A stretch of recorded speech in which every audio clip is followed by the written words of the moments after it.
chessboard to the floor. They all looked so mad, and Scott took me out of the room. What are you doing? I know you just think we're a bunch of nerds, but this is important to us. I'm just giving you the girlfriend experience. If you don't like it, break up with me. Not a chance. You're my girlfriend for the month. Deal with it. Of course, everyone in school knew by now that Scott and I were dating, and he was everywhere, in the library, during lunch, at my cheerleading practice. A few days later, he even signed up for a hiking trip I was going to. As we were walking, a cheerleader asked us how we'd gotten together. Oh, it's a really boring story. Oh, she's just shy. It was quite romantic, actually.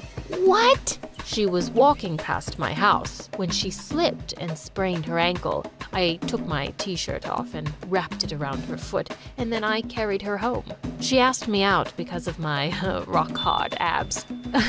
Her words, not mine. Oh, I could bash his skull with a rock. And suddenly, I had a brilliant idea. I stopped back to tie my laces and quickly filled up my backpack with rocks. Then I let out a loud cry. Scott, I sprained my ankle again. I don't think I can walk. Oh, I got you, my lady. Hop onto my back. And when I did, he let out a loud groan. What is it, Scotty? Nothing. Totally, fine. I almost died trying not to laugh.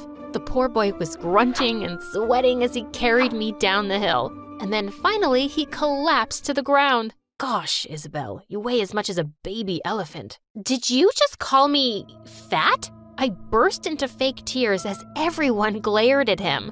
No, that's not what I meant, babe. Don't touch me, you jerk. Just then, Jake shoved him aside. You heard her. Come on, Isabel. Let a real man carry you. Oh, I think my ankle is feeling better.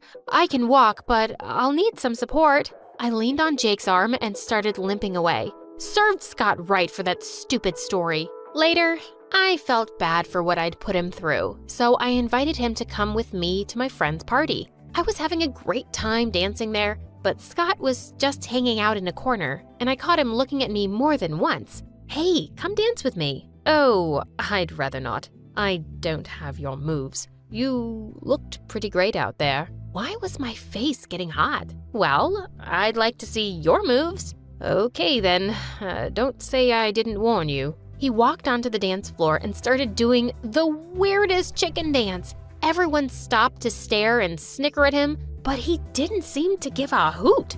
I burst out laughing. He looked ridiculous, and it looked like so much fun. I jumped in and started imitating his moves, and before I knew it, a whole bunch of kids had joined us, and we were all doing Scott's chicken dance. We all clapped for him at the end of it. As we were walking away, Scott accidentally bumped into Jake and knocked over his plate of food on his shirt. Suddenly, Jake grabbed him by the collar. You're really getting on my nerves, man. What are you even doing here? Dating some cheerleader won't make you cool. You will always be a loser. Why are you so worked up, dude? Is it that time of the month again? Jake punched Scott in the face. I leapt forward and pushed him away, straight into a fountain. Don't you dare touch my boyfriend. As Jake screamed furiously, I took Scott's hand and led him out of there. We went to his house and I held up an ice pack to his face. Here, this should help. Yeah, it usually does. What do you mean? It's not the first time I've been bullied, Isabel. I'm a nerd, remember? I've had plenty of broken glasses, punches, and insults. Scott, I'm sorry to hear that. No one deserves such treatment, especially you. It's okay. You didn't bully me. You just never noticed me. Are you trying to make me feel worse? Is it working? Yeah, a little bit. His eyes were so lovely up close, and my heart was racing. But just then, Irene walked in, and I jumped back. I should go home. It's late. See you around, Scott. And with that, I ran off. Jeez, was I falling for my fake boyfriend? The next day in school, Irene was participating in an art contest, but just an hour before, Scott and I found her crying in the art room. Someone had ripped her painting to shreds with a note stuck to it. No place for losers. It's Jake. He did this to get back at me. I'm going to kill him. But what am I gonna do right now, Scotty? I have nothing. Listen, I'm going to run back home and get one of your other art pieces. You have so much amazing stuff. It'll be fine, I promise. He was out of there like a bullet and was back just before the contest started. The judges loved Irene's artwork, and she actually came in second place. As we were all walking out of the hall, we spotted Jake and his buddies, and Scott jumped forward to attack him, but I held him back. That's right, Isabel. Keep that loser in check before I kick his butt again. Sure, I'll do that. And you should go clear your locker, Jake, because you're about to be kicked out. See, you were too stupid to notice the camera in the art room. I asked the principal to look at the footage, and she'll be calling you any minute now. Jake looked at me in shock, and before we knew it, the principal was dragging him off to her office, and he was expelled. A few days later, Scott and I went to the carnival with some friends, and when we were on the Ferris wheel, it suddenly stopped with us on top. While we were waiting for it to get fixed, Jake suddenly turned to me. So, have you thought about how we're breaking up? What? Our month's over tomorrow. We can just break up in the cafeteria so that everyone knows we're not together. Oh, yeah, of course. And you are more popular now. Everyone loves your chicken dance. You got what you wanted. Yes, I did. Just then the Ferris wheel started working again, and I angrily hopped off when we got to the bottom. He didn't care about me at all. Just then one of my friends caught up with me and asked where Scott was. Don't know and don't care. He's just a loser, and I'm gonna dump his sorry butt tomorrow. But the next day, I decided that I didn't want to break up. I liked him, and I needed to tell him. When I got to the cafeteria, I walked over to Scott and said, "Hey, listen, I don't think we should see each other anymore." Yeah, I agree. You're just a spoiled little princess, and I've realized I'm too good for you. Scott, this is not what I want. Are you begging me to stay with you? Don't embarrass yourself, because I won't change my mind. As I felt everyone's eyes on me, I just ran to the bathroom in angry tears. How could he be such a jerk? Just then, Irene walked in and asked what had happened. Your brother is awful. Guess he'll do anything for popularity, huh? Jumping a cheerleader makes him look good. And you didn't want to break up with him? No, I didn't. But now, gosh, you guys are idiots. He heard you saying to a friend that you were dumping his sorry butt today, so he decided to do it first. Isabel, he's actually in love with you since forever. This whole deal wasn't about him getting popular. He just saw a chance to get close to you, and he took it. I ran out of the bathroom to go find him and crashed straight into him. You owe me such a big apology. I know. I'm so sorry. I didn't mean a word. The truth is, I don't want to break up with you, Isabel. I want to be your real boyfriend, if you'll let me. I love you. Wow, you really do have rock-hard abs. Yeah, even nerds work out. So, what do you say? I love you too, idiot. And I pulled him in for a kiss.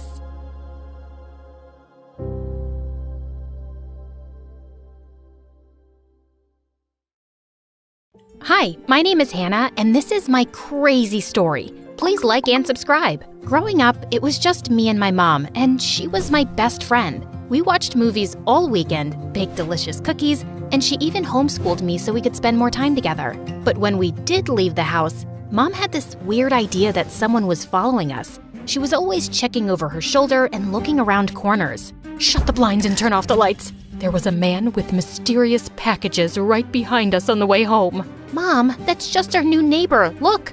And his mysterious packages are just grocery bags. But Mom was always so paranoid, and I didn't understand why. Soon after I turned 13, though, everything changed. Mom got really sick. She was at the doctor every day, but she wasn't getting much better. And soon she had to move into a care center. Sweetie, you're gonna have to live with your dad for a while. My dad? But you've never even talked about him. He's a complete stranger to me. I know, but we don't have a choice right now. I need someone to take care of you. I'll come and get you soon, I promise. Dad lived in another city, and a helicopter came to pick me up the next day. I felt miserable the entire way there.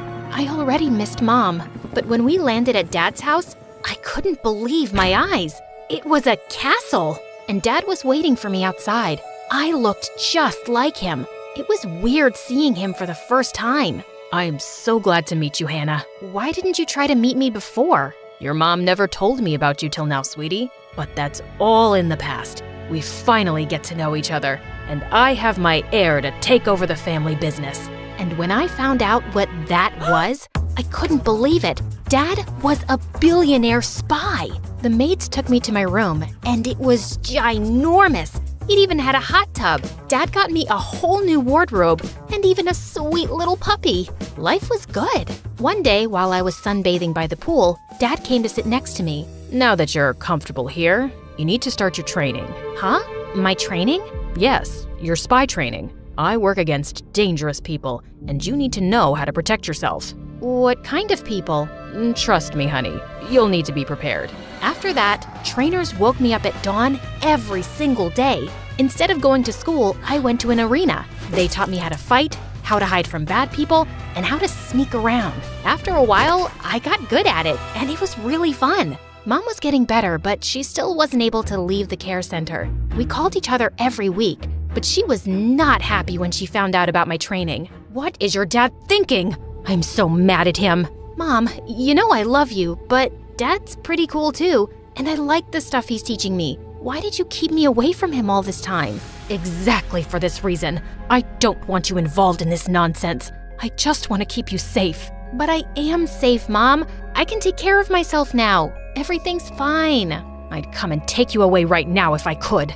But I actually called to tell you that I need to go away to Europe for my treatment, and you'll have to stay with your dad a little longer. After that, Mom yelled at Dad on the phone, and it didn't make me happy to see them arguing. But I was on Dad's side. I was really thinking I could help with the family business. I distracted people when Dad snuck in and gathered information. Sometimes I even went alone on missions.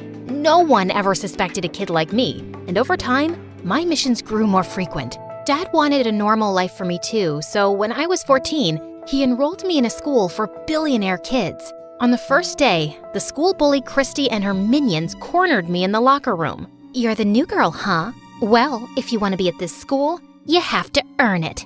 "Oh yeah? Bring it on!" To my shock, they pounced on me, but my training kicked in and I used my moves to slip out of the pile. They were left fighting each other. When they realized what was happening, they were so mad.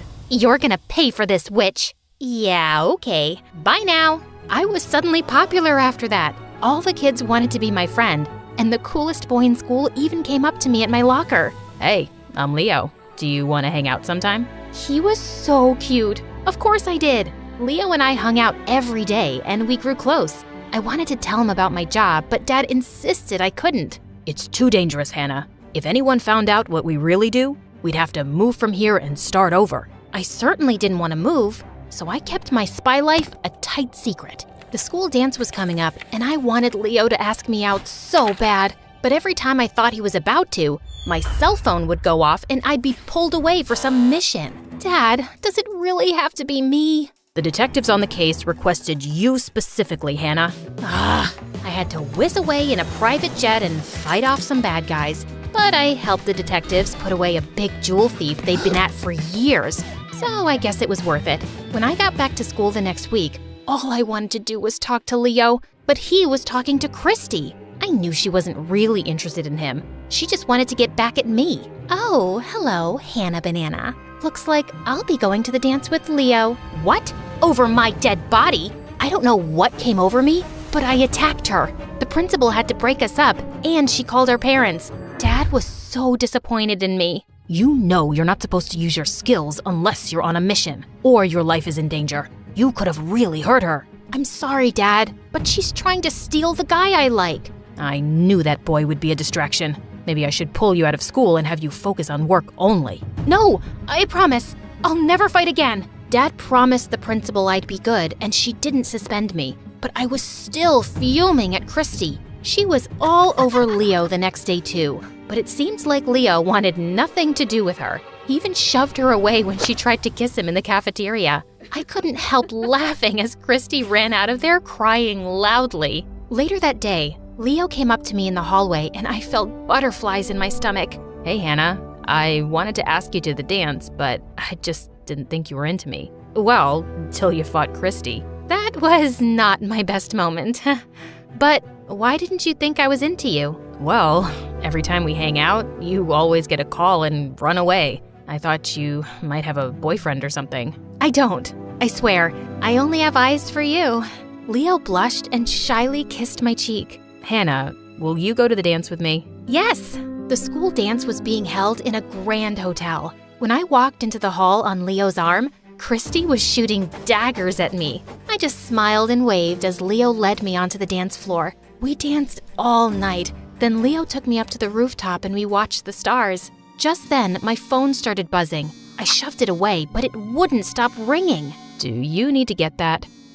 No, it can wait. I'm here with you tonight. I turned off my phone, and Leo pulled me in closer and kissed me. I'd forgotten everything else by the time we pulled away. Hey look, a shooting star. Make a wish. You know, for the wish to come true, we have to find where the star fell. No way, that's not a real thing. It sure is. Come on, let's go look for it. It'll be an adventure. I knew Dad would be mad at me about not taking the job, but I really wanted to go with Leo. So we drove off to the woods and started hiking around. We were joking about what the shooting star would look like, when suddenly, a bear ran out from the trees. I stood frozen in my spot. I didn't know how to fight a frickin' bear. Just then, Leo jumped in front of me, crouched on all fours, and then he howled like a hyena. I thought we'd get eaten alive the next second, but the bear ran away instead. What was that? To scare a bear, I had to act like a creature he'd be afraid of. Basic bear psychology. That's the weirdest thing I've ever seen, but also pretty amazing, Leo. The way you jumped in to protect me? Thank you. We walked around for a while, talking and laughing, and I'd never felt closer to him. But I was starting to feel guilty about leaving the dance without telling Dad. I turned my phone on to call him, but I didn't have any service. Let's go back home. It's getting late. What about the shooting star?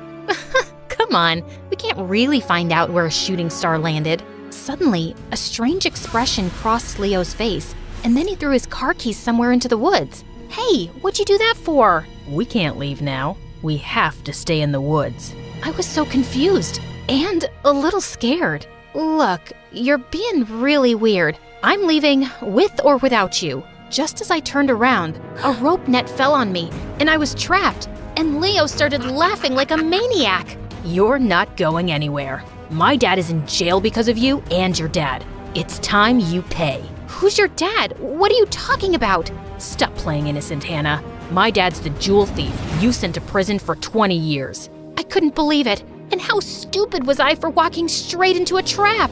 But I wasn't giving up so easily. I slid out the pocket knife I always had under my shoe, and while Leo was talking to someone on the phone, I quickly cut my way through the net.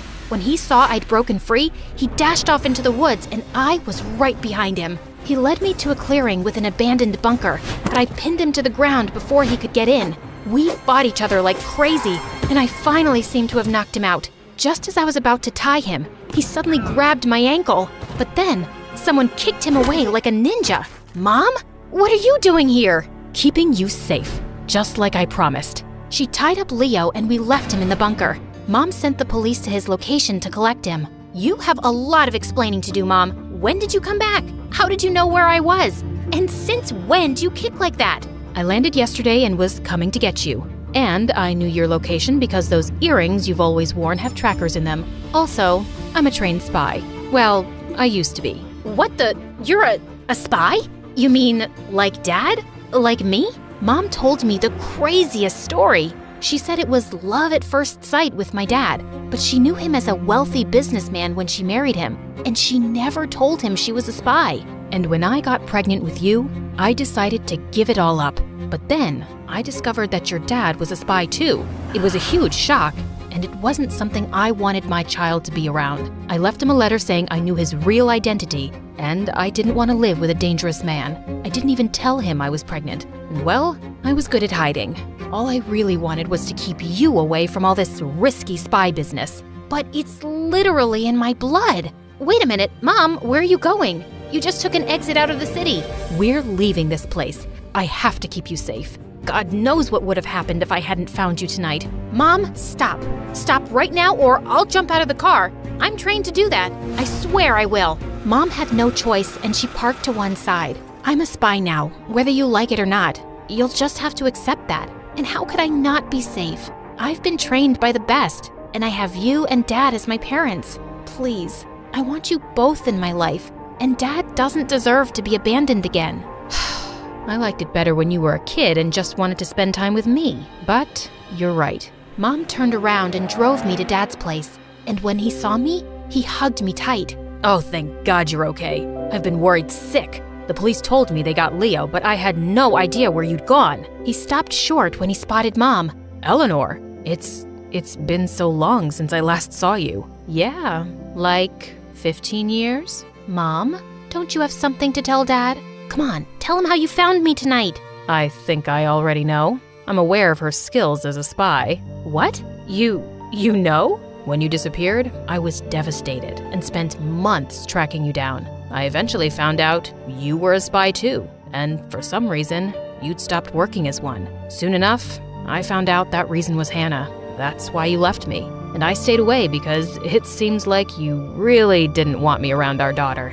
How come you never told Hannah I was a spy too? You never told her, and I had to respect that. It wasn't my story to tell. As the two gazed into each other's eyes, I already knew what my next mission would be. Seriously, aren't we the coolest? We're a whole family of spies. Mom, you gotta stay for dinner. Dad and I have so much to tell you about our missions. And Dad, you gotta hear how Mom kicked some serious butt tonight. As we all walked in, I couldn't help feeling excited at the idea of being a complete family with the craziest secrets.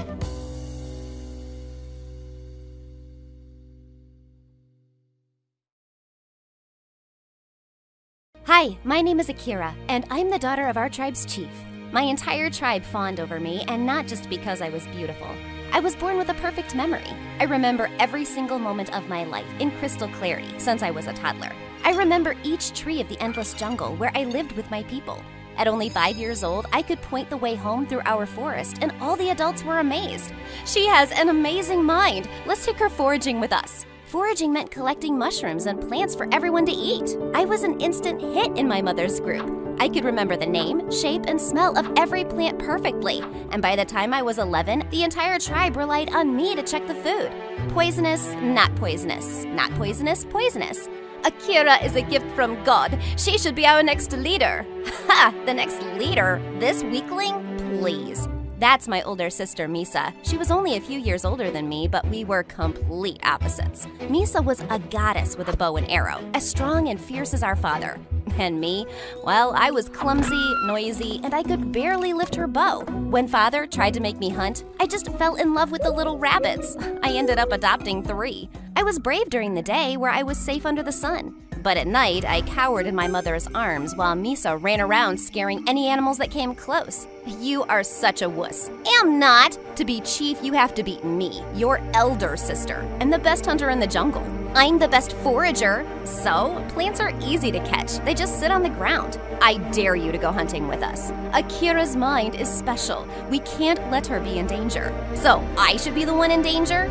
Misa truly disliked me, and honestly, I couldn't blame her. I spent years in our hut, getting fanned as I tasted mushrooms, while she came home covered in scratches and bruises. One time, when I was 14, I snuck away from Mother with a bag full of Neaten bread. I was gonna have a jungle picnic with Misa and make her like me, but my plan backfired big time.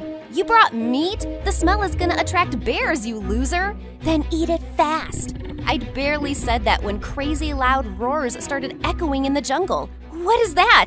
That doesn't sound like a bear. Everyone, fan out and follow the sound. Why aren't we running away? We need to see what we're running from. Just shut up and don't trip over something.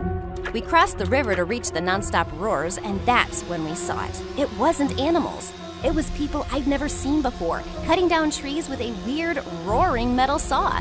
No! They're cutting our trees! We have to stop them!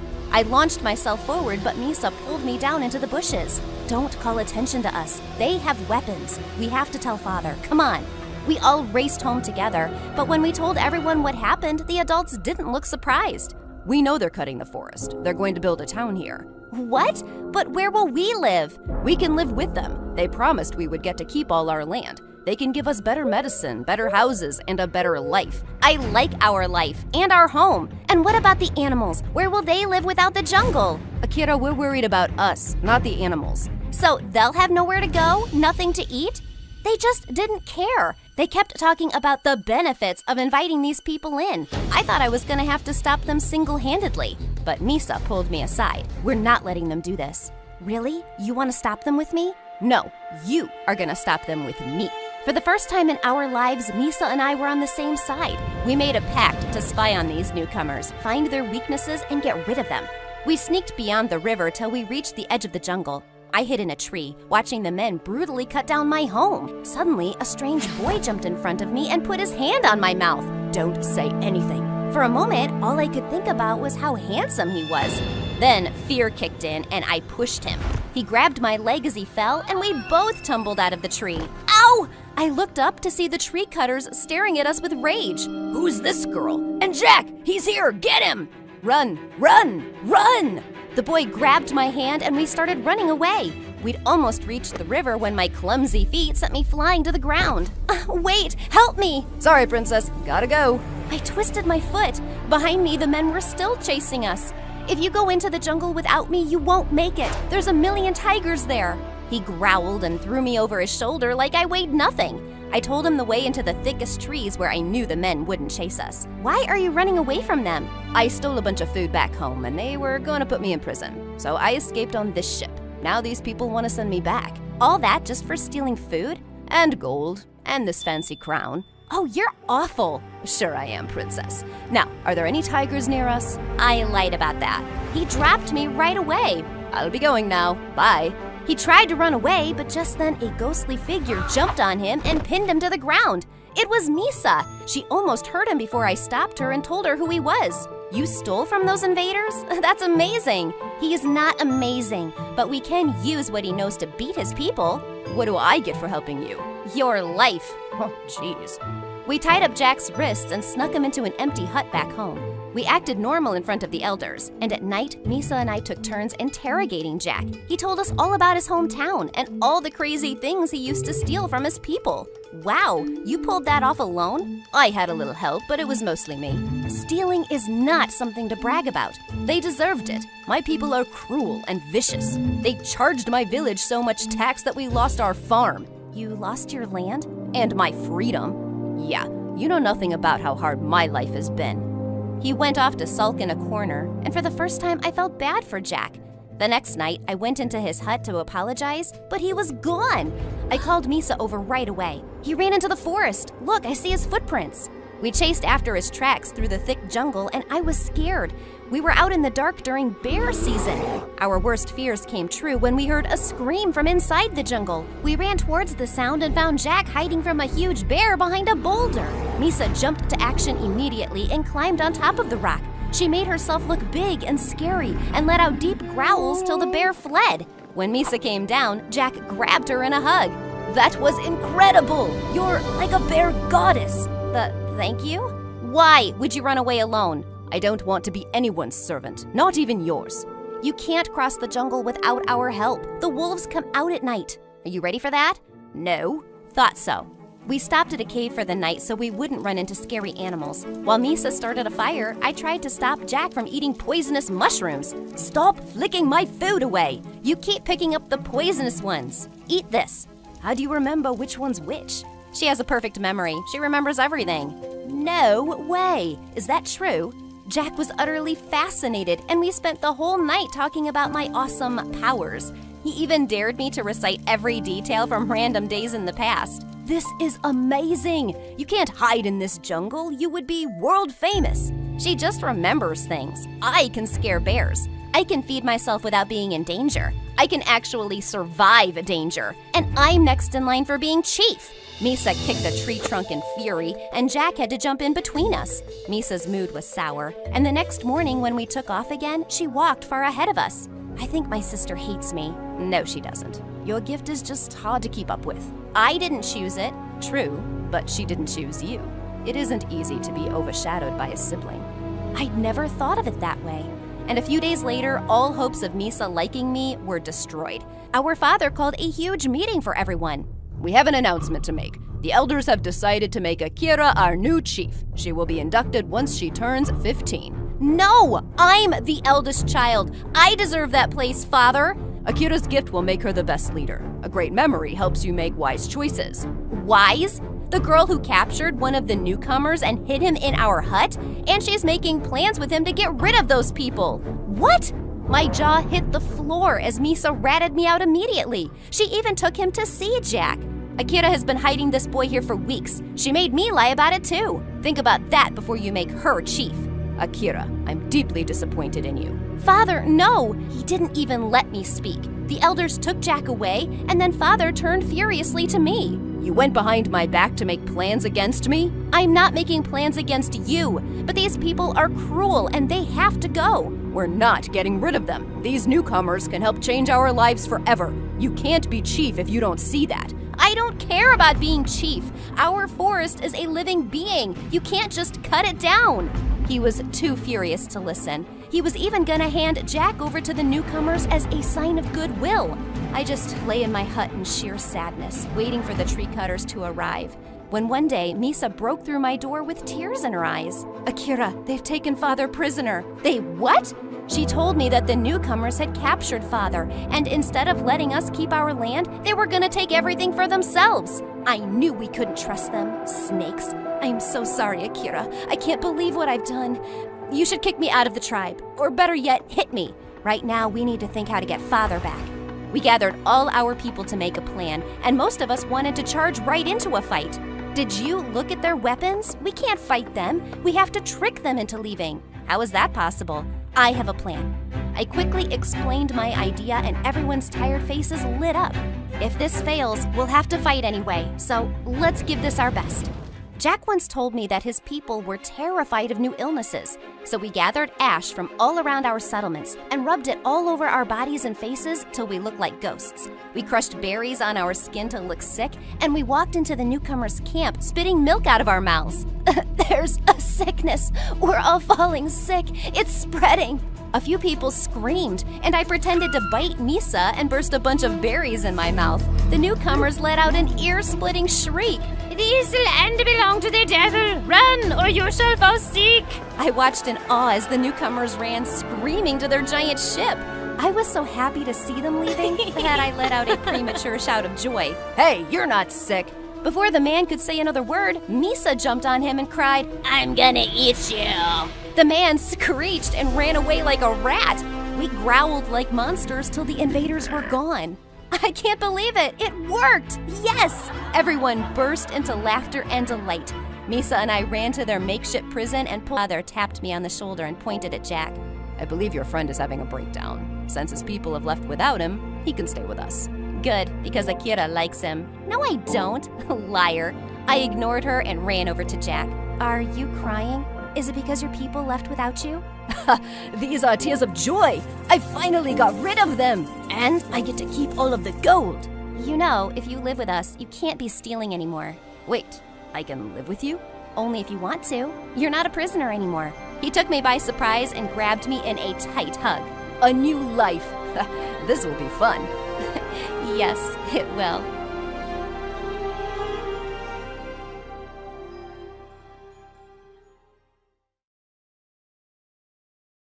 Hi, my name is Quinn, and I learned I was colorblind when I was only 4 years old. It's not that everything was black and white, but to me, rainbow was only blue and yellow. I never felt bad about it because my dad was colorblind too. And he was super rich, and we lived in a huge mansion. It wouldn't be so bad to be just like him. The trouble began when I started going to school.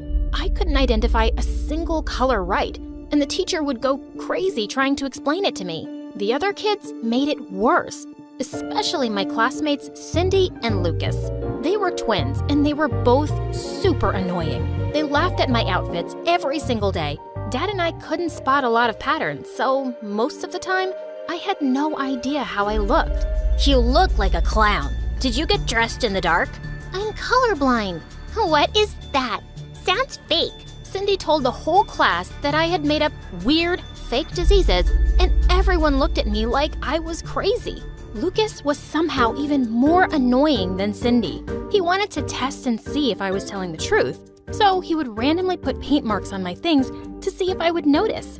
Stop ruining my things, you jerk! I knew you lied.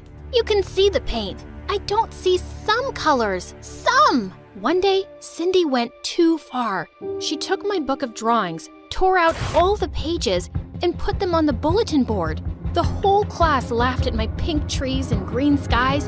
I attacked her and we started fighting on the ground while all the other kids cheered.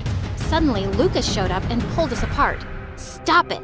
Cindy, take the pictures down." "You're taking her side?" "If she's really colorblind, we shouldn't make fun of her." I was in shock.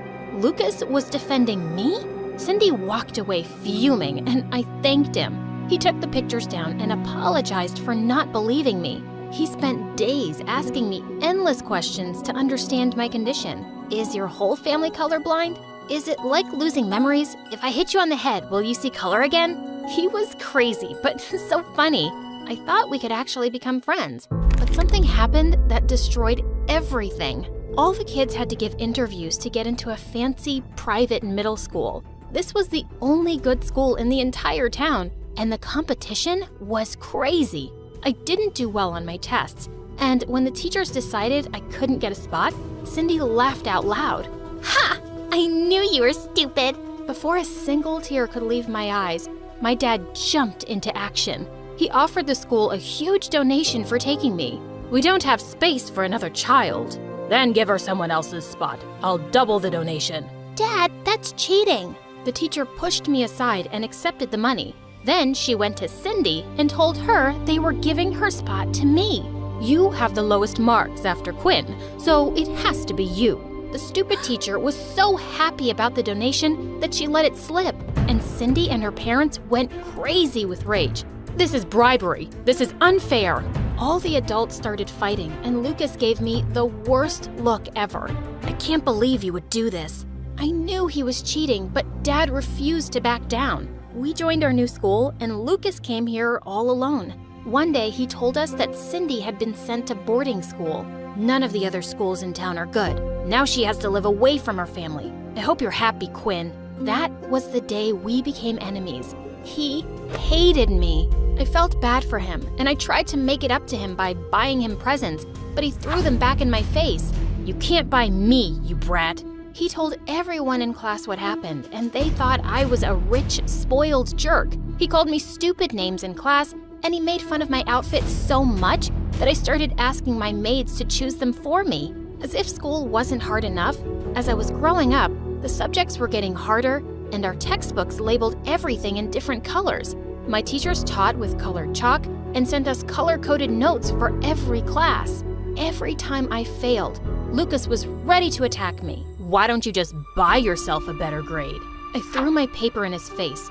Even if I was bad at getting grades, I could still dance, sing, and run.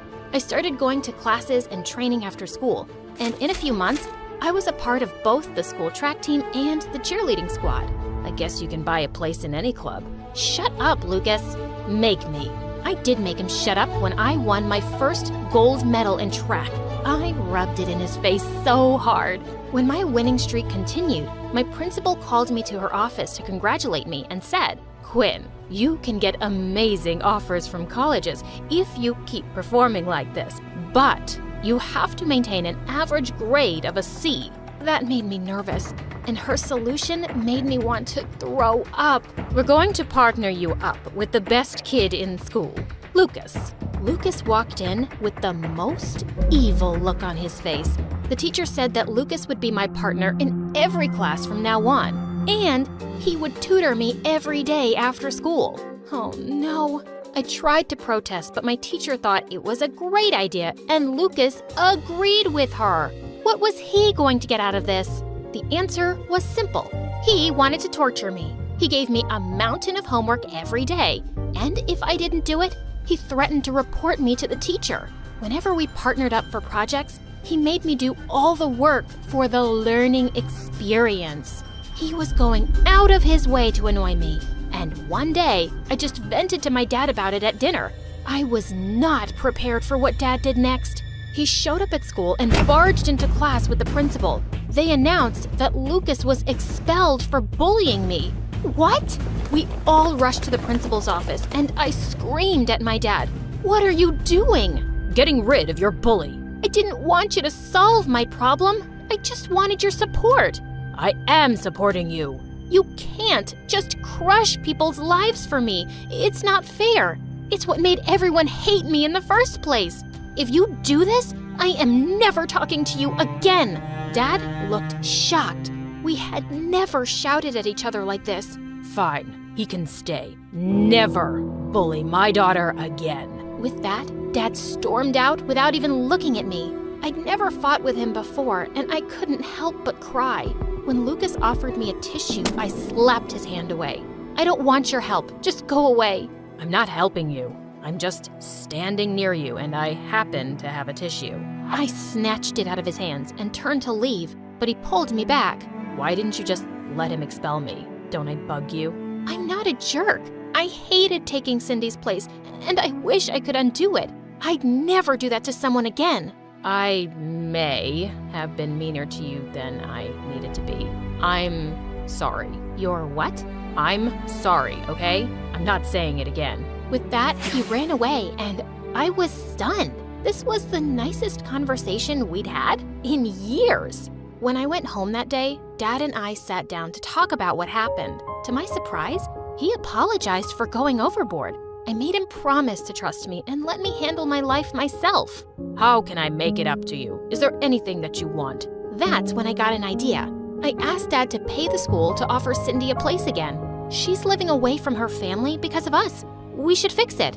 Dad agreed, and the next day, he put in a request to have Cindy transferred back.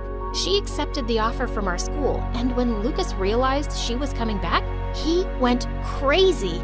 Did you do this? Yes, I'm so happy she got accepted. Thank you. He grabbed me in a hug so tight, I could barely breathe. He finally forgave me for everything that happened, and we became friends again. He tutored me for real this time. He found colorblind friendly versions of our textbooks, and if he couldn't, he would make notes that I could clearly understand. I finally got a B average, and I got an offer from an amazing college. I literally flew into Lucas's arms. He lost his balance and we fell. Our faces were so close together that I blushed. Suddenly, someone pulled him away from me. It was Cindy. She was back, and I was nervous. I was sure that she still hated me for all those years she had to be away from her family. But she acted totally sweet and normal. "I know you took my spot, but I bullied you when we were kids. We both did stupid things. I miss my family, but I had a nice life in school. I'm just happy to be back now, and I hope we can be friends." I was shocked, but Cindy and I actually started hanging out. When Lucas finally got into his dream college, we all celebrated together. One day, Cindy showed up at my house, and she was in tears. She told me that her family was out of money. There's no way they can pay for Lucas's college, but he literally dreams about college. He can't go unless you do something about it. Your dad has connections, right? He can convince the college to give him a full scholarship. No. We can't interfere. We have to. Lucas already has a spot, so we're not hurting anyone. He works so hard. He deserves this. I was scared, but she was right. I asked my dad for help, and he said, I have a friend at the university I can talk to. I'll do it. A few days later, Lucas showed up at school, fuming. Did your dad contact the scholarship committee behind my back? No. Tell me the truth. Everyone fell silent. Yes, he did. They just sent me their rejection letter for using my connections to get a scholarship. They banned me from applying again. You ruined everything, Quinn. My jaw hit the floor as he stormed off. I'd messed up horribly. Lucas refused to come to school, and he didn't pick up any of my calls. Cindy even took me to their house, and he just hid in his room and played music at the highest volume so he couldn't hear me. I was utterly shattered by what I'd done. I told my dad about it, and he came up with a plan. He apologized to the committee and told them that Lucas had no idea about his involvement. My daughter has a crush on the kid at school, so she made me do it. Oh my God, Dad! With his explanation and a sizable donation, the school agreed to lift the ban on Lucas. I literally flew over to his house to tell him about it. He wouldn't open the door, so Cindy let me in through the window in his room. Ah! The college wants you back. They lifted the ban. I got their email. Did your dad pay for this too? Maybe he did. So what? It feels like you do whatever you want and you just pay for your problems to go away. I didn't pay for my problems to go away. I did it for you. I thought you deserved that school. You're being an idiot, Lucas. I convinced Quinn to help. She didn't even want to do it. I could have gotten into so much trouble. I just acted rashly because I care about you. I wanted you to have what you want, and I almost ruined everything. I'm really sorry. When Lucas finally forgave me, I literally burst into tears. I did not like feeling guilty. They both hugged me, and I finally felt better. I promised to never mess with their lives again. Now that all three of us were friends, Cindy noticed my feelings for Lucas instantly. She was so excited for me to ask him out, but I would get all nervous and chicken out every time. One day, Lucas and I were sitting in the cafeteria when a boy walked up to me. Hey, Quinn. Cindy said you were looking for a date, so I thought I'd take you out to dinner. You in? Cindy gave me a wink, and Lucas just glared at him. She can't go out with you. She's going out with me. I am? Oh, I didn't ask you? I'll do it now. Quinn, you want to go out with me? Dude, I asked her first. She'll pick me. I don't know. Aw, come on. It's a real pickle. I'll need 2 or 3 days to think about it. Lucas leaned across the table and kissed me. I was breathless. Yes, my plan worked!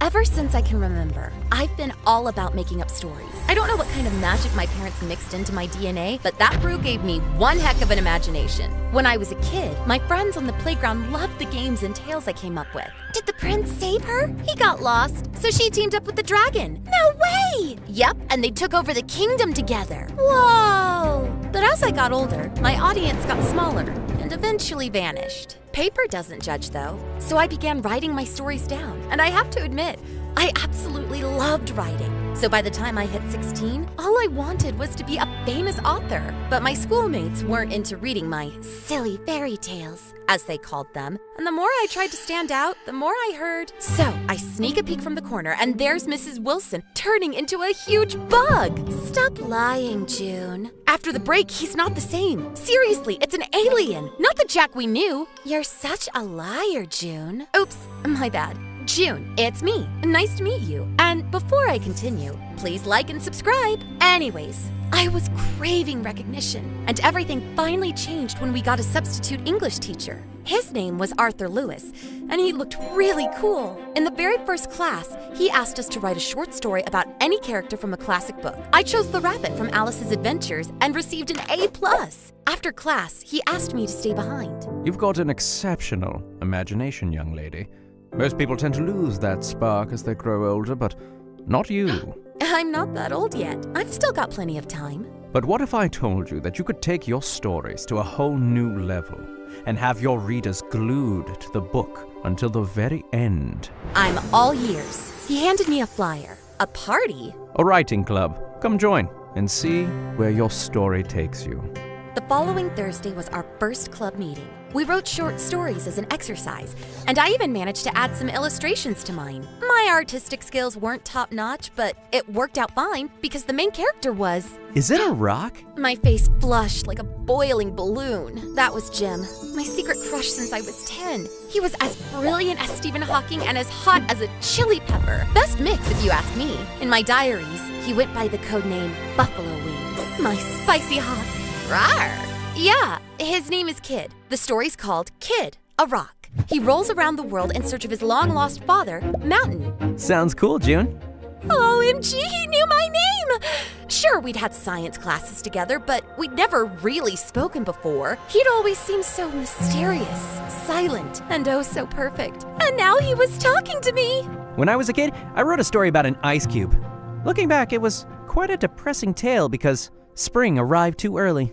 Our Thursday meetings became a regular thing, but one day, Mr. Lewis asked us to help him move some books into our library. It's part of an exchange program between state schools. We're giving away our books, and they're sending us books from other schools. The packages weren't exactly lightweight, but we had fun. Picture yourselves as thieves, and those are ancient relics and manuscripts that could unveil the secrets of Atlantis. He often tasked us to play out the roles of the characters we planned to write about. My eyes lit up. I'd never played a thief before. I began to look around and tiptoe, but as I got into character, I didn't notice a small hole in the ground. I tripped and fell, and the box I was carrying flew several feet away. Are you all right? He rushed over and offered his hand. When I took it, I felt a little jolt, like static electricity. To avoid falling again, I hugged him, and our faces ended up so close I could feel his breath on my cheek. You're limping. It'll pass. He shook his head, lifted me in his arms, and carried me back to school. June, did you hear me? Huh? I asked if you're all right. He stood over me, looking concerned. Ugh, those daydreams. I'm just a lousy thief. He gave me a hand to stand, then dashed back to school. I picked up a box and noticed it had ripped open. I peeked inside to check if the books were okay. History of Revolutions, boring but intact. Little Women, also fine. Whoa, what's that? I pulled out a massive volume, covered with colorful pictures and gold letters. It was so shiny I had to shield my eyes with my hand. I'd never seen a book this fancy before. The Holy Bible. Well, my copy is definitely not this pretty. I put the book away and carried the box to the library. Just in a few days, I was at home watching the news. They were talking about a bunch of bold robberies happening all over the country. 3 billionaires have already reported valuable stuff stolen from their collections. There were some rare books and old paintings, and the almost priceless King James Bible. I sat there, mouth wide open, a spoon in my hand, jam dripping from it. The Bible they showed on TV was exactly the same as the one I saw in that box. It's my teacher who stole it. Sweetie, come on, we talked about this. All made-up stories go in the notebook. But it's true. Right, and I guess he's also a cult leader, huh? That would be a cool twist, Dad. I knew this story was a goldmine. It could change everything. But I needed evidence, so I decided to play detective. I put on a trench coat and went on a mission. I hid in the bushes near the school, using my dad's binoculars to keep a close watch. The cheerleaders were in the locker room near the field. One of the girls was bragging about her new Chanel bag, even though I saw her yesterday in a replica store. Another was adding fake hair to her ponytail, and the third was copying something from one sheet to another. I zoomed in. Those were the answers for tomorrow's test! Seriously? And they called me a liar? What are you up to? I jumped, accidentally banging my head on something. Playing detective. It's for a story. I'd ask if I could join, but I don't think I'm allowed to spy on the girls in the locker room. My cheeks flushed like ripe strawberries. It's not about them. I'm spying on Mr. Lewis. Oh? Why? I spilled the beans about that weird book and the robberies happening around, and how badly I needed some proof for the cops. Honestly, I was pretty sure he wouldn't buy it. He'd likely go, "You're just making stuff up," or "Quit with the lies." But instead, he just nodded and said, I'm in. I was shocked, staring at him in disbelief. I couldn't even remember the last time someone had trusted me so easily. You really believe me? Why shouldn't I? It's just the others. Well, I'm not like the others. I know what it's like to be different. It was like a daydream coming to life. My eyes filled with tears and I started sobbing. Jim came closer and hugged me. He smelled like Christmas cookies, ginger and spice. Then he shared that he lost his mom when he was just a kid. His dad, a big shot inventor, was always knee-deep in tech stuff or jet-setting around the world. Jim, though, wanted more of his dad's time, so he began shadowing him and even tinkering with his own inventions. He totally loved it, even though his interests zoomed past what was normal for someone his age. And you know, kids can be pretty harsh when they see someone who's different. So I learned to stay quiet and keep everything to myself. I gazed into his eyes, deep as the ocean. I just wished he'd grab my hand and we'd dash into the sunset together. So we dove into spying on Mr. Lewis. Days passed with no sign of anything fishy, but Jim brought some cool gadgets, like an invisible UV ink pen or a dice with a hidden camera. Are you like a real spy or something? I made these for fun after binge watching James Bond. Never tried them out for real, so no guarantees they'll work. He pulled something out from his pocket, a super cute necklace with a black stone. He gently placed it around my neck. Is this for me? It's a voice recorder. Just tap it here and it'll start recording. OMG, I totally forgot how to breathe. Is it even legal to be this perfect? Oh, it's him! Mr. Lewis was speedwalking, holding a package. He glanced back before vanishing into the alley behind the school. Hurry, or he'll slip away. We sprinted after him, trying to stay low, trailing him until he reached what seemed like an old factory building. He entered. Darn it, we've got to follow. I looked around. There was an open window about 7 feet off the ground. Jim crouched down. I stepped on his hands, and he boosted me up. I grabbed the frame and pulled myself inside, with Jim following. June, you do know that we just really walked through the door, right? Shh, that's my story. So, what did I say? Oh yeah, we ended up in this massive warehouse. Rows upon rows of shelves stacked with boxes. We snooped around a bit, found some ancient stuff, paintings, and books. Sick! I snapped a few pics with my phone. We moved on, trying to be all stealthy. That's it? We both froze. My heart was pounding like crazy, so I grabbed Jim's hand for comfort. He gave it a reassuring squeeze. The last one. We better move. I've got a bad feeling. But what? Just pack everything up and be ready tomorrow. I heard footsteps fading away and peeked from behind the shelves. Nobody. Quick, over here! There was a table piled with papers, some documents and maps. I didn't know if any of it mattered, but I took some snaps and sneaked a dice with a camera between the stacks. We gotta find that book. This one? All kinds of stuff happened at once. I jumped up. Someone's grip clamped painfully onto our arms from behind. Ouch! Two burly men had us locked down tight. No way to squirm free. Mr. Lewis leaned against a wall, holding the stolen Bible. Well, well, my best students. Playing detective, I suppose? He strolled over and picked up the dice, checking it out. Impressive. A camera. Clever move. He tossed it on the floor and crushed it underfoot. Darn it! I wished I could free my hands and activate the necklace recorder, but the dude behind me wasn't giving me any room to work. You stole all that stuff. Why? He took the phone from my pocket and began deleting the photos I'd snapped earlier. As he did, he explained that he swiped identities to use as a cover while robbing rich jerks who hoarded rare items and locked them away in dark rooms, hidden from the world. I aim to open a museum where everyone can see these treasures. Noble cause, but why stealing? He mumbled something about rich morons who'd never understand. I was done with it. I twitched and sank my teeth into the burly man's hand. He howled in pain and shoved me away. Quick as lightning, I sprung back up, landing a solid punch right on his nose. Don't mess with me! Jim seized the chance and delivered a swift kick to his captor's shin. Take that! We were fighting like a team. We were furious. We were on fire. It was like we had a superpower that made us invincible. I paused to scan the area, but there was no sign of Mr. Lewis. And then, a sudden blow, and everything faded to black. I woke up to soft touches. Jim loomed over me, gently wiping my forehead with a damp towel. Note to self, never get on your bad side. I chuckled, and he explained that when one of the guards knocked me out, he got really freaked out. So he decided to even the score by giving them a few knocks, and then carried me away. Oh, my white knight, the hero of my story! But we still don't have any proof against Mr. Lewis. He flashed a sly grin and removed my necklace. I switched it on when I pretended to kiss you. Pretended? My heart sank. I thought it didn't take long to convince the cops when we handed over the recording. Sadly, by the time they arrived to arrest Mr. Lewis, he'd vanished without a trace. But hey, at least all the stolen stuff found its way back to their rightful owners. Now that we've recovered the stolen gems, we can finally realize our long-standing dream of establishing the museum. We've always wanted to allow people worldwide to marvel at these precious artifacts. Yeah, right. It's been their long-standing dream all along. As for me, after tons of reporters swarmed the school wanting interviews, it turned out that everybody wanted to say some nice words about me on camera. She's like my ride or die, you know? We're practically sisters. She's a creative genius. Her stories are seriously something else. Honestly, I didn't care. I was too busy writing a book. It hit the shelves in a month and went straight to bestseller status. I didn't hold a grudge against Mr. Lewis. Even if he was a bad guy, I did take my stories to a whole new level, just like he promised. And you know what? I feel like my rock finally found its mountain. Wait, I thought mountain was like its dad.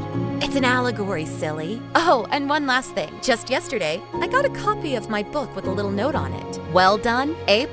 Any guesses on who that might have been?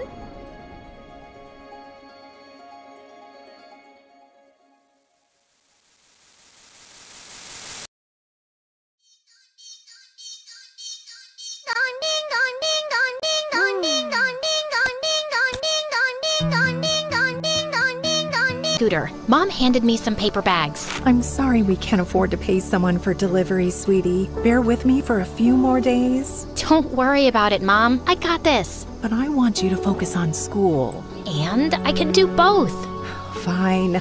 But always remember, stay in the side lane and Pause at every crossing to watch cars coming from all directions. Mom, trust me to know all this. I'm off now. Bye! As I zoomed through my hometown and reached the city center, I slowed down and stopped in front of a clothes shop. I'd been eyeing the red dress in the window display for ages, and I was so relieved to see it was still there. You wait for me, okay?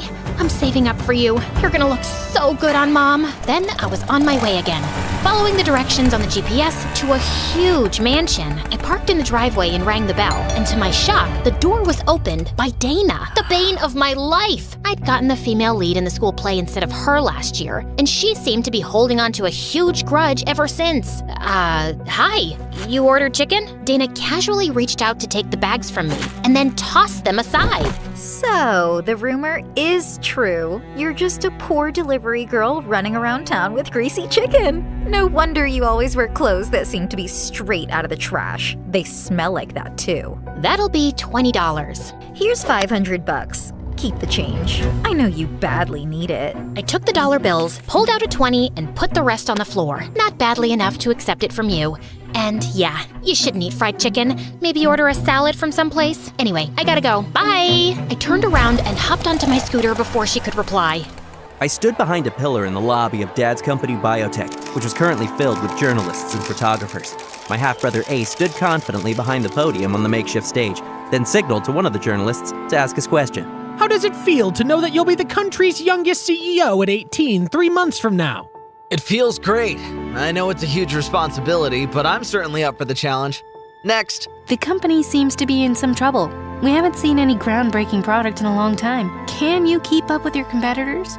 Yes, of course. We're always working on new ideas, and I believe in my team's ability to come up with something that will keep us on top. Thank you all for coming today. Please, help yourselves to the buffet. As the journalists dispersed, Ace wasn't smiling as widely anymore. He walked over to Dad, and I made sure to stay out of sight as I listened to them talking. I'm impressed with how you handled those questions, son.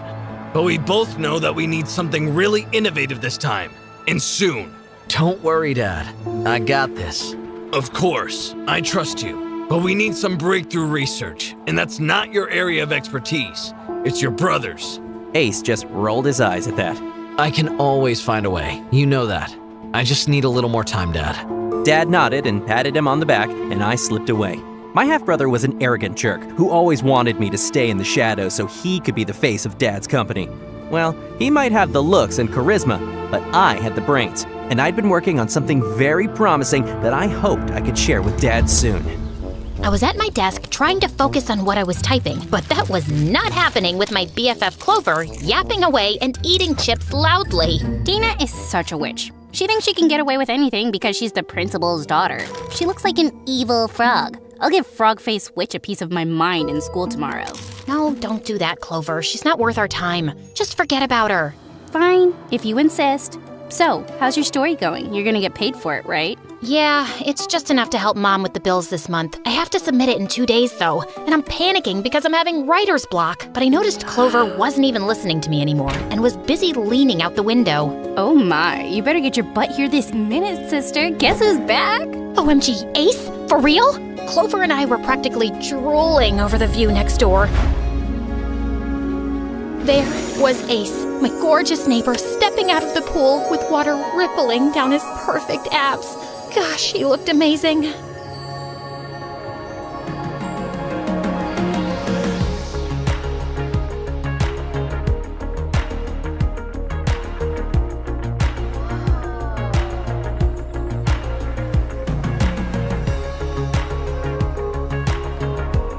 What a wet snack. He's just the perfect hero for love stories. Handsome, smart, and so charming. You're lucky you live next door to him. I'm so jealous. But just then, his brother Dominic walked out to the poolside and blocked Ace from our view. Ugh, Dominic is ruining the show. Why are you friends with the wrong half-brother again? You should have befriended the hot one. Come on, Dom is nice. You'll have to accept at some point that he's also one of my best friends. Yeah, a friend who's in love with you. What? Ew, no. Dom is like a brother to me. Well, not a brother exactly, but we're just friends. We don't see each other that way. Okay, if you say so. I guess you've never paid attention to how he says your name. There's only one way to say my name. No, he goes like, Sadie, like he's stretching it out in a sexy kind of way. Where do you come up with this trash? Look, only one of us can have Ace anyway, so you should take the dork. Just then, I noticed Dominic turning his head to look directly at me and Clover. A smirk crept up on his face as he said something to Ace. Oh my god, what is he doing? Is he telling Ace we've been spying on him? Just then, Ace looked up at us and laughed, and Clover and I dropped to the floor in panic. That jerk exposed us. I told you, you're friends with the wrong brother. Ugh, that dimwit.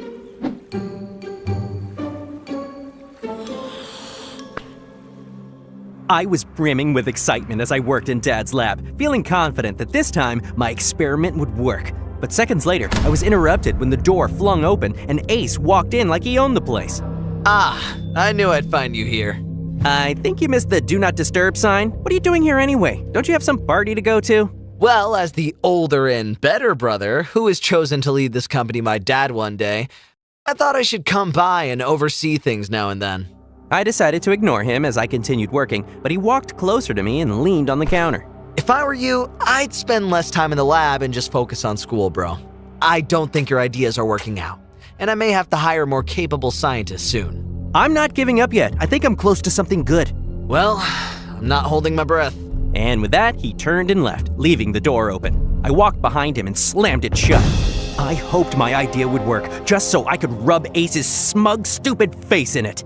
I was determined to finish my story tonight no matter what. It was nice and quiet, I had my lucky socks on, and I just ordered my favorite banana pizza. Just as I was about to bite into a slice, my cat jumped up and snatched it from me. Hey, give that back, you greedy creature! Your cat food's in the bowl. This is mine! I chased Meowly Cyrus around the room, knocking over a bunch of things. It's the last piece, and I haven't eaten all day! I finally jumped forward and caught him. Gotcha! Just as I was about to snatch my slice from him, a roll of toilet paper came flying through the window and hit me on the forehead. I looked up annoyed to see Dominic climbing into the window ledge. Let the poor cat eat in peace. Stop acting like Meowly Cyrus's dad. Fine, Meowly. Here, have it. Are you happy now? It's just a freaking pizza. A disgusting banana one, actually. It's the meaning of my life, and you know it! Also, I'm still mad at you for yesterday. Why did you embarrass me and Clover in front of Ace? He must be thinking we're so lame! He's not thinking about you. You're just one of his 1,000 fangirls. Then he just flopped down on my bed, took out his own laptop from under it, and started working on something. I really hope you're doing some homework. You're always focused on your scientific research, and you'll fail high school at this rate. This research is more important. I really need to prove my worth. You know your dad loves you and Ace the same, right? Sometimes I really don't think he does. And Ace definitely thinks he's better than me because his mom is rich and mine's poor. I know he's smart, but I really believe I can run Dad's company better. So I just gotta show him that. Sadie dropped down on the bed beside me and stared up at the ceiling, looking deep in thought. How's your romance story going? I still need a few more scenes, but my mind isn't cooperating and I don't know why. He's just being difficult. And yes, it's a he. I've assigned a pronoun to each body part. It's a surprise for someone as feminist as you to call the mind a he. Well, he's annoying and stubborn and also gives me really stupid ideas at times. So yeah, it's a he. Sadie sighed, then pulled out her hair tie and shook her hair out. And I felt kinda stunned. At that moment, she looked prettier than ever. Maybe you need to finally date someone. Experience is the best inspiration, you know. Why would I date someone when we'll eventually break up? Nothing lasts forever, Dommy boy, so no thanks. Wow, I didn't expect that coming from a romance writer. The perfect love stories only exist on paper. Trust me. Okay, Miss Cynical. What if you fake dated then? You know, role-playing can help visualize scenarios better. That's an idea, but who would agree to fake date me? I'm a very busy guy, but I could take out some time to help a friend in need. What? I wouldn't be able to take you seriously for a second. That would never work. And what prize would I get if I prove you wrong? Sadie smacked me with a pillow. This and this too. We both laughed as we broke up into a pillow fight. The next day at school when the last bell rang, I was in a hurry to leave because I had to make Mom's deliveries. As I was rushing down the corridor, I suddenly went crashing straight into someone and dropped all my books. I looked up to see that it was freaking Dana. Oops, sorry, didn't see ya. As I quickly picked up my stuff, Dana's minion suddenly grabbed my arms. Not so fast, honey. And then Dana snatched my bag and took out my laptop. Ooh, nice lappy. Where did you steal this from? What? It's mine. Don't touch it. I tried moving towards Dana, but her minion was holding me back in a tight grip.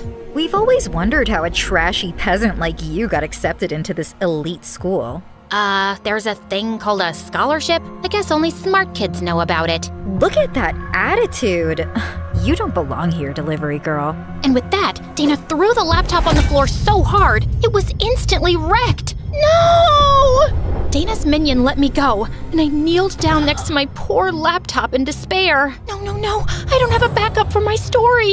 Just then, I noticed a small crowd had gathered, which suddenly fell quiet and made way for someone to walk through. It was Margot, the most popular girl in school, who was sheer perfection from head to toe. But right now, her lovely face looked grim. What's happening here? Dana and her minion looked at each other in alarm. Margot, we didn't do anything. She bumped into us on purpose. We were just teaching her a lesson, I swear. She deserved it. She was really rude to me the other day. Margot turned to Dana and gently pushed her against the wall. Touch her again, and I'll make sure you'll regret it. Do you understand? The two girls nodded their heads quickly and then fled the scene. Margot picked up my bag and handed it to me. I'm sorry about what they did. I'll replace your laptop. I tried to hold back my tears as I shook my head. You don't have to do that. It's not your fault. I kind of feel like it is. They're my friends. It's really not. And you're not them. Okay. But if you change your mind, let me know. I mustered a small smile and nodded, then watched Margot walk away. Rich, popular, pretty, and kind. I wish I could be like you. Later that night, I was sitting on my bed, mindlessly scrolling through my phone when the doorbell rang downstairs. And to my surprise, it was a butler from Dominic's house with a package for me. I raced up to my room, ripping into the package like a ninja on a mission.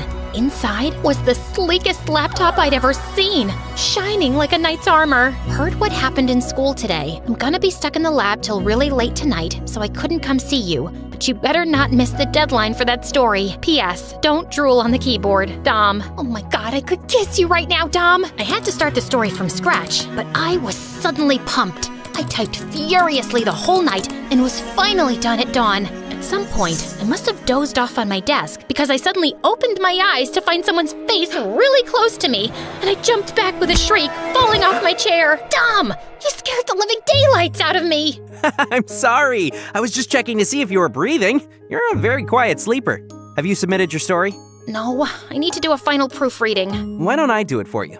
I felt relieved as Dom took over my laptop, but then he made a funny face. Princess Walk Walk. That's your pen name? Yeah, it's cute, right? A chicken sound, like this. Bark, bark, bark, bark. Yeah, it's great. Got a nice ring to it. I'm sure Princess Walk Walk will be a very famous writer one day.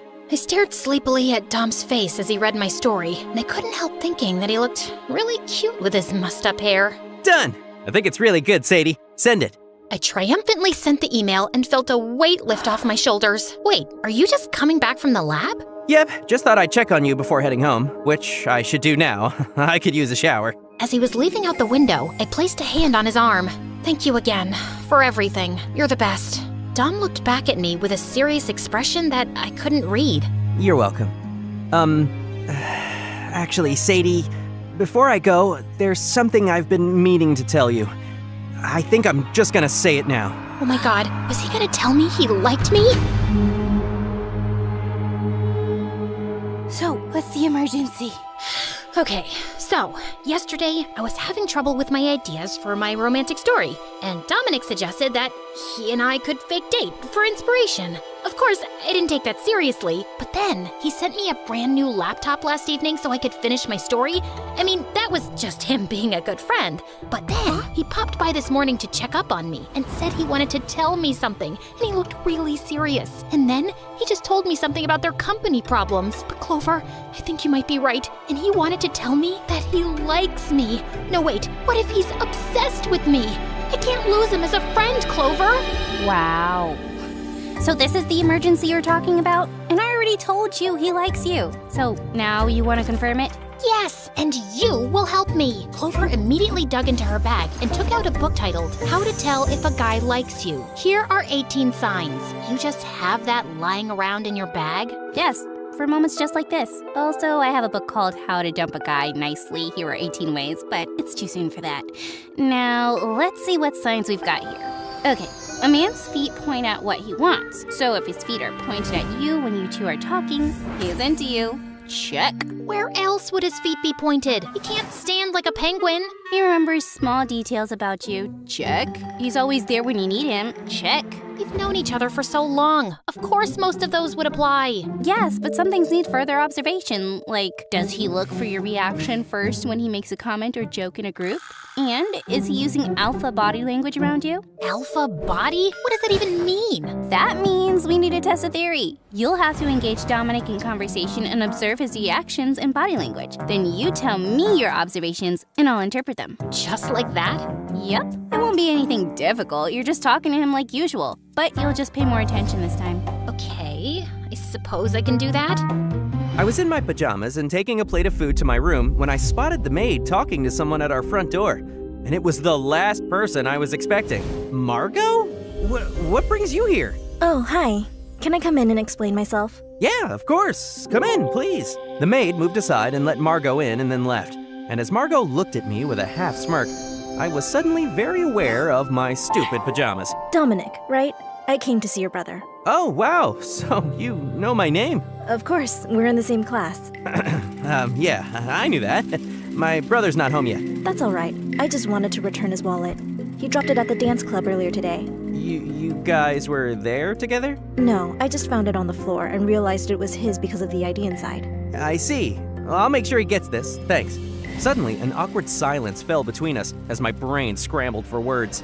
You didn't steal anything, right? Excuse me? What I mean is, maybe you stole the wallet's heart. Margot just stared at me with a poker face, and I could feel myself turning red. Okay, that was stupid. Wallets don't have hearts. Sorry, I was just trying to make you laugh. I tend to be a bit awkward around pretty girls. Margot's face softened and she smiled, and I couldn't help thinking how gorgeous she was. Really? I hadn't noticed. I made my way over to Dominic's place, hoping to test out some of Clover's theories on him. I rang the doorbell a couple of times and nearly fell back in shock when Margot opened the door, giggling about something. Hey, Sadie. Oh, hello. Sorry, I just wasn't expecting to. And then I noticed Dominic behind her, grinning like he had a clothes hanger stuck in his mouth. Oh, hi, Sadie. Did we have plans or something that I forgot about? No, I just came to ask something. Sure, what is it? You know what? I'm suddenly blank. I've completely forgotten what it was. Stupid dumb me. I'll text you when I remember. Bye! Before he could reply, I just turned around and left, and seconds later, I heard the door shut behind me. Since when were Margot and Dominic hanging out together? And why was this even bothering me? Once Margot had left, I headed over to Sadie's house to ask why she'd dropped by earlier. I jumped over the fence as usual and climbed up her window. Sadie was curled up on the bed with her back to me, seemingly asleep. I quietly tiptoed in and saw that she was actually watching an MSA video on her phone. I leaned forward and said, "Boo!" Sadie nearly fell off the bed as I laughed. Holy freaking butthole, you scared me! I can't believe you're still not used to this. God, you look so stupid every time. Ha, very funny. Can we do this another time? I'm tired. What a buzzkill. Did something happen? Do you want some pizza? I told you, I'm just tired. Go away. I was surprised and a bit disappointed. And I was about to leave when I found Meowly rubbing herself against my leg. Oh, hello there, Meowly. Do you know how to twerk? Meowly suddenly sneered and scratched my hand hard. Ow, bad kitty! Look, Sadie, she scratched me. I've been telling you, Meowly is evil, but you always take her side. She glared at Meowly, who was busy licking its butt now, and then rummaged through her drawers for her first aid kit. Give me your hand. I immediately obliged, and as she put a bandage on, I couldn't help sneaking a few glances at her face. There you go. Thanks. So, did Princess Walk Walk get her first ever pay? Oh, yes, I did. I'm gonna buy something for Mom tomorrow. It's her birthday. Also, I'm throwing a little dinner party for her, and I'd love it if you and Clover could join. Of course, we'll be there. Is that what you came to say earlier? Oh, yeah. I thought it would be rude to invite you to a party and not invite Margot. Although, I don't even know her, but yeah, I thought I'd just tell you later. And I had no idea you two were friends. Well, we're not. Not really. She had just come by to return Ace's wallet. Oh, so they're like a thing. That's what I thought. But no, he dropped his wallet in a club and she found it. Anyway, let's go find some praying mantis in the yard. You and your obsession with that weird insect. Go to sleep, buddy. It's just 10 at night. Come on, princess. Let's go have your favorite strawberry shake after. Sadie looked a bit thoughtful for a few seconds, then said, Okay, I'm in. Later when we were at the diner, I was watching Dominic placing our order at the counter, and I couldn't help wondering why I was finding him extra attractive these days. Soon, he came to the table with just one milkshake in hand. Just one? Yep, we'll share it. Are you out of cash? You could have just told me. No, I have enough money. I was just thinking that maybe we could push that fake dating thing if you want. To give you more ideas for your next story. Couples share food and drinks, I'm guessing. I was slightly taken aback, but I covered it up quickly by laughing out loud. I didn't think you were serious. Doing that with you sounds super weird. Why would it be weird? I'm just trying to help you, and we're just friends, right? Unless you're secretly in love with me or something. Oh God, please don't say that again. It almost gave me a stroke. Too bad it didn't happen. I just grabbed the shake from him and sipped on it while I prepared myself to test out Clover's signs. If a guy likes you, he should maintain eye contact most of the time. I leaned over on the table and stared intently at Dominic, who looked weirded out.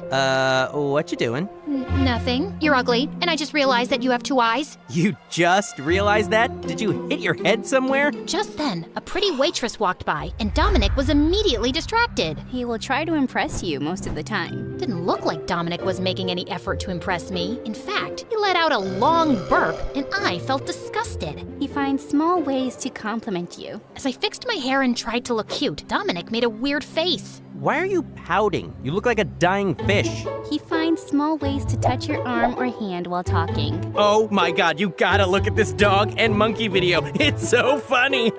Just then, he punched my arm hard like I was his bro or something. And it actually hurt. Can we go home now? As we drove back, I couldn't help feeling a bit disappointed. It looked like he wasn't into me after all. I was at my best friend Justin's place for our weekly video game night, and I was finding it hard to focus. Come on, dude. Stop being a wuss and play like a man. I'm trying. Okay, actually, no, I'm not trying. I give up. I'm just not in the mood today, sorry. Then why did you come over to challenge me? I just needed someone to talk to. Since I'm your only other friend besides Sadie, I guess you want to talk to me about Sadie. What happened? Did you two fight? No, we're fine. Then what? You finally realized that you like her? What? No! And why would I like her? She's like a cousin. Yeah, okay. I believe you.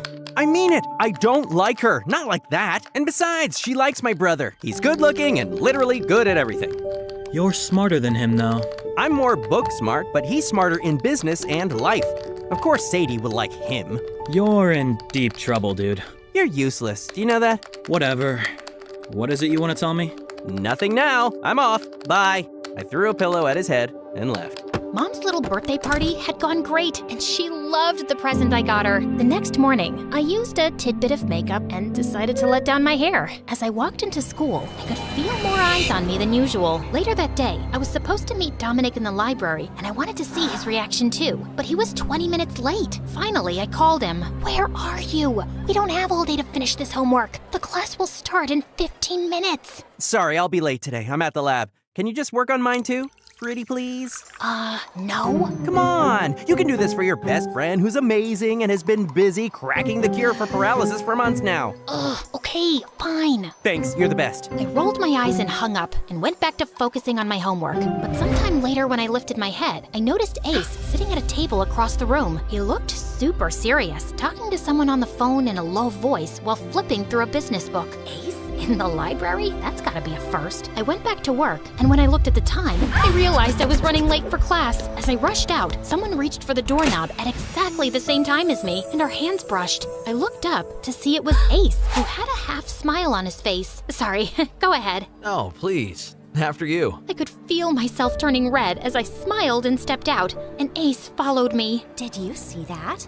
What? Ace and Sadie. They came out of the library together, and she's looking pretty decent this time. There's something fishy going on here. It's just a coincidence. Dom has low standards to be friends with someone like her, but Ace is classy. Yeah, but she is smart and pretty and lives right next to him. But you're right. If Ace finally dates someone, it would probably be someone like you. Someone like me? It should definitely be me. That girl should stay away from my Ace. Girl, you're pathetic. You went out with him once in the 7th grade, right? And now you're acting like you have 5 children together or something. Excuse me? No, excuse me. I mean, get out of my way. Hey, Sadie, wait for me. Later that evening, Mom and I had gone out for groceries, but when we returned and walked into our house, we were shocked to find our living room completely trashed. Oh my God, who did this? I'm gonna call the police. I whipped out my cell phone immediately, but Mom suddenly stopped me. That's when I saw the handwritten note she was holding in her hand, which said, "You're running out of time." No. Oh God. I know who did this. You do? What's happening, Mom? Who's that note from? Mom looked terrified and started to cry, and I gently led her to the couch. Mom, whatever it is, please tell me. Once she was a bit calmer, she started to speak. I took out loans from some people for business in this house a long time ago, and I've been repaying them over the years, but this year it just started to get a bit overwhelming. I've been late with some payments, and they're not happy about it. Why didn't you go to the bank for loans? I can't, sweetie. You know I'm an illegal immigrant. You should have told me about this earlier. I could have looked for another job besides writing. I didn't want to burden you with more. I'm so sorry, Sadie. I hugged Mom tight, trying to reassure her that everything would be okay, when suddenly we heard a loud thud outside, and we both froze in alarm. We had just sat down for dinner when Ace sniffed the air, then made an annoyed face. Dad, can we please move to a better neighborhood? Why? It's a nice place and our house is fancy enough. But the smell of fried chicken is killing me. Who hates the smell of fried chicken? I do. It's all I can think about all day and I can't even eat it. Do you know how hard I work out?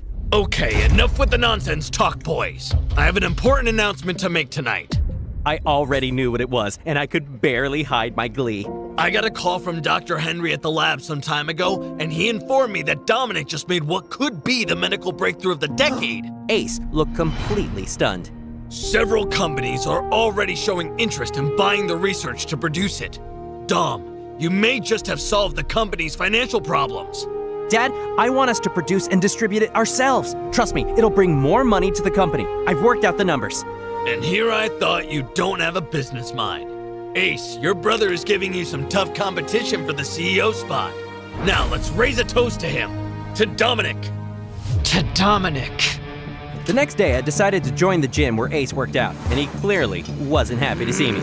He put on boxing gloves and started hitting the punching bag, and I was certain he was imagining it was my face. I started exercising too, but just a few minutes later, I heard a girl's shrill scream, and I turned around to find Dana on the floor next to Ace, who looked very confused. Oh my God, you hit my cheek with your elbow. I did? You did. It hurts so much. Oh God, my flawless cheek will be bruised till Christmas. I controlled my laughter and walked over to Ace as Dana's loud wailing continued drawing attention. Okay, I'm sorry. Can you stop crying, please? Let me take you to the clinic downstairs. I think it's better if you just take me to lunch. I'm sure an ice pack would help my bruise. Bro, it's the least you could do after hitting her. Ace glared at me as he turned to Dana. Sorry, but I don't have time for... Oh my God, this hurts. My face. Fine. I think lunch is a good idea. Dom, you should join us too. Does he have to? I'd love to.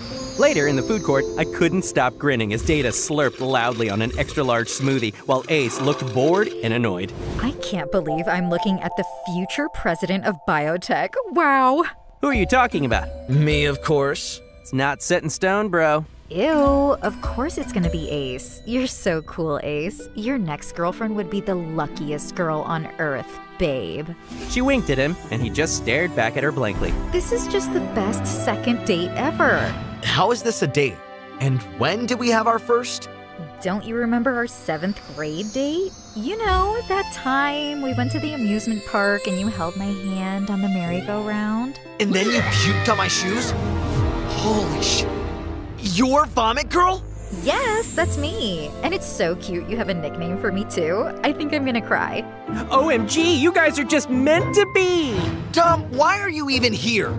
You literally invited me. Dana, are you feeling better now? So much better. Great. Now if you'll excuse me, I have important things to do. What? But Ace left before she could even finish, and I burst out laughing. I paid for it immediately when Dana dunked the rest of her smoothie on my head and stormed off. But it was kind of worth it.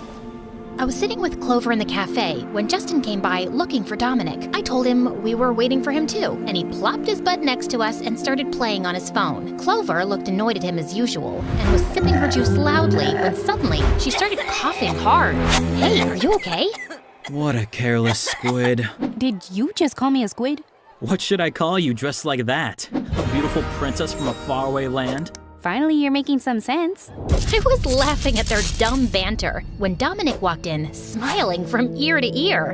Here comes the superstar. You're all over the news, dude. Fist bump. I'm so proud of you, Dom. I wanted to celebrate it with you last night, but Dad kept me really busy. I guess you're the favorite son now. You bet I am. Okay, Dominic's here now, so tell us your news, Sadie. Oh, yeah, I didn't want to bring the mood down, but I really have to tell you guys this. So, Mom told me something. As I was speaking, Dom's phone kept ringing, and he was obviously distracted. I'm so sorry, guys. I need to take this. It could take a while. He got up to answer the call, and Justin picked up his bag too. Okay then, I'm gonna head out. Literally no one asked, and also, we don't care. Justin picked up her sandwich from her food tray, made a peace sign, and left. Ugh, he's so annoying. Why is Dom even friends with him? Speaking of which, it looks like Dommy Boy is booked and busy now. Of course he is, and I'm happy for him. I hope he doesn't forget all about us soon. So, what were you saying about your mom again? Yeah, about that. Some really shady people are after us. They broke into our house and destroyed the living room and threw some big rocks at our door. What? That's terrifying. Did you call the police? No, we can't do that. It's a long story.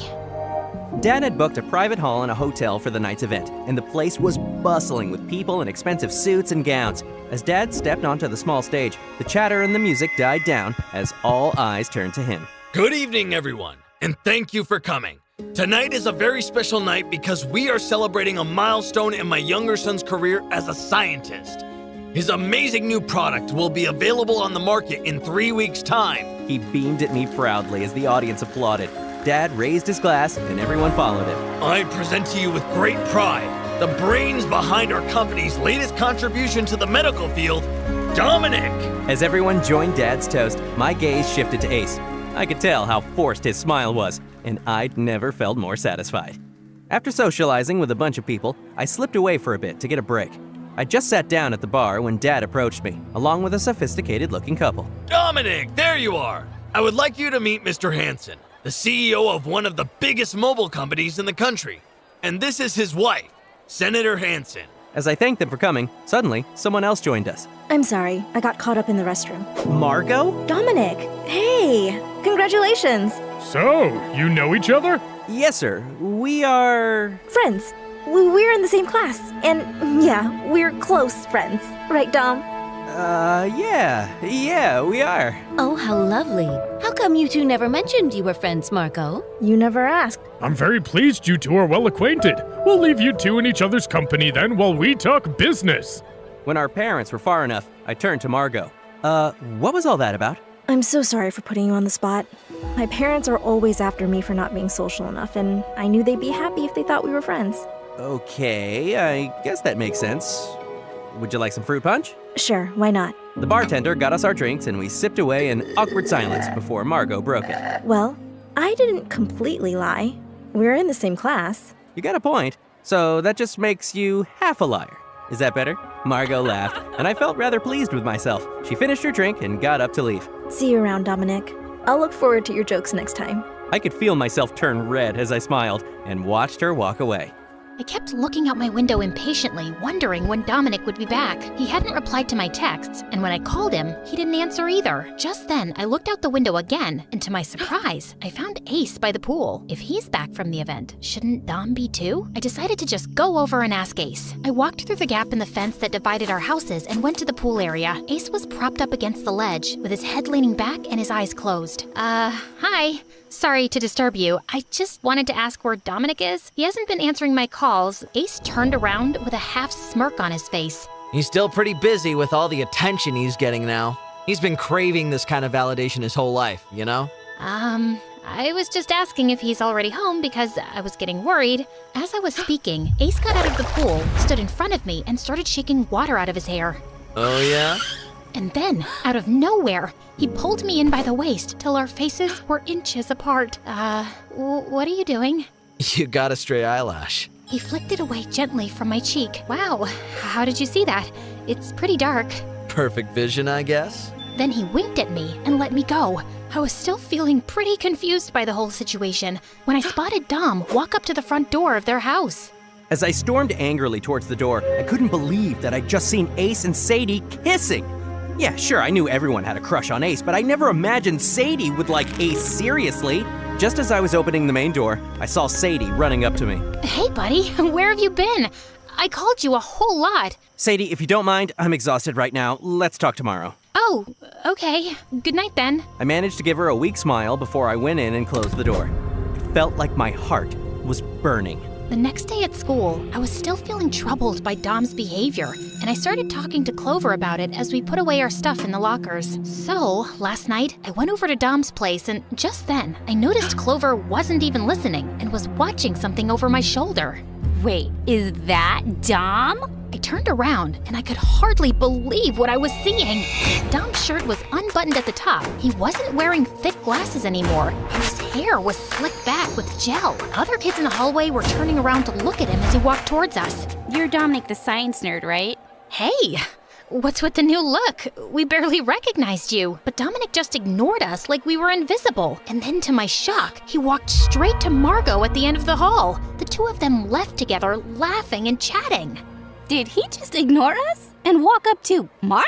I just stayed quiet as I watched them, and suddenly Justin was beside me. Is that our boy? What happened to his hair? Beats me. We're running late for class, Clover. Yeah, you go ahead. I'll be there in 2 minutes. I shrugged and left. Hey, can you take your headphones off for 1 second? We need to talk. Do we really need to? Yes, we do. What's going on with Dominic? Did he say anything to you about Sadie or Margot? What Dominic and I talk about stays between us. And you shouldn't be so nosy. You're already annoying enough. Now, if you'll excuse me, I have my video game to get to. Hope you lose badly. The next day, when I walked into the kitchen, I found Mom sitting at the table with her head in her hands. Mom, are you all right? Mom looked up and she was crying. Mom, what's wrong? The people who trashed our house. Their boss called earlier and reminded me of the money I owe him. I told him I could pay a portion of it soon, but he wants the full amount. Sadie, he was the one who helped me with my immigration papers. He said if I don't pay up soon, he could easily mess up my documents and get me deported. What? Mom, he can't do that. Can he? She just looked at me sadly, and I hugged her tight, feeling panicked. I called up Clover later and told her everything, and she immediately told me to talk to Dom. He's been so busy and, I don't know, acting weird. But this qualifies as an emergency, right? Yeah, dude. His family's influential, and he is your friend. Listen, I gotta go, but talk to him right now and update me. Clover hung up, and I looked over at his place. She was right. He had to be there for me now. I marched over to his mansion immediately. The maid let me in and told me Dominic was in the library. When I walked in, I spotted Dom in the armchair by the fireplace reading a book. Hey, Dominic didn't react, and I thought he hadn't heard me. I inched closer and tapped him on the shoulder. That's when he looked up at me, then slowly put his book away. Sorry, I didn't notice you coming in. What's up? I was about to speak, but his phone rang and he held up his hand, asking me to wait. Sir? Of course, yes, I'll be there. I'm on my way. He ended the call and awkwardly rubbed his neck. I'm sorry, but I have to go. You don't have 5 minutes? It's kind of important. Not right now. Maybe later? Sure. He didn't even look at me again as he rushed out, and suddenly, my eyes welled up with tears. I was leaving the mansion when Ace caught up with me. Hey, hold up. You look upset. Is everything okay? Hi.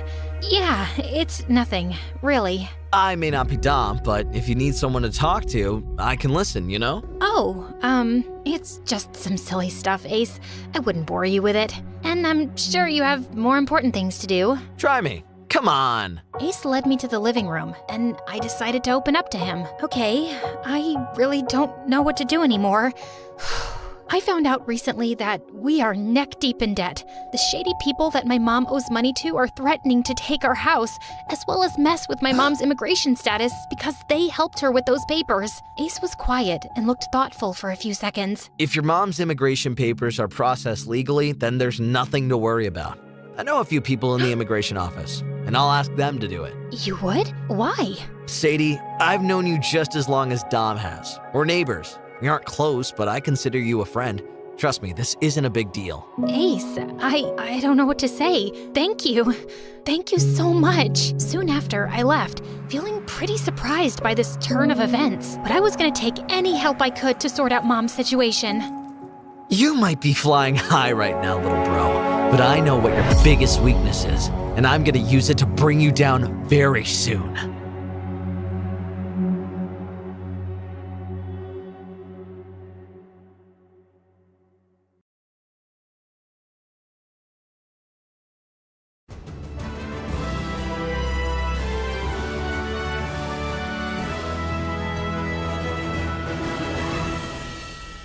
The first time I saved a life, I was 6 years old. I was having dinner with my parents when I saw my neighbor through my window, suddenly fainting on her couch. I suddenly felt a pain in my chest, and I knew that she was feeling it too. That lady was in danger. I made my parents follow me to her house and call 911. She'd been having a heart attack, and the doctors saved her life thanks to our help. That was the day my powers were recognized. You see, I've always been a bit different from others around me. My parents didn't realize it for the longest time. They thought it was just funny that I burped every time they did. They loved me for how I always seemed to know how they were feeling. I was the dream daughter, but they never thought that I was some kind of medical marvel. After many years of testing, we discovered that I had a rare condition called mirror touch synesthesia. I could physically feel what other people feel, so long as I was looking at them. I became an instant hit among the doctors in town. Synesthesia this strong was rare to find, and they were all clawing at the chance to study me. I wanted to help people with what my dad called my superpower. So I answered doctors' questions day after day and let them run countless tests on me. And the day they published their findings, everything changed. I went to school like it was any ordinary day, and noticed that the vibe was totally different. People were saying hello to me. They wanted to talk to me and sit with me at lunch. Wait, what? I'd always been the weird, emotional loner. Why was I suddenly Miss Popular? Everyone was curious about me and wanted my attention. Even Selena, the most popular girl in school. When I was heading to class, she pulled me aside. You're the girl who can feel people's emotions, right? Yes? Great. I need you to do something for me. Apparently, Selena was in a crisis. She was sure her boyfriend was cheating on her, and she wanted me to watch him while she asked him the truth. He's too good a liar. The only person he can't lie to is you, Lucia. I don't know. I'll give you $100. Sold. She took me to the football field where her boyfriend was hanging out with the other players. Tell me the truth, Sam. Are you cheating on me? The entire team fell silent as everyone stared at the two. No way, babe. You're the only one for me. Selena turned to me. Sorry, he's lying. I can feel his guilt. Sam, you total jerk. Babe, don't tell me you believe this loony over me. You bet I do. We're over, jerkface. Come on, Lucia, let's go. Selena stormed away, pulling me along. She took me to her cheerleading gang and told them what I did for her. Before I knew it, I had become a celebrity among the girls in my school. I could tell girls who had a crush on them and who hated them. I even knew if their boyfriends had a secret crush on their sisters. The assignments got crazier by the day, and the payments got bigger. Once my list of clients began to grow, I decided to take my business a step further. I built a simple app that the girls could use to reach me with their problems. I could tell a lot just looking at a photo. The app spread through my school like wildfire. I had a new energy when I went to school now. I was the most popular girl in school, and I loved it. I now had a huge, strong troop of loyal girlfriends. I was invited to every party and sleepover, and my social schedule was always packed. And best of all, the money I made really helped my parents out. I paid off our mortgage and bought them a car. And I had money left over to buy myself an awesome gaming setup and a whole new wardrobe. Life was going great, till the day I decided to ask Nate, the new boy, out. Nate was such a total babe that I knew I had to ask him out. So I made my move at lunch. He noticed me as I came near him, and his boredom changed to fear? Before I could even process his emotions, he picked up his tray and ran away. What was happening?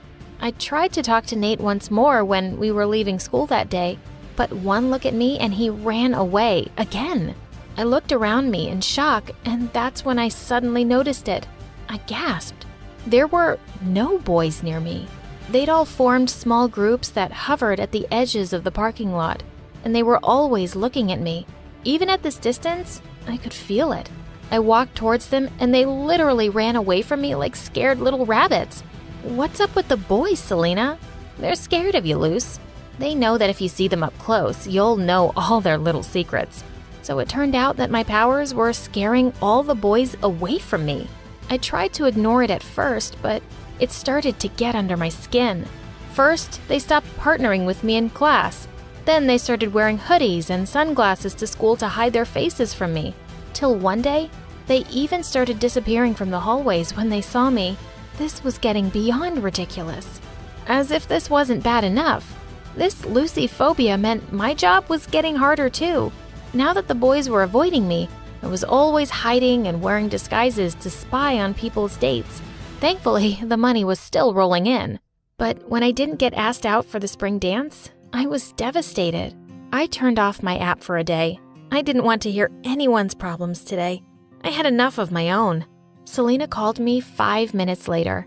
Hey, why is your app not working? Because I don't want to work. Why not? Luce, I want you. It's like life and death. It's Alex. Ugh.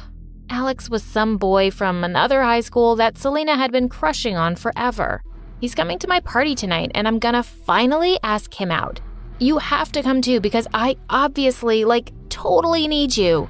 When I tried to refuse, she offered to triple my rate. I gave in. Fine. Just this last time. I promise I won't need your help once I have Alex. I sure hoped so. Her party was a wild, crowded scene. But even here, the boys took one terrified look at me and moved away. That's it. I'm out, I thought as I stormed off away from them and crashed right into someone, spilling water all over them. Oh my God, I'm so sorry. That's okay, beautiful. I looked up in surprise to see the most gorgeous boy I had ever laid eyes on. But I ruined your shirt. I don't mind you ruining anything I own. I could feel that he meant it. I blushed. Now, show me where I can clean up. I led him to the bathroom. We talked while we ran through Selena's giant mansion, and it felt amazing. Finally, a boy who didn't look at me like I was a ghost. Then as we spoke, he suddenly took off his shirt to dry it over a heating vent. He looked so hot, I literally wanted to melt. Are you checking me out? No. Liar. He grinned at me. My face was pretty much entirely red now as I turned to leave. Perhaps you could continue checking me out over dinner sometime. I was too shocked to hide my surprise. You're asking me out on a date? I know, it's a bit fast. I mean, I don't even know your name. I gasped. That's why he was so chill. He didn't know who I was. But sometimes you just have a feeling, you know? I knew exactly how he felt. Just as I was about to say yes, Selena showed up behind us. Lucia, Alex, you already met. I nearly passed out. He was Alex? The Alex? Why is he shirtless? Alex answered her while I mentally kicked myself repeatedly, hard. I wanted the one guy I couldn't have tonight, and he wanted me. But that didn't matter.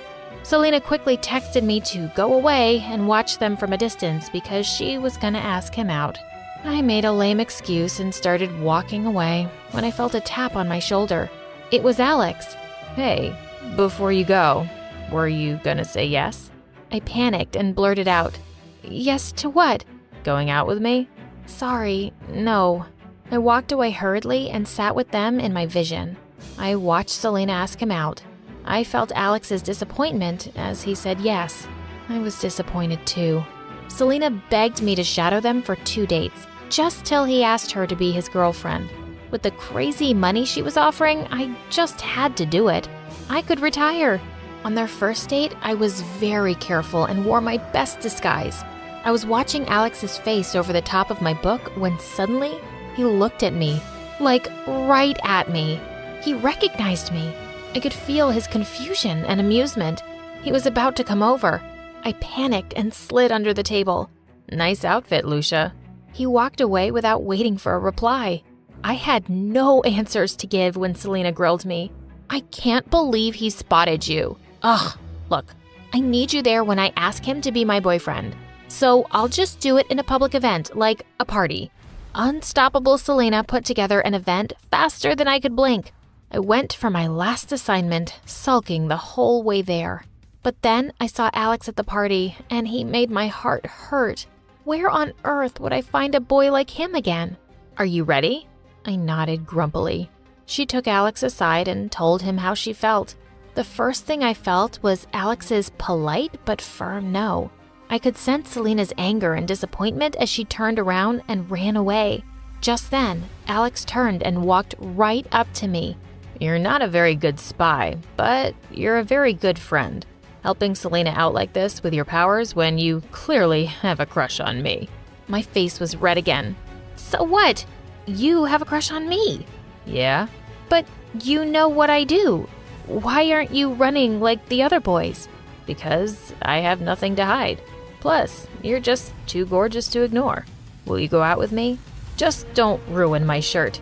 I finally said yes. It was so exciting to finally go out on dates with an amazing person. I was blissfully happy till the day I walked into Alex's prom, totally unaware of what was waiting for me inside. All the girls from my school were here. Selena was here too, and she walked up to the stage, pointing at me. There she is, girls. There's the awful girl who promised to help me and then stole my boyfriend. The girls began to boo me loudly. Let this be a warning to all of you. Never, ever hire Lucia ever again. The girls began to boo even louder. I wasn't even dating Selena. She's nuts. It's okay, Alex. I could feel the hatred of literally 100 girls right now, but I really meant that. I was done helping them. My life at school went back to usual and people quickly forgot I even existed. They left me alone, but this time I wasn't lonely. I had a lot more confidence and an amazing boyfriend by my side who loved me. With Alex and my parents' support, I finished my education in psychology and began to help people as a licensed therapist. I finally started using my powers the way they were meant to be used, to save lives.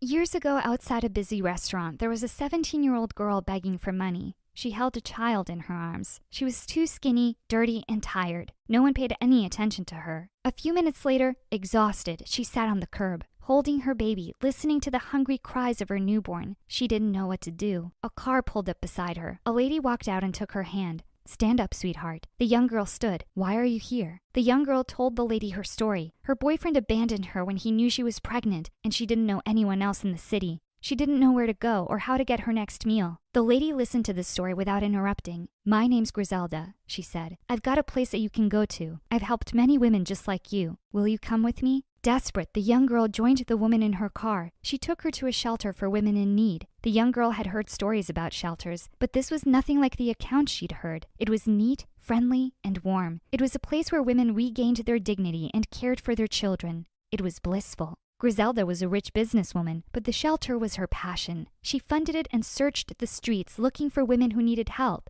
There were many of these women, and they all seemed to grow healthy again under her watch. In Griselda's haven, women healed from their trauma. Seeing this gave Griselda a sense of fulfillment. Most of these women would leave the shelter only to return a few weeks later, newly traumatized. 9 times out of 10, it always came back to the same thing: men. Men were ruining the lives of these women. Griselda hired lawyers, hounded social workers, and called the police, but it was always the same. Nothing changed. The women continued to return to her, broken and defeated. After years of this, Griselda finally snapped. Every time a man came near her, she would just about spit on him. Within a week, the shelter closed down. Griselda and most of the women disappeared. Some returned to the streets or the homes where they were neglected. Griselda bought acres of farmland in the middle of nowhere, a place so far removed that no one knew about it. She built a giant wall around the perimeter, hidden behind a thick forest of trees. She put female guards up on the only entrance. She cut the internet, satellite, and cellular signals in the area, jamming and confusing these signals so that our community's location didn't even show up on digital maps.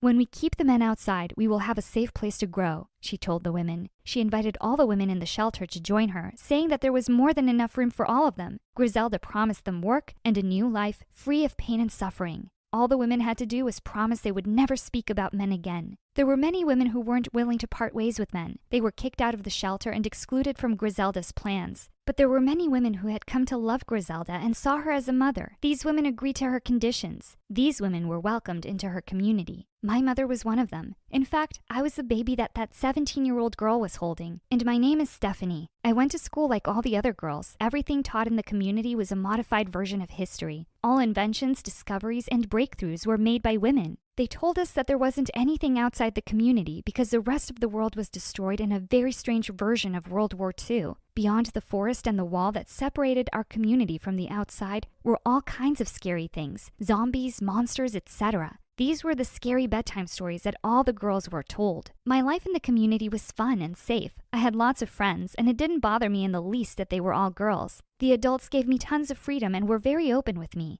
That changed when I was 17. That was when I began to ask too many questions about our history. I loved to explore and push the boundaries. We had grown up hearing stories about the boundary wall not being safe. There were usually patrols that passed through the forest, making sure that none of the girls strayed too far. I waited for them to pass and snuck right up to it. The wall was huge and there was no way I was going to see through it, but I followed the wall for a few days, mapping it out, seeing how far it stretched. That was when I found the guarded entrance. During a changeover of the guards, the entrance was temporarily open. I looked out past the wall and was surprised to see that the world I knew continued. It was nothing like the stories we'd been told, filled with decaying trees and radiated animals. It was alive and beautiful out there. I spent my afternoon sneaking to the entrance and watching from the bushes for any signs of life. About 2 weeks later, a truck arrived at the entrance. I saw the strangest creature climbing out of the truck, like a woman but with short hair and a deep voice. I told my friends what I had seen, but they didn't believe me. The next day, I was called in to see Griselda.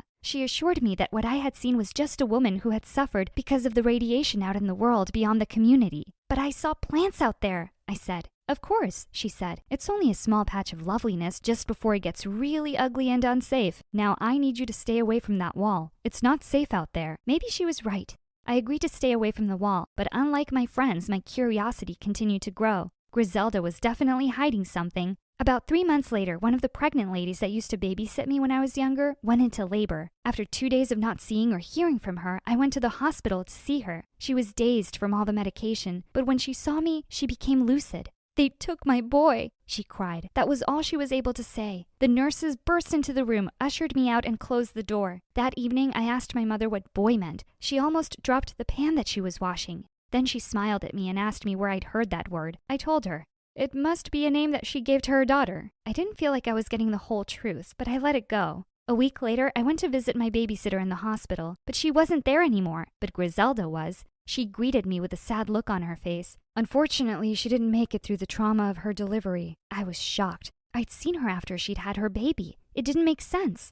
But I came to see... Griselda didn't let me finish. She has suffered enough. Please leave this now. Go and grieve and stop fighting me on this. I spent the next day wandering the community alone, clearing my head. Something kept bringing my mind back to that entrance, so I visited my secret spot in the bushes where I could watch. A car drove by and stopped in front of the gate. I couldn't believe my eyes. In the passenger seat was my babysitter. She looked sad, but she was definitely alive.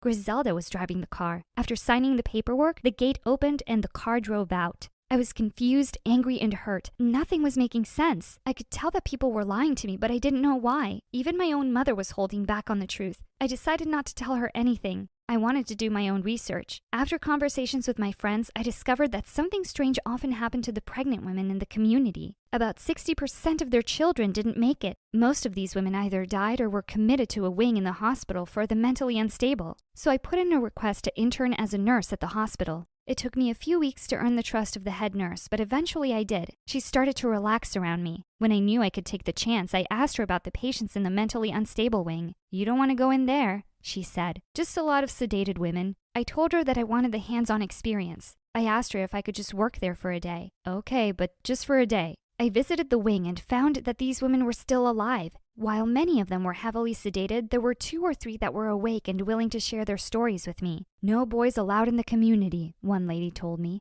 "What does boy mean?" She laughed at me and told me the strangest story I had ever been told. It went against all the biology lessons I had learned at school. "There's a whole world out there," she said. I remember leaving it when I was about 7 years old. It's not a wasteland. They've been lying to us. Obsessed with finding answers, I snuck up to the fence and waited for an opportunity to sneak out. A delivery vehicle arrived. As they were unloading the truck, I slipped into the back. We drove for about an hour. When the truck stopped, the back was opened. I slipped out undetected. I walked into a tall building, bigger than anything that I'd seen in the community. It was filled with stores of every kind, and more than that, it was a mix of people. Lots of women, but also lots of these other strange creatures. One of these strange-looking women came up to me. "Are you okay? You look lost," he said. He was about the same age as me. I told him it was my first time here. He offered to show me around because his friends had bailed on him and he had some time to kill. He took me from store to store, but I barely heard what he said. I was more fascinated by him. "What kind of girls are you?" I asked him. He laughed. "I hear you. I should probably get my hair cut pretty soon." I had so many more questions for this stranger, but I didn't get a chance to ask any more. I felt a hand on my shoulder. I turned around. It was Griselda. "Excuse us, young man," she said to the boy. "We need to leave." He smiled and waved at me and then walked away. I pulled away from Griselda. "I'm not going anywhere with you," I said. Griselda shook her head. "You have no idea what you're doing, Stephanie. I'm not the villain here, okay? But if you want answers, I'll give them to you." Griselda took me to a coffee shop and we sat down. Griselda specifically asked for a female waiter. "This is a mall," she said, "and those strange creatures that you're seeing are boys. All the stories that we've told you, they've been to protect you and your sisters in the community, but they haven't been the whole truth." "What is the truth?" I asked. "The truth is that boys become men and men end up hurting women." Griselda told me why she had started the community. We spoke for hours. The more she explained, the more I could understand why she hated men so much. "Your own mother was abandoned by a man. Your father. Is that the life that you want to live? One filled with these vile creatures?" "They can't all be bad," I said. Griselda shook her head. "They are, every last one of them." She looked a bit creepy when she said that, but then she took a deep breath and calmed down. "We're going to go back home now, Stephanie, to your family, your mother, your friends, your community. And when we go back, you won't mention a word of this to anyone. Do you understand?" "You can't expect me to keep quiet about this," I said. "They need to know." Griselda slammed her fist on the table. "No one needs to know anything. I've been patient with you, but if you want to infect the minds of my community with what you've seen here today, I'll make you pay for it." She grabbed my wrist and told me that it was time to go. I tried to pull my hands free, but she wouldn't let go. I shouted for her to stop. A male security guard came over to us and asked if everything was okay. Griselda smiled at him and told him that she was my grandmother, and we were just leaving, but I wasn't going anywhere. "Help me," I said. "She's not my grandmother, and I don't want to go with her." Griselda tried to run then, but the security guard stopped her. We were taken to a room and held there until the police arrived. They questioned me in a separate room to Griselda. I told them my story. They couldn't believe what I was telling them. Griselda didn't say anything until her lawyers arrived. There was an army of them. Ironically, some of them were men. "I'm not doing anything illegal," she said to the police. The police said they'd need to investigate. I was kept in a safe house while the police performed their investigation. I watched television for the first time. It blew my mind.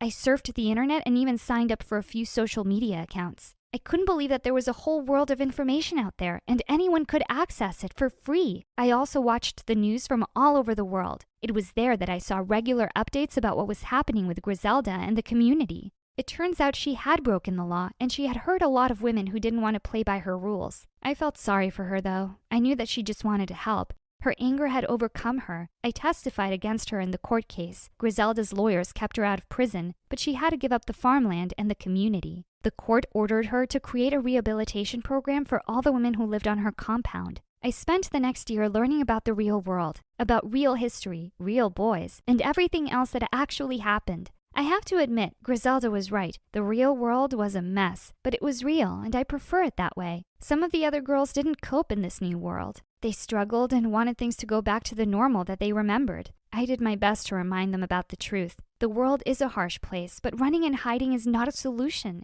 The best that we can do for ourselves is not wish that things were easier, but rather that we were stronger. Strong enough to take on the challenges that we face. Most of the older women were angry with me. They wanted things to go back to normal. My mother was one of them. She was disappointed in me and barely spoke to me for the first month. Since then, things have become a lot better between us. After my year of rehabilitation, I started college with a few of the other girls from the community. It was great to be in a place where I was free to ask questions and find answers. A place that encouraged me to be curious. It's the reason why I'm studying to become a lawyer. To make sure that the truth has a voice. It's also nice to have boys around on the campus. I haven't had the courage to start dating anyone yet, but one day I will. Although Griselda did the craziest and creepiest thing ever, I've learned something from her. I will never, ever allow anyone to mistreat me.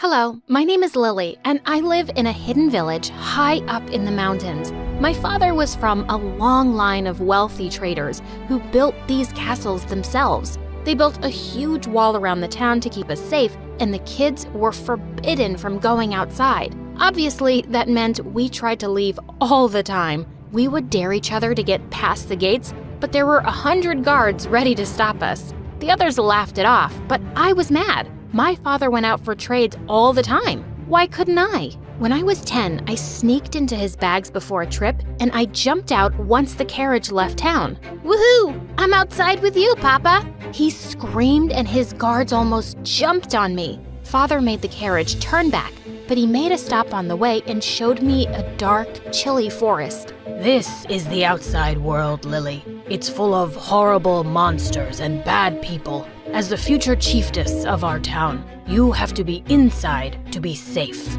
I believed my father completely, and I raced back into the carriage. When I reached home, I told everyone who would listen all about it. Father said there are monsters with giant teeth who chase you, and it's always dark and cold.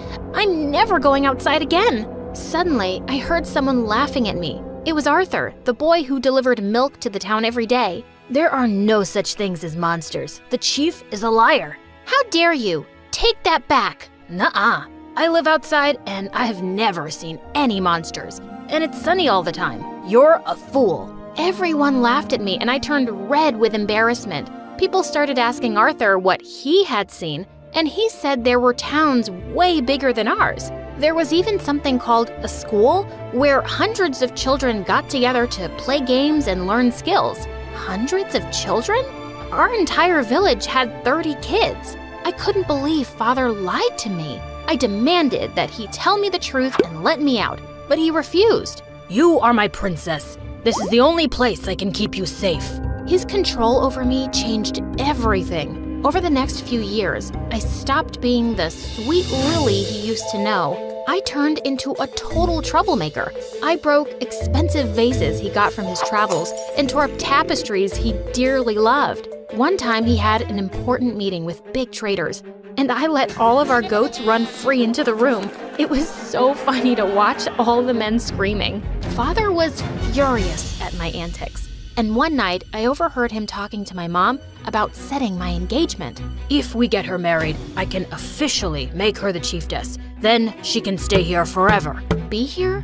Forever? This was my nightmare. I knew that if I wanted to see the world outside these walls, I had to do something drastic. The only person I could think of was Arthur, the milk boy. He rode into our town in a carriage every day, so I packed up some gold and clothes and sneaked inside. I held my breath as Arthur rode out of town, but when we were away from the walls, I couldn't help but scream. Yes, I made it out! Ah! What are you doing here? I needed to get out of there. You can take me to a new town, right? Are you joking? Your father will end me. Just then, loud bells started ringing through the village. Alarms. They must know you're missing. I'm taking you back. No, please, I'm begging you. If I go back, my father will get me married to some stranger, and I'll be locked in there forever. Not my problem. I'll give you all the gold I have on me. I showed him the contents of my purse, and he agreed to help me right away. Yes! Arthur's carriage raced away from my village, and I finally got to see the outside world for real. Yes, there were dark, scary forests, but they ended soon, and we reached a bright town that was bursting with people. Arthur tried to leave me in the middle of the crowded square, but I held on to him. No, you have to keep me with you. Not a chance. There's going to be guards looking for you all over. I gave you all the gold I had. The least you can do is give me a place to sleep one night, please? He groaned and took me to his house, complaining the whole way there. I got to meet Arthur's family, his mother and his little sister Gwen. When I told them the story of my escape, Gwen and his mother accepted me with open arms. I can't believe you've never been to school. You're much too young to be engaged. You can stay here until your father sees sense. Arthur protested, but the ladies shouted him down. They even had a secret basement to hide me in when the guards came to search everyone's houses. Even though they wanted to help me, living here was not easy. Even though I wore an elaborate disguise, Arthur's neighbors noticed I was new, and they were so nosy. One evening, all of them streamed into the house to ask who I was. Is she the lost girl? The one all the soldiers are searching for? No, I'm Arthur's cousin. Arthur doesn't have any cousins. We've known him our whole life. Who are you really? I thought I was done for, but Arthur stepped in and said, "She's my fiancée." Everyone gasped, and my jaw was on the floor. She's from another village. She's visiting to see her future home. She's really shy, so please stop staring at her. People walked away, whispering to each other, and I threw my arms around Arthur. Thank you. Now that everyone thought I was his fiancé, I was free to roam around town, and Gwen even took me to school. I got to play games I'd never even heard of, with more children than I'd ever seen in my life. I was just getting used to being here, when one day, horses charged into town with my father's crest. I ran home and tried to get into the basement, but Arthur blocked the door. I'm so sorry, Lily. Sorry for what? Open the door. That was when my father marched right into the house and caught me. His men put me into his carriage and he thanked Arthur publicly. You must be rewarded for helping me find my daughter. From now on, you work for me, son. I will take care of your education and your family. Pack up your things and follow us. Thank you, Chief.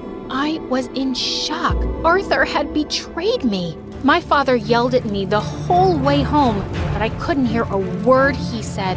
I was too busy punching Arthur in my head. Father locked me in my room and put guards to watch me. And the most annoying part? He asked Arthur to be my servant. I was so furious with him that I wasn't going to touch anything he brought me. I sat in my room hungry and thirsty for hours. You're being childish. You have to eat. No! I'm sorry I betrayed you, but my family was struggling every day outside. Your father offered a huge reward. I couldn't turn it down. The gold you took wasn't enough? Just go away. Because of him, my father was about to marry me off to some weirdo, like the richest boy in my town, who showed up with his creepy smiles. You're the future chiefess, right? You're even more beautiful than they said. I can't wait to win your hand. He gave me a flower and he leaned forward to kiss my cheek. Arthur pushed him away. Who kisses a lady like that? The guy who's going to marry her. No way was I going to marry this idiot. But my father actually agreed to his offer. He didn't even care when I said no. He has enough castles to amuse you your whole life, Lily. You'll love it. The day of my wedding was fixed, and I knew I had to run away somehow, but the days kept passing and I could never get around the guards. There was no way out, and suddenly my wedding day was here. An hour before the ceremony, Arthur ran into my chambers. You look incredible. What do you want? I'm freaking out. You want to run away, right? I can help you. I will never trust you. I have a plan. No one will see us. Come on. I had no other option. Arthur pulled a rope and we used it to climb down the walls. The town was empty. Everyone was in church for my wedding. We ran out of there at full speed. Arthur's family was waiting in his carriage too, and they hugged me tight as we rode off into the sunset. Why did you do this, Arthur? You just lost everything you got from my father. I felt too guilty for ruining your life. I can't live with that. I'd rather go back to selling milk. He likes you. Shut up. Arthur rode to a friend's place 2 towns over. I'd hidden there for just 2 days, when I started hearing the weirdest news about home. People were saying that a sickness was spreading through my town. Many were ill and some were even dying. Arthur thought this was my father's trick to get me to come back, but I couldn't just ignore this. We found some horses and raced back to my town. My worst fears came true when I got there. Our only lake was covered in algae. The water was toxic, all the fish were dead, and anyone who drank the water became severely ill. Father, I'm here. Lily, you're all right. I thought I'd never see you again. I saw the lake. We have to leave this town. It's not safe here anymore. No, we built this place with our own 2 hands. We can't just leave. We have to fix this. There was no way to fix this. I had to do something. I ran out of the castle and began to rouse the whole town to get out of their houses. All the guards were sick, and there was no one to stop me. We have to leave. You all know it. This place has kept us safe for generations, but we won't last 3 days without water. I'm going to a nearby town, and anyone who wants to live can come with me. Lily, we can't do this. Yes, we can. You wanted me to be the chiefess, right? Don't stop me from doing my duty. One by one, the villagers packed up their things and followed me. We all marched to Arthur's old town, and the people there were ready to help our weary and sick. Even though my father resisted, seeing his villagers healing melted his heart. He agreed to merge with this town, and we shifted our gold and our possessions over the next few months. It was the start of a new beginning for our people. Everyone was happier to be out of the walls, especially me. A few months after our town shifted, my father knelt before me with apologies. If not for you, I would have doomed all of our people. Yes, you would have. I was a complete fool. We are all lucky that you came for us, Lily. Can you ever forgive me? Only if you promise to trust me. Let me make my own decisions and my own mistakes, Father. Can you do that? I promise. I will. It wasn't an easy promise to keep, but he tried his best. A few years after that move, Arthur and I fell madly in love with each other. I couldn't wait to be with him and his family. But when I broke the news to my father, he reacted poorly. I can't let you marry a milkman. You're a princess. Father, remember your promise? You have to trust me. He grumbled and gave Arthur an angry hug. Hurt my princess and I will end you. Yes, sir. Aw, you guys are adorable.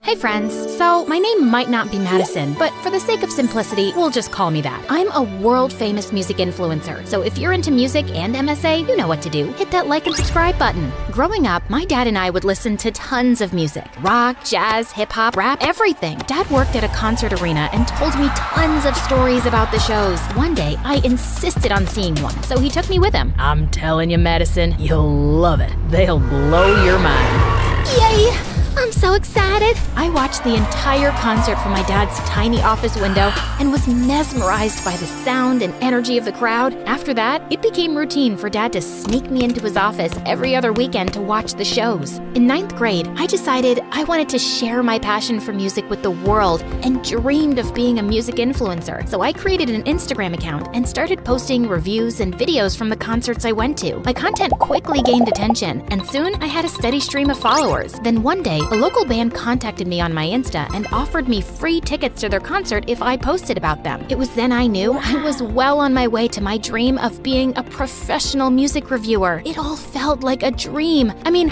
I went from watching concerts through small windows to getting free tickets. Over the summer after high school, I was obsessed with a rising music superstar who had just left a huge boy band to start his own solo career. His name was, let's call him Barry Skies. I had a crush on him, and I was dying to see him perform live. Dad suggested I reach out to him for free tickets, but I wasn't too sure. He's one of the most famous upcoming artists under 20 in the world. I really want to, but I'm not sure they'd think I'm worth it. Sweetheart, people won't know what you want if you don't ask for it. I say try it. It was worth a shot. So I sent Barry a message on his Instagram, not really expecting a response. Little did I know that this single action would change my life forever. 'Cause not only did I score front row tickets, but I also got a meet and greet with him. At the concert, the arena went dark and everyone started screaming. Barry stepped out of the smoke and walked up to me, and before I knew it, he took my phone. Whoa, I was about to get the best live stream of the night. Do you think he's just gonna keep it? Who cares? I'm live on Insta. My followers must be going gaga right now. Eventually, he did give me my phone back, along with a wink, making all the girls in the arena scream. Was he flirting with me? After the concert, I went backstage and was greeted by Barry's manager. Thank you so much for the tickets. You certainly are an impressive young lady. As soon as you went live earlier, the sales for Barry's new records skyrocketed. I was honestly flattered. Right then, I remembered my dad's words and had the most awesome idea ever. So, I have like 5 million followers on Instagram and TikTok combined. I can give Barry's fans a behind-the-scene look at life on the road. He's not active on social media, so I can really help him out. It's certainly an interesting idea. We've never done anything like that before. I'll talk with the team. As she walked away, I was excited that she was even considering it, but I never knew that this moment would create a domino effect that would lead me to where I am today. Stay tuned to find out how my dad's advice changed the course of my life. While I waited, I spotted candy on the snack table and grabbed a handful. Right then, this dude wearing a baseball cap and sunglasses came up to me. The food is for the band only, and I don't remember you on stage. Who are you? I'm Madison. Ugh, security just lets anyone in here. Hey, I was invited back here by Barry's manager. Wait, you're that girl from the front row, the influencer? The one and only. Well, I hope you got the numbers you were desperate for. Hope Barry got the numbers he was desperate for. My fans drove up his record sales, so if you work for him or something, you're welcome. My heart pounded as I faced the jerk. Right then, Barry's guitarist did a slow clap. Tell him, influencer girl. Stay out of it, Leilani. No way. I gotta shout out anyone who can take on Barry Sky's massive ego and win. What? He was Barry? Barry Skies? OMG, I didn't recognize him with the glasses and baseball cap. I was horrified. I guess that's why they say never meet your idols. Right at that moment, Barry's manager returned and told how the team wanted me to join them on the tour. Actually, I'm not so sure now. And this is what we'll be paying you. When I saw the contract, I had to take it. I could use the money to buy tickets to a music festival, fly first class, get a whole new wardrobe, buy a car. Okay, not buy a car, maybe rent an awesome car. I'm all yours. No way. She's not on my tour. Yes way. You need to engage your fans and she'll help you do that. See you tomorrow. Saying that, she walked away, taking Barry with her. At home, I begged my parents to let me go, and once I promised to call every day, they agreed. I packed my bags and was off on my first ever tour with a band. My first night backstage was nerve-wracking. Barry was giving me the stink eye, but then Leilani came over and put her arm around me, making me feel better. Hey, it's nice to have another girl my age here. Yeah, if I can survive Mr. Ego over there. Barry's not so bad once you get to know him. You should watch out for Mrs. Skies, the momager, though. Oh, she's his mom? Mrs. Skies had everybody under her thumb. It was obvious why Barry was so grumpy. Even the sound techs, Leilani, and the lighting guy were all scared of her. I was relieved I didn't have to deal with her. My job was to post videos of Barry performing with great captions, go live on Instagram, and keep everyone updated about what was happening backstage. The tour was going great, and I was getting tons and tons of new followers, and they all had one request. Give us an interview with Barry. Take pics with Barry. But how?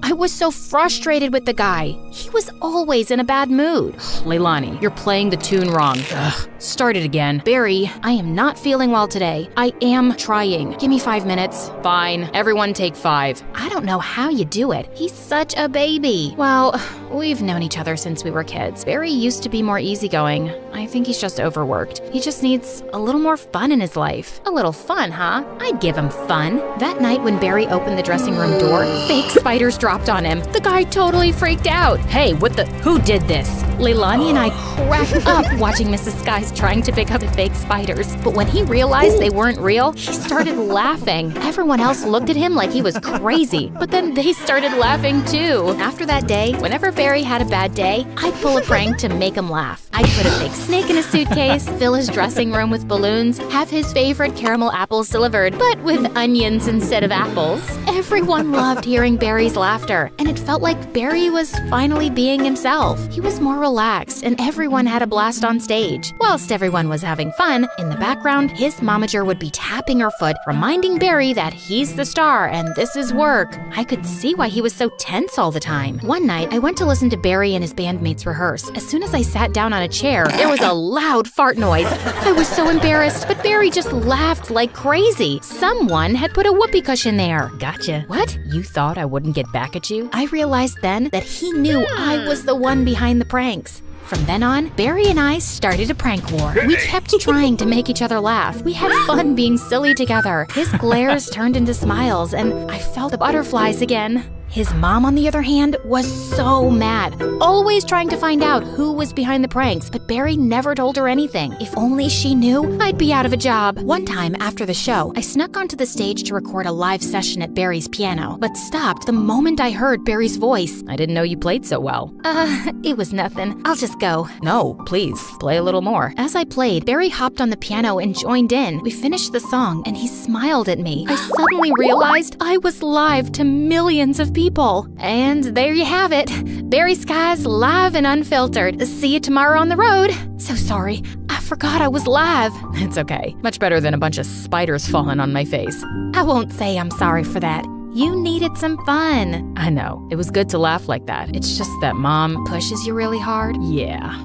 I know she wants me to succeed, but sometimes it's too much. I wish I could tell her to just ease up. Give me some time to bond with my band. Give me time to breathe. Why don't you tell her then? My dad told me once, people won't know what you want if you don't tell them. Tell me what, Madison? Before Barry could reply, Mrs. Skies appeared. She must have heard it all. Oh, we're paying you, so hurry up, Madison. In the van. Barry, you in the limo. Mom, I'm taking the van with the rest of the band. Barry, honey, you're the lead singer.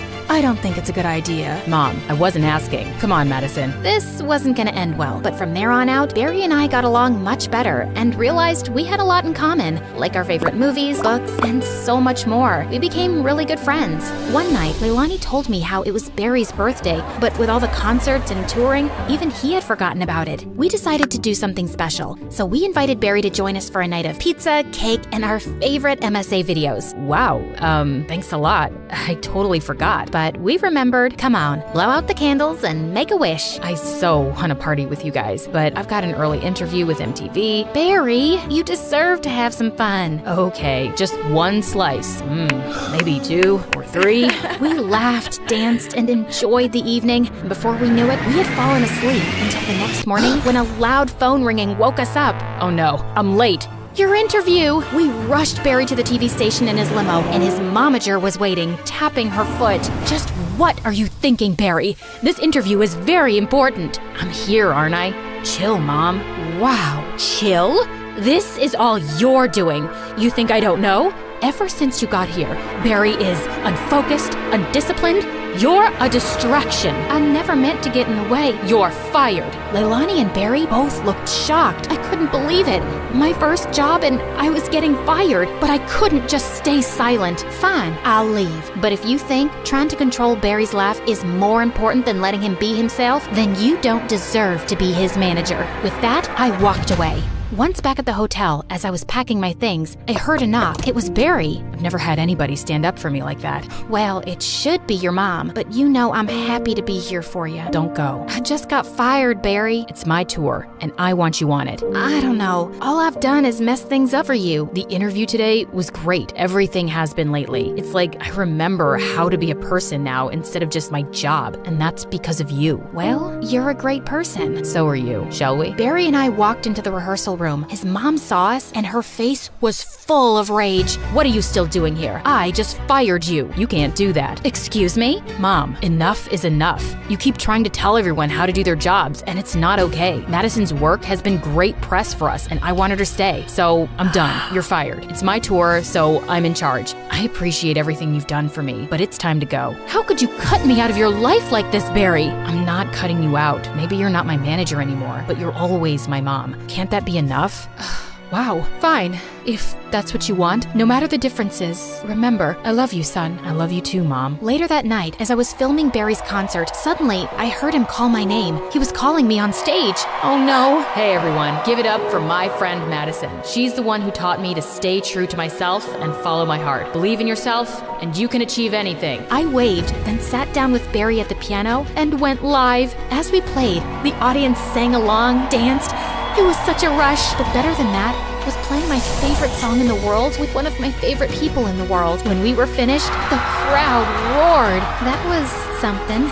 So, Barry, would you ever consider going out with you? I thought you'd never ask. Later when I went backstage, suddenly my phone started buzzing in my hand. Hello? Madison, I'm a producer for MTV. I've been watching your channel and just caught your live duet with Barry. What would you say about hosting your own travel and music show with us? I'd say that sounds great. Today, I'm not just a music influencer, but a top name on MTV. And I am glad I followed my dad's advice to follow my dreams. And you should too.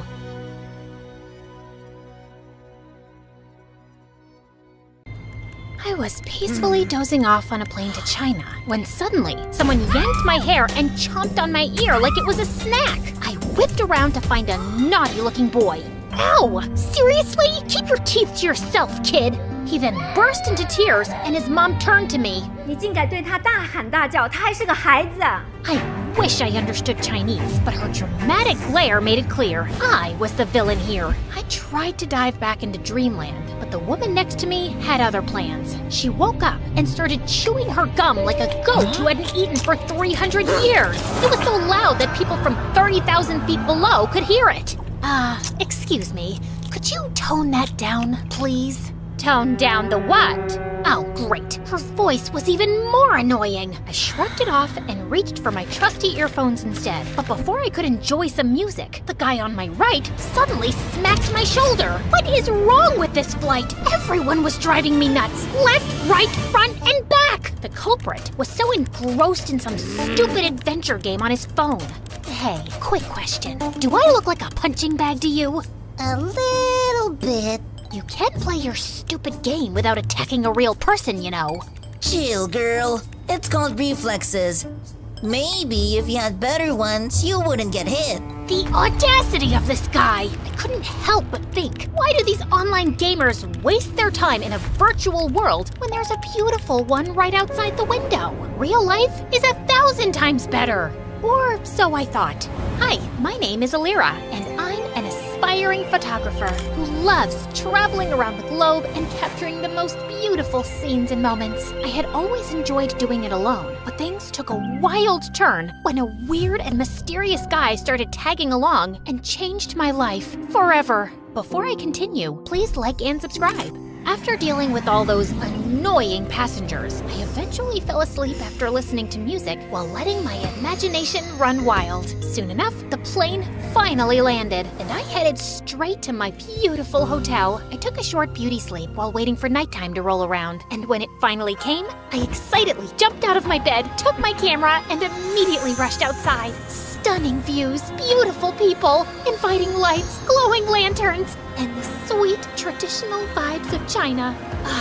This is the dream. Walking along the streets, I stumbled upon a guy sleeping on a bench. Judging from all the stuff around him, he must be homeless. Poor thing. I found myself clicking pictures of him, my camera perfectly capturing his struggles and hardship from every detail of his form. Just then, a green owl suddenly appeared from behind the bench, perched on the sleeping guy as if he owned him, and scowled at me. Relax, little buddy.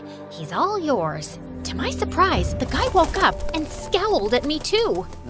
Who are you? And what are you doing here? His eyes then lowered to my camera. Were you taking pictures of me while I was sleeping?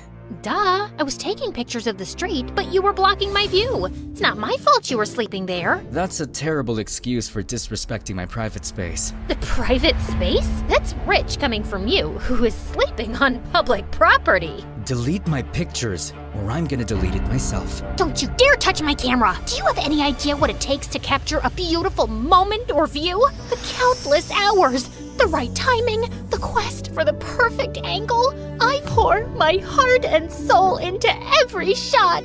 Those aren't just pictures. It's a piece of me, a piece of my struggle, my passion, my life, So please, don't take that away from me. I trailed off when I realized that he was now holding my camera and swiping through the shots. But how? So you're not only homeless, you're also a snatcher. Give it back, you jerk. I lunged at him to retrieve my camera, but he suddenly vanished. I spun around, and he was still swiping. This guy, I swear to God! In all fairness, you have quite a remarkable talent for capturing beautiful images. What do you think of me now? Just some lousy, try-hard photographer? I snatched the camera back, and this time, he didn't resist. He practically handed it over. I immediately checked my gallery and realized he hadn't deleted anything. Relax. I usually don't meddle with other people's business. Unlike you. I tried glaring at him, but I felt like I ended up pouting, which made him smirk. Oh, well, at least I finally bumped into someone who speaks English. I'm so tired of racking my brains and using weird hand gestures to understand what the locals are saying. He ignored me and started picking up his things as if preparing to leave. So, where are you from? Not from around here. I see. Where are you going? I don't know. Maybe under the bridge, at the back of the junkyard? Just anywhere with a roof where I can recharge my energy, so I can continue my pursuit of answers to my questions. Just then, a sudden rumble of thunder echoed through the streets. I think you should speed your pursuit up, because the rain is about to pour, buddy. I don't mind the rain. It helps me think better. But your owl doesn't. He stopped in his tracks when he realized that I was right. You know what? Why don't you just come with me to my hotel? I'll get you a room. It's just nearby. I appreciate your hospitality, but I don't need your pity. Oh, look. Mr. Grumpy Bench Guy is being such a drama queen. Fine. But the moment the rain stops, we're out. Another thunder rumbled as we started walking away. When we reached my hotel, the receptionist immediately greeted me with a question. 给你朋友另一个房间? As I scrambled for my translation book, Hatham suddenly swooped in. Shida, Ching. Did you just speak Chinese? I speak multiple languages. I have a constant hunger for endless knowledge. So, you're a polyglot. So cool. That's literally my dream. But learning another language is so difficult for me. What's your secret? Oh, I use this splendid application on my phone, Duolingo. Oh, I have heard about it, but I never tried it. It has a fun and engaging approach to learning a language. It's like casually playing a game, which is a pretty good motivation for the learning process.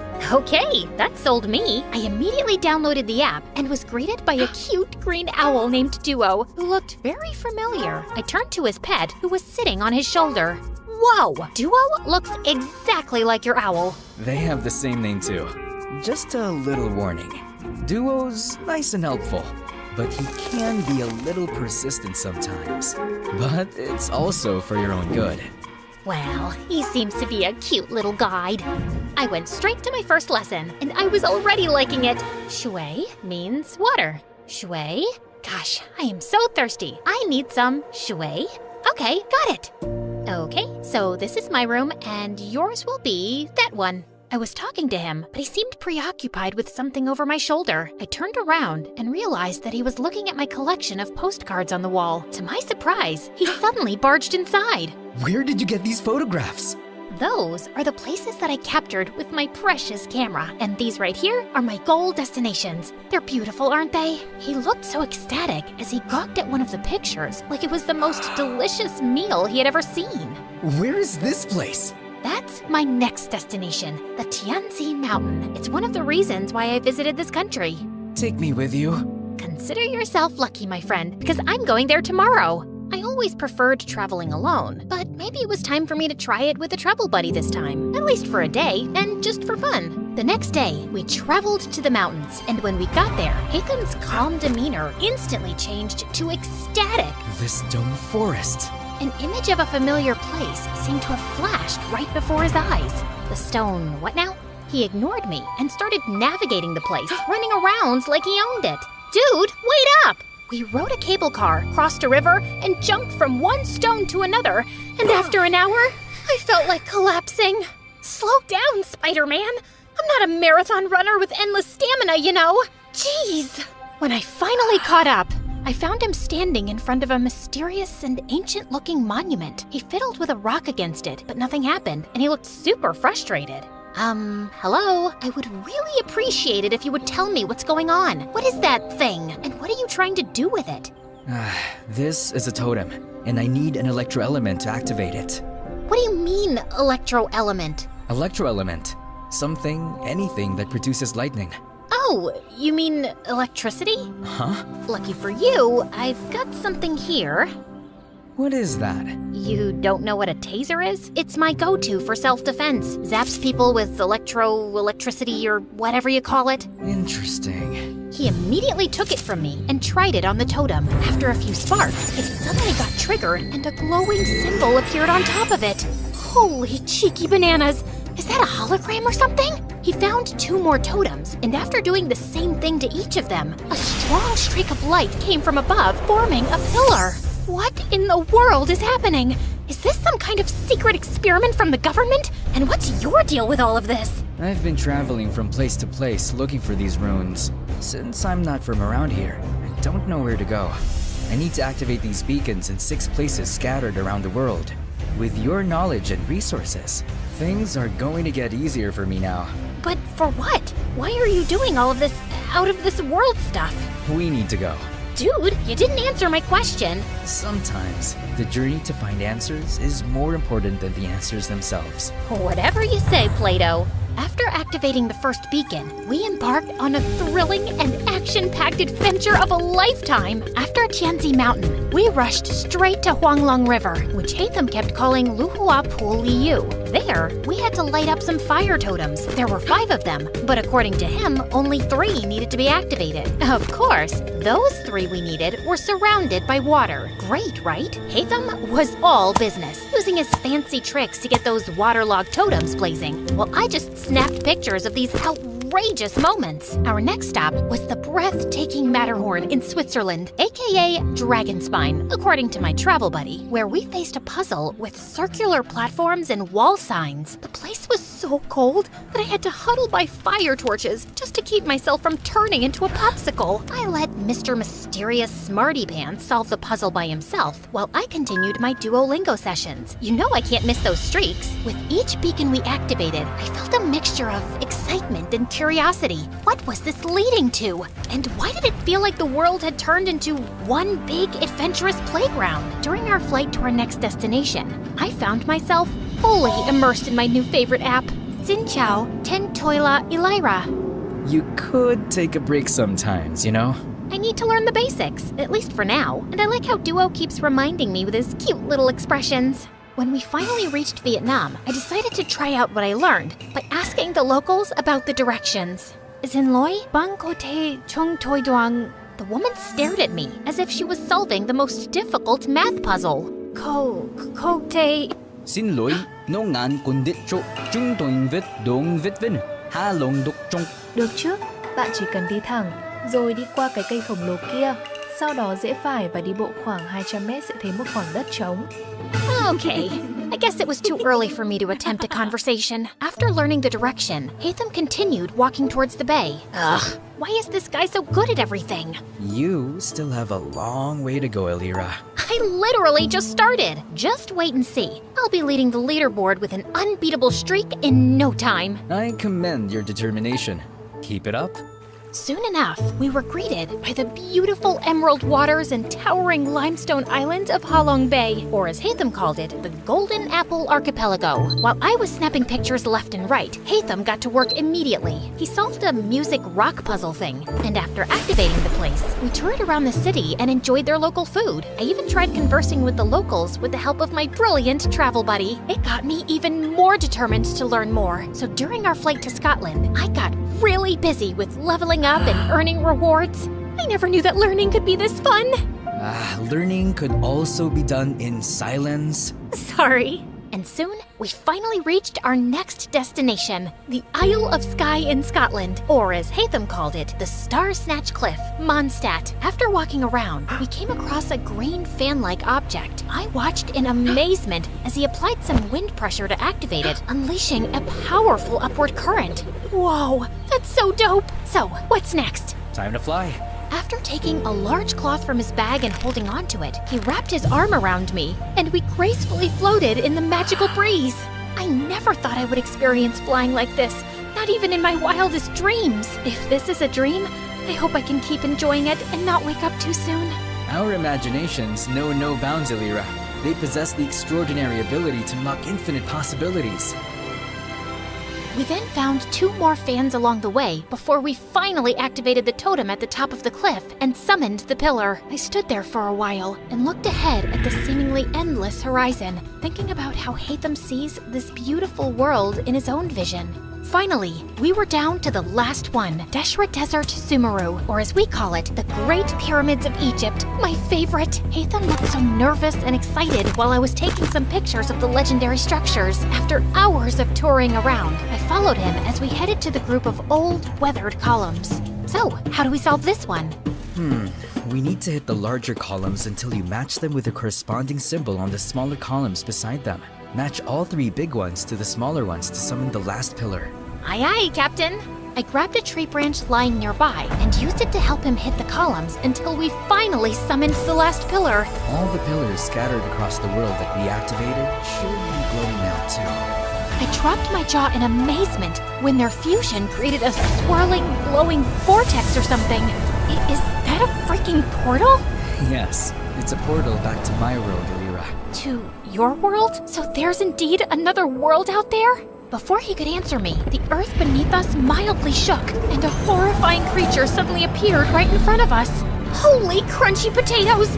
Is that a transformer? Did Hatham summon that machine from their world? What if he was actually a bad guy who was set to ruin our world? Oh my gosh, what have I done?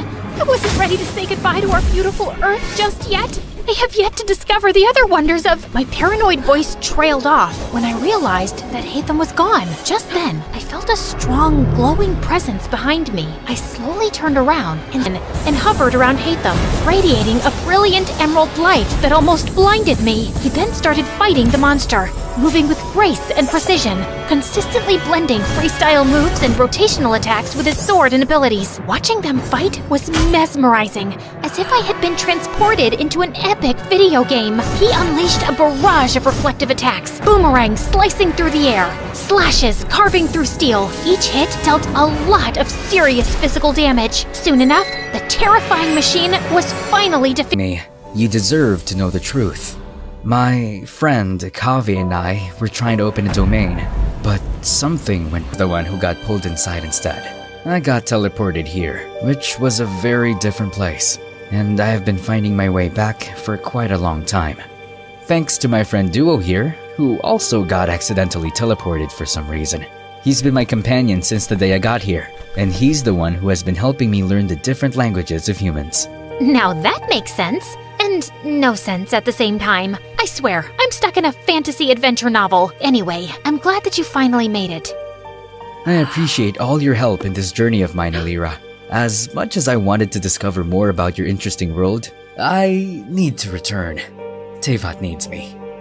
Oh, well, traveling won't be the same anymore without you. I'm gonna miss you a little bit, I guess. Boy, bam, bam, eat that monkey butt.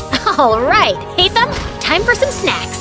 Ever since I started appreciating video games, I became the annoying passenger this time. These games opened my eyes to the existence of extraordinary places that remain hidden from our physical world. Places that only exist in our minds, yet they possess the power to transport us on thrilling adventures. They hold captivating magic and beauty, offering a gateway to fictional worlds. Now, I embrace the opportunity to immerse myself in both realities, and because of it, I have never felt alone again. I was so into the game that I jerked when an incoming announcement sound chimed in. Ladies and gentlemen, this is your captain speaking. We will begin our final descent to Paris shortly. And now, it's time to explore the famous beauty of Paris. Bonjour, comment allez-vous? Wait, is it allez-vous? Allez-vous? Bonjour, comment allez-vous?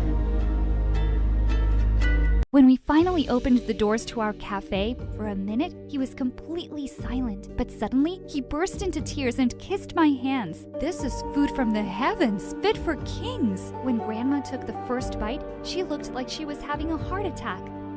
What? How? When did you learn to bake like that? I've never had something so amazing in my entire life. I'm telling you, this girl is doing witchcraft.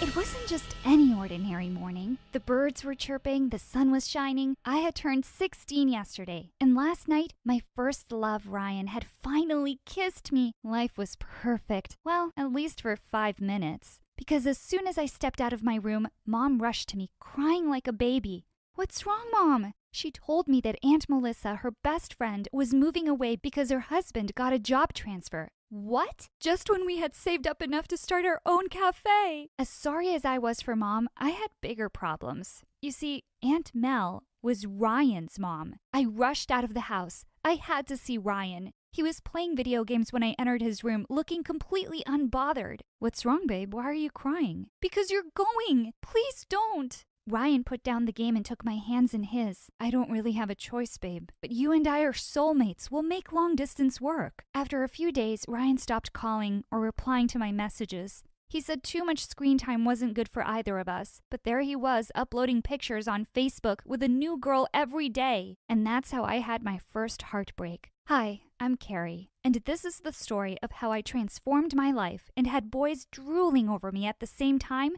after my childhood crush left me high and dry. Please click on subscribe and I'll continue my story. Thanks. I'd been moping around long enough over Ryan. I decided I needed a change, and Mom agreed to send me to visit my grandmother in Provence, France. I was glad I was going there. Maybe I'd meet some nice guy. I deserved to meet someone great and move on from that jerk Ryan. Wow, Ryan had nothing on the cute French boys here. My heart was about to be healed very soon. The moment I arrived, I could see this group of boys looking at me. One of them walked up to me and said, "Hey, gorgeous, what's it like looking at the man of your dreams?" Okay, this is going to be easier than I thought. It was Grandma's 60th birthday, and I decided to bake her a cake. How hard could it be? I'd seen Mom do it 1,000,000 times. The whole neighborhood had gathered on her birthday. When Grandma took the first bite, she looked like she was having a heart attack. Was it that bad? Finally, she managed to say, "What? How? When did you learn to bake like that?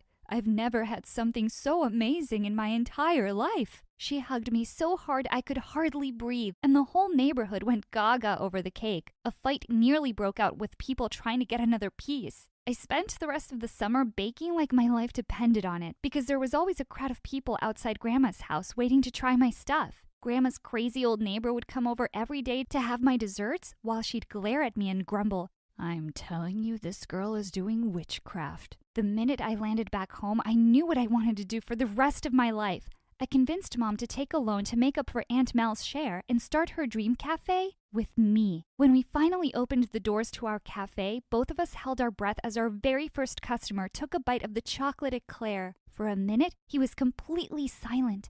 Oh no.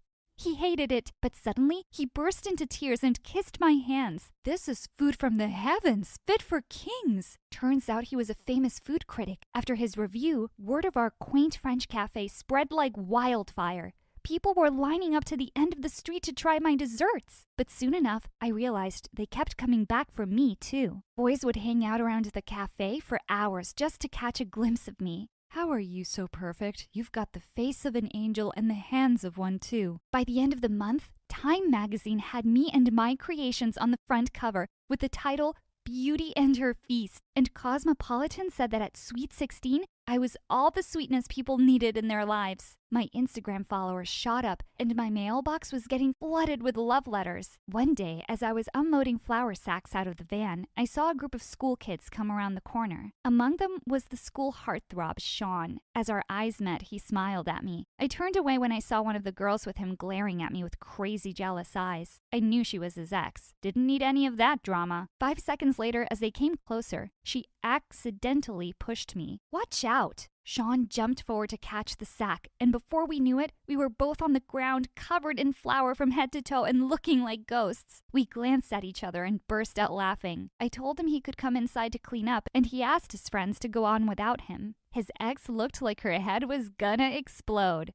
Once he'd cleaned up, I made him some creme brulee. He nearly fell off the chair after the first mouthful. Wow, I could eat this every day for the rest of my life. This is even better than I thought it would be. "You're thinking about my food?" Well, not just about the food. Suddenly he leaned forward, and I thought he was going to kiss me, but he said I'd missed a spot and brushed some flour off my nose. My heartbeat went wild. Just then, Mom came into the kitchen and glared at us as I introduced Sean. Of course she wasn't happy. She'd always wanted me to be with Ryan. By the end of the month, Sean and I started dating. After he showed up at the cafe to serenade me, Ryan was just an old heartbreak now, and so yesterday. Meanwhile, Sean was fun and caring and very much in love with me. Life was pretty much perfect. Little did I know, I had spoken too soon. As soon as I entered school the next day, there was quite a commotion. Apparently a new guy was on the basketball court giving Sean a run for his money. It really was a tough match that ended in a draw. But just then, I caught a glimpse of the new boy, and I couldn't believe my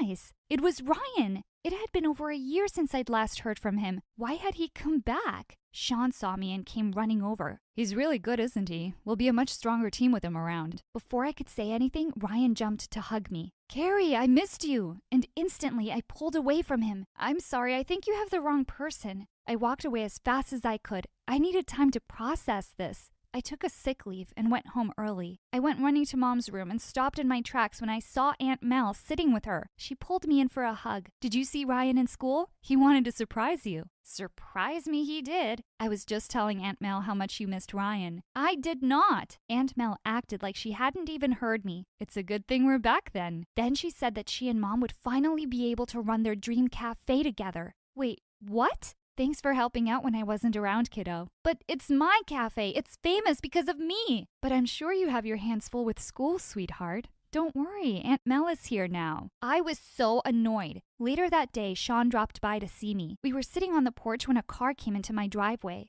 I didn't need to look twice to see who it was. Ryan walked up to us, completely ignoring Sean. Babe, I've been looking for you everywhere. I felt Sean get tense as he put his arm around me. How do you know each other again? Oh, we go way back. We have a shared past. Yeah, and that's where I'd like to leave you too, in the past. I told Sean I'd call him later and went inside. Ryan immediately followed, the little leech. The minute he saw Mom, though, he practically pushed me aside and went screaming to hug her tight. Oh, you're even handsomer than before, and have you grown taller? Stupid, vain boy. He started making crepes along with Mom, and watching him in our kitchen just made me feel angrier. Thinking about me? You wish. I'm not going to forgive you just because you're making me crepes once. Then I'll keep making them till you do. But don't eat too many. We don't want you getting fat. And he finally left. My mom couldn't stop talking about how wonderful it would be if the two of us got together. Mom, I'm with Sean now. Well, yes, but you can break up with him. Both Mel and I would be thrilled. I stormed off to my room. Why did Mom keep forgetting Ryan was a jerk who broke my heart? Come to think of it, Aunt Mel was a bit of a jerk too, and a bossy one at that. She wanted to change everything about the cafe. One day I came home from school to find her painting the beautiful lavender walls an ugly shade of pink. She kept picking faults with the menu, but she still always wanted to know more about my recipes. One afternoon, I came to the cafe and was horrified to see that she had changed the signboard outside. Now her name was on it too. She had even managed to convince Mom to open another bank account. Without me. Another day, I walked into the kitchen to hear her saying to Mom, I saw that you recently had a couple of bad reviews online. That's what happens when you let a child do everything. I hated her poking her nose in my business, but that's not all I had to worry about. One Saturday, when I went to open up the cafe with Mom, we stopped short in horror. All across the window, someone had painted, "Take your stupid desserts and leave our town." Just then, Aunt Mel turned up behind us, staring at the view in shock, and then she burst into tears. Who would do such a horrible thing to me? I bet it's that old witch down the street who keeps complaining our customers are too noisy. While Mom consoled her, I tried not to imagine what it would be like to punch her, and I couldn't help wondering who would do such a thing to my cafe. As if all this wasn't annoying enough, Ryan had begun to constantly hover around me. He started following me around in school, not leaving me alone with Sean for a second. I was sitting with Sean one day and having French fries when he popped up out of nowhere and took away my plate. You shouldn't be eating fried food. Sean, how could you let her? I'm not her dad, and neither are you. Before I could even say anything, he threw the fries in the garbage and put a salad in front of me. And why aren't you wearing sunscreen? Your skin looks spotty. After school, he was always over at the cafe, telling everyone he worked there as a waiter. And later, he'd turn up at my place in the evening, sticking to me like glue while Mom and I were watching TV. One evening when Mom was out, I called Sean over to a romantic dinner for two. Just as he was leaning over the table to kiss me, and I closed my eyes, I felt a hand pushing my face away. My eyes flew open, and I nearly fell back to see it was Ryan. Isn't it kind of gross to kiss without having some breath mints first? Man, are you crazy? Yes, crazy in love. Ryan, I've just had it. Get out. Okay, just let me take my phone from under the table. Sean literally had to stop me from throwing a plate at Ryan as he ran out. I was trying to keep my cool, but he was really crossing a line and then some. One night, I woke up to the sound of something being dragged across the room. I sat up in bed and let out a loud scream. Who's there? And then I saw a shadow move and a voice called in the darkness. Hello, Carrie. I nearly had a heart attack. Ryan! He was sitting in a chair staring at me like a creep. He had a box in his hands. What are you doing in my room? I came to give you this. I know it's that time of the month for you and you need some extra love. What the? How do you know? Oh, I just installed the same period app that you use and asked your mom about your last date. Now, use the heating pad and herbal tea and don't eat all the chocolates. Mom! She came rushing in and I told her what Ryan was doing, but she didn't see any problem with it. He just really cares about you, honey. A few days later, Ryan was being his nosy self and helping me serve at the cafe. This old woman smiled and turned to me. He will make an excellent husband. Oh, no. We aren't together. Of course we are. She's just shy and slightly angry with me at the moment. To be young and in love. Seems like it was all the encouragement Ryan needed. He put his arm around my shoulder, and before I knew it, he pulled me in for a kiss. Get your paws off me! Sean came in just then, looking furious. He punched Ryan and knocked him to the floor. Everyone stared in shocked silence. Ryan glared at us, brushed himself off, and walked out of the cafe without a word. Ryan wasn't talking to me anymore, and I wasn't complaining. Mom and Aunt Mel were both really cold to me, though, but we all had more troubling stuff to deal with right now. Someone had complained that our kitchens were filthy and had rats running around. The Food Inspection Authority came to check to find our kitchens spotless, of course. I was furious. Even though these rumors were false, they weren't good for business. A few days later, Sean came to me, literally jumping with excitement. Babe, I've got brilliant news for you. My dad's cousin is a huge rock singer and he's getting married and he wants you to cater. There will be so many famous people there. I was thrilled. This was the biggest order I'd ever gotten, and it could really make or break me. The three of us spent weeks preparing everything. I was almost glad for Aunt Mel right now. We needed all the help we could get. The entire neighborhood was excited about their local bakery catering for a celebrity wedding. On the day of the wedding, we got to the venue and unloaded the tiered cake onto the trolley. Suddenly, a wheel slipped out, the trolley tilted, and the cake went sliding away. Sean flew towards it and somehow managed to save it just before it hit the ground. Aunt Mel shrieked, "Oh dear God, I feel faint.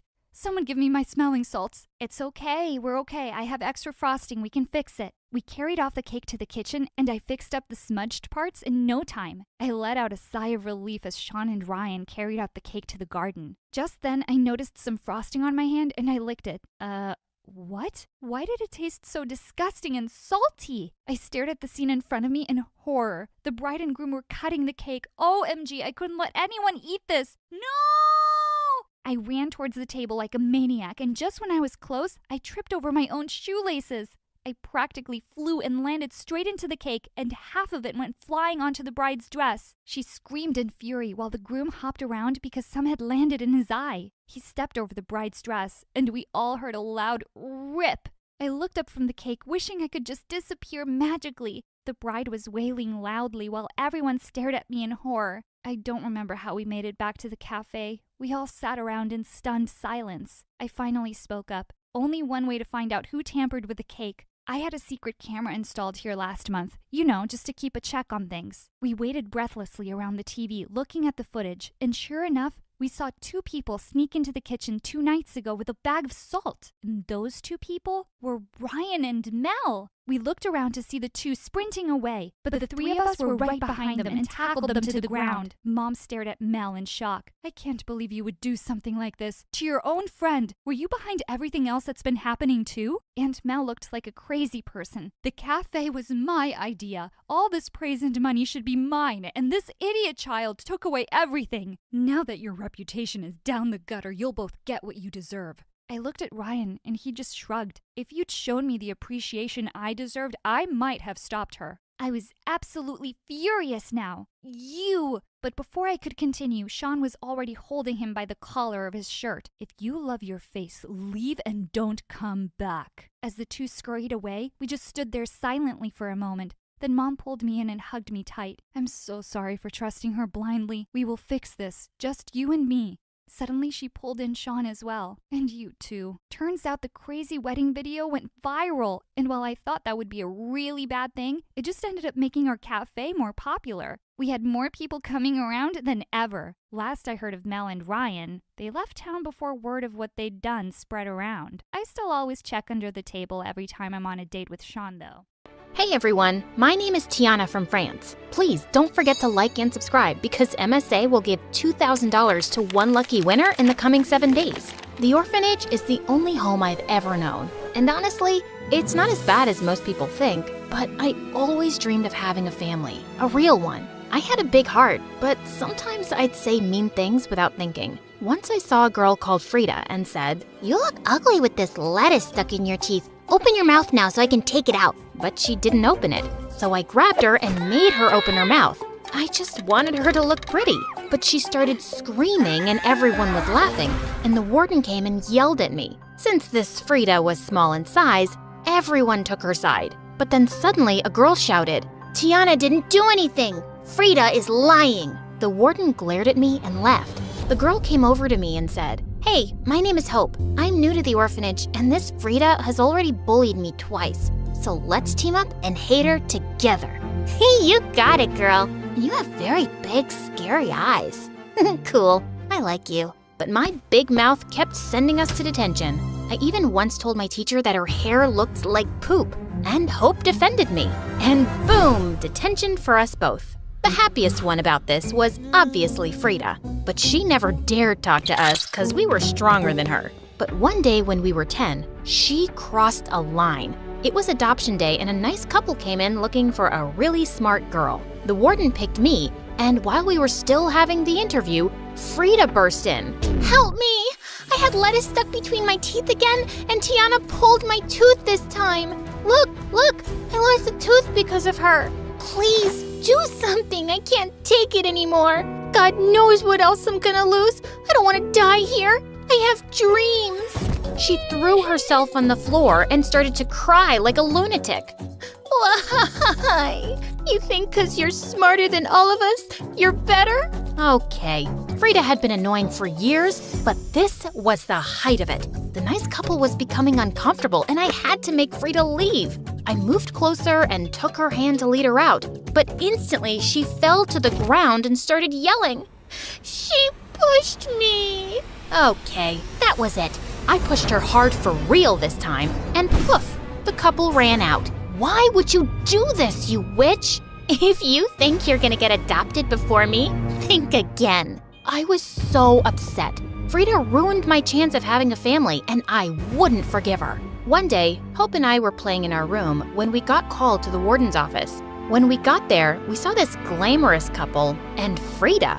The woman was so nice and hugged all of us, but the man just kept staring at his phone. They wanted to adopt 2 of the prettiest girls, and the warden brought us. 2 girls? That meant Hope and I would get to be sisters forever. But the craziest thing happened. You all seem lovely, but I'm going to adopt Tiana and Frida. What? This couldn't be happening. What? Her? But what, dear sister? Aren't you excited? Is something wrong, honey? I don't want... But Hope spoke up instead. She is fine, ma'am. Super excited. We stepped out of the room and Hope couldn't contain her joy. You finally got a family. I'm so happy for you. I can't leave you. Everything is gonna be different now. You have a family. Don't let Frida ruin your dreams again. Hope was right. So I said yes. On the day we left the orphanage, Hope and I cried till we ran out of tears.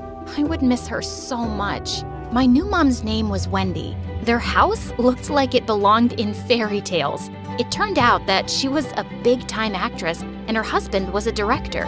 I was fascinated by the house and soon began to study it. Mom was happy to show me around the house, and I was excited. Frida, however, had different interests. She loved Mom's clothes and would spend hours raiding Mom's wardrobe. I always wanted a daughter to pass on my wardrobe to. Come on, Tiana. Try some clothes on too. I don't want to. Soon Mom and Frida started having mom and daughter photo shoots without me. One time they were on the cover of a big magazine. I couldn't feel too bad about it, but I still felt left out. So sometimes I made efforts to join them. One time we were having dinner with some celebrities in our home, and as always, Frida knew what to say to please everyone. Oh my, your hair is so gorgeous and your makeup is divine. Oh, Wendy, this one is just like you. Smart and beautiful. Thank you. Tiana, darling, do you like the food? Yeah, it tastes nice, but it's ugly and it looks like horse poop. I could feel everyone's eyes on me. Mom laughed and tried to distract the guests, but I knew I'd said something wrong. One person even stopped eating the food. Oh, God. After that day, Mom hardly invited me to come out with them. Not that I blamed her, but Frida couldn't hide her joy at being the favorite. My new dad was never home, and when he was always locked up in his study. One day I was watching TV when I heard a loud argument from Mom's room. You don't even try to get to know them. They are your kids. I never wanted them. This was all your idea, and I'm supposed to love these kids I just met? They're annoying, and I can't deal with this. Not long after that, a huge moving truck came to take his things away. He had left us. Mom was sad for some time, but she had me and Frida, and soon returned to her cheerful self. Soon we joined school, and one day when Mom was away, Frida threw a party. I think this party is a bad idea. Not as bad as the idea Mom had when she adopted you. I spit at her and left. Our house was packed full and everything was so loud. I stayed in my room, and while I was reading a magazine, someone barged in. Oh, I am so sorry. I thought this was the bathroom. Hey, is that magazine about houses and construction? My dad has a lot of them and I read them all the time. Is this the one about the skyscrapers? Yeah, it is. His name was Tom. We had so much in common and ended up talking all night. A while later, someone kicked down the door. See, Mom? I told you. Tiana planned this dumb party just so she could spend time with her boyfriend. Boyfriend? That's not true. And why would I throw a party? I don't have friends. Then who is he and why is he in your room? We should be asking you. This is your party. Mom, look at her ugly, revealing clothes. These are the clothes of wannabe bimbos throwing parties and smoking all night. Ugh, how I wish I could burn all your clothes. You disgust me. Stop it. I'm so disappointed in you, bringing strange people in my house. And you, Mr. Boyfriend, get out and never come back. Told you, Mom. You shouldn't have adopted her. You're a successful actress. You need a pretty, delicate daughter like me. For your image, Mommy. And to my shock, Mom said nothing to that. She just left. Frida had become a full-blown villain. She was always setting me up, and no matter how hard I tried, Mom always believed her because next to me, Frida looked like an ant and I was a giant. But Mom always forgave me in the end, and it drove Frida mad. And soon, she snapped. One day, I was watching TV with Mom when we heard Frida scream. We ran to her room and found her on the floor crying. It's all ruined. All of it. Next to her was a pile of clothes that had been cut up and stained with mud. I've done everything to make Tiana love me, but look what she did to my clothes. She said she'd ruin them the other day, Mom. You heard her. Yeah, but I'd have burnt them, not cut them and thrown mud at them. Ain't nobody got time for that, except you. Immediately, Frida pounced on me and we got into a catfight, till Mom stepped in and separated us. Okay, I am tired of all of this. If you both cannot live in this house in peace, then we need to change this up. I think you both need a break from each other. The next day when I got back from school, Mom had moved my things to a room all the way across the hall. I was happy to be away from Frida, but it meant I was far from Mom too. My fights with Frida stopped, but then bigger fights started between her and Mom. One day we were having dinner when Mom said, Tiana, your teacher called. Your college aptitude test score was amazing. So proud of you, honey. Thanks, Mom. And Frida, what about yours? Oh, I didn't write that. I figured that since I'm just gonna be an actress, I don't need it. You're going to be a what? Just get one of your friends to cast me. It should be a movie that shows how pretty I am. No, I'm not doing that. I don't want that life for you. You will go to college, and when you are older, you can make better decisions. What? You don't get to tell me what to do. I will be an actress. Actually, I can tell you what to do. I am your mom. You adopted me just so you could be the boss of me? Frida, shut up. Mom is trying to help you. You shut up. My life would have been better if I didn't end up with a dumb sister and a failed actress as a mom. Before she could blink, I gave her a hard slap. How dare you? If it wasn't for Mom, I'm sure you would have ended up working as a waitress for the rest of your life, you ungrateful brat. Apologize now. I was ready to fight her, but instead, she moved to the mantel and threw down all our pictures. I hate you both. And after that, Frida got worse. She skipped school and was like a tiger ready to attack if anyone talked about it. She failed our last year in high school and wasn't going to graduate with me. What is wrong with you, Frida? I told you, I don't want to go to school anymore. Well, this is my house, and if you're under my roof, you will do as I say. Well, I guess I'll just leave your house then. Frida, stop it. But the next day, she was gone. We looked everywhere, but she just seemed to have disappeared. A few days before my graduation, I walked in on Mom crying in the living room. What's wrong, Mom? I'm a terrible mom. I think Frida was right. Your lives would have been so much better if I'd never adopted you. Oh no, don't say that. You're the best thing that happened to me. I'm sure of it. Funny how things work out, isn't it? I always favored Frida because she seemed more like me, and I found it easier to bond with her. I didn't make the effort to understand you better, and you've been nothing but amazing. I'm really sorry if I made you feel ignored. I should have tried harder. I did feel overlooked at times, and I wished we had a better bond, but I still love you, Mom. Well, let me start fixing things. Let's go get you a graduation dress. Whatever you want. On graduation day, Mom's smile was the widest in the room. I went off to college soon after and graduated top of my class to become an architect. One day after work, I stepped out of the office and noticed it was raining cats and dogs, and I had no umbrella. Just then, a man with the most beautiful smile walked up to me. Hey, do you need this? As he got closer, I realized I knew him. Tom? Oh my God, it's you, the girl with the magazines. I'm really happy to see you again. We went on a date the next day, and it wasn't long before we were in love. A year later, we got married and moved to another city, and soon I was pregnant. One night, Tom and I were sleeping when we heard a loud crash downstairs. Tom immediately ran down holding a baseball bat, with me right behind him. Who is that? Show yourself. Wait, Frida? Tiana, yes, it's me. I'm not feeling well. And she fell with a loud crash. We called an ambulance and took her to the hospital immediately. Throughout the ride, I couldn't help thinking how weak she looked. At the hospital, the doctor told us she had fainted because she hadn't eaten in days and needed rest. Where am I? You're in the hospital, but you're gonna be okay. I'm right here. I'm sorry about last night, but I didn't know where else to go. Oh, Tiana, I've really messed up. I understand why Mom didn't want me to go into acting. It's really hard, but I was foolish and ungrateful, and now I'm jobless and alone. And believe me, I've really missed you and Mom. I'm so sorry. Will you give me a second chance, please? Will you beg Mom to forgive me? She must hate me so much.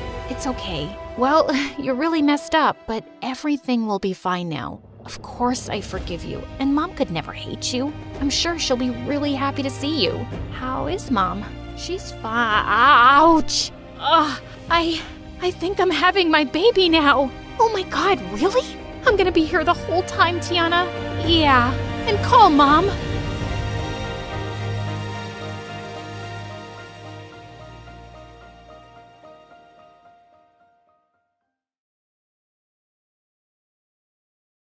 Hi, my name is Leah, and everyone says I do crazy things without thinking them through. My parents thought it was just a childhood thing and that I'd grow out of it, but things actually got crazier and almost cost me my life. Once when I was 5 years old, I woke up startled in the middle of the night. I definitely heard some noise downstairs. I jumped out of bed and crept down the stairs to find a robber in the study. I ran to the kitchen, grabbed a big frying pan, and sneaked up on the robber. The minute he turned around, I hit him smack in the face and he dropped to the floor. Seconds later, my parents came running at the noise and called the police. I thought they'd praise me for being a hero, but instead, they lost it with me. Why did you even go down alone?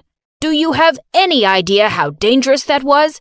What were you thinking, Leah? To be honest, I wasn't thinking. My brain just told me to do it, so I did it. See? Crazy enough? Not only that, I also feel rather ugly. I wasn't as pretty as my older sister Amy, who mocked me for being a gingerhead all the time. So one day in the 2nd grade, I decided to do something to look pretty like my sister. I slapped some pink wall paint onto my hair and sprinkled glitter on it. I thought I looked uber cool, but the principal didn't seem to agree, and I got grounded for the 700th time at home. I tried my best to feel bad, but just then, I spotted the cutest cat limping on the street. Oh no, what if a car hit her? Without another thought, I was out the window. Just as I picked up the poor kitty, I stared in horror at a bus racing down the road straight towards me. It sharply swerved and crashed into a tree on the side. Just then, a car drove straight into the bus, and before I knew it, there was a 10-car pileup. Suddenly, someone grabbed my hand and yelled, "Run!" We both dashed away and hid behind some bushes. When I caught my breath, I saw a ginger-haired boy my age smiling at me. "Wow, you saved that cat's life. You're a hero. Also, your hair is really cool." And that's the day this boy River became my best friend. He moved into the neighborhood recently, and we became inseparable. Amy was one of the popular girls in school, and she and her friends were always bullying me and River. She wasn't that smart, so she often made me do her homework. One time in the 8th grade, I said I was too busy, and the next day she stole my cat. As River and I marched furiously up to her, we found her making fun of poor Lulu with her minions. "Look, Lulu, Mommy and Daddy are here. Why don't you two get married already and have 100 more ginger cats? It would definitely be an ugly family of losers." Oh yeah? Maybe we will. And we won't be inviting you to the wedding. Ew, River, we're not getting married, ever. Now give me back my cat, Amy. I'll do your stupid homework. And she did, and I did, but I did it all wrong. When we moved to the 9th grade, another drama was added to my life. We got a literature teacher who was an absolute terror. She always brought along a long, thin stick and hit it on our desks randomly. And one fateful day, she turned her wrath to me. "You, open your book to page 4, read the first sentence, and tell me what you think." Anna opened her lunchbox and ate her chicken nuggets. That means some girl Anna opened her lunchbox and ate some chicken nuggets? I have 2 words for you. Nuh-uh. The lunchbox represents the working class, chicken represents weakness, and a nugget means small. So it means Anna is a small, poor coward. Buy a brain, please. What? When the lunch bell finally rang, we all got up to run out, but the teacher smacked her stick on her desk and screamed, "I am the bell, and no one leaves until I say so." Suddenly, I snapped, and without thinking, I snatched her stick. Everyone gasped and held their breath. And then I broke the stick in 2 over my knee. No one messes with a hungry girl. Of course, I was sent to the principal right away and given detention for a month. But when I went back to class, I got a hero's welcome. All hail Leah, the new school queen! River picked me up and twirled me around. Then he looked into my eyes and said, "Leah, you're amazing. You've always been the coolest girl I've ever known." And with that, he suddenly kissed me. My head was spinning with shock as everyone around us cheered. What just happened? I didn't have the heart to reject him in front of everyone, so I just kissed him back and smiled. Gosh, I never knew he liked me. That night, he left me a box of chocolates and flowers outside my window with a note. "I'm so glad you feel the same way. I'm the luckiest guy in the world. This was a nightmare." By the next day, word had spread, and I was suddenly experiencing something new to me: popularity. I had people high-fiving me in the corridors, and boys were smiling at me. But there was one boy in particular who sent my heart fluttering. No, not River, Dylan. He was the captain of the baseball team, and I could see Amy turning all shades of green as he joined me at my lunch table. "Hey, I heard what you did, and that was really cool. I was wondering, would you like to go to the spring dance with me?" Would I? Without thinking twice, I said yes. As he walked away, I spotted River, and my heart suddenly sank. OMG, how was I going to tell him I had a date with someone else? Just as I was leaving the cafeteria, Amy suddenly shoved me. The a little too hard this time. I wasn't able to stop myself from falling and landing on the ground, hitting my head, and I blacked out. When I woke up, I found myself in a hospital bed. Hello, Leah. You fell down and hit your head. Tell me if you remember what happened before that. I remembered everything, that which Amy was going to pay. And oh God, I still had to break my best friend's heart. But then, the world's best idea hit me. It was like the universe had sent me an opportunity, and I was going to take it. Without another thought, I said, I don't remember anything. After asking me more questions, the doctor diagnosed me with anterograde amnesia. I pretended I couldn't remember anything, except my early childhood. River was devastated that I didn't remember him. He kept visiting me and trying to jog my memory. Don't you remember the first time we met? You saved the cat and named her Lulu? I named her Lulu? That's an incredibly stupid name. River, I'm sorry, but I just don't remember you. It's okay. I'll keep waiting till you do. No, I won't remember you. I don't think so. Ow! My head hurts. I went to the spring dance with Dylan and had the most amazing evening with him. When he dropped me home, I could see Amy spying on us from her window. On impulse, I pulled Dylan close and kissed him. He kissed me back. And honestly, this kiss felt just right. Also, it made Amy super mad, so life was kinda perfect. Except that it wasn't perfect. You see, it broke my heart to see River look so sad whenever I saw him, and I really missed my best friend. I didn't know how to fix this mess I'd made, but that situation took care of itself soon enough. One evening, when I was getting ready for a date with Dylan, Amy suddenly barged into my room and slapped pink paint onto my head. What are you doing? Oh, I'm sorry. I thought you liked pink paint on your hair. I was 8 years old, you psycho! Just then, I turned around to see River standing in the door. So you do remember that day. Amy was right. You remember everything. Why would you lie, Leah? The act was up, and I broke down. Because I don't love you the way you love me, River. You're my best friend, and I couldn't bear to break your heart. River just stared at me in shock, then turned away abruptly and left. He completely ignored me at school and wouldn't respond to any texts, and I felt like I'd lost my best friend forever. But a few weeks later, he came to my house and said he forgave me. I can't be mad at you for not feeling the same way, and I respect your wishes. So, can we just start over and be friends? And I gave him the world's tightest bear hug in return. We remained best friends through high school, and even though we parted ways for university, we always stayed in touch. He found an amazing girlfriend, and I was so happy for him. I dated Dylan all through university and graduated with honors. So, studying engineering was the worst decision of my life.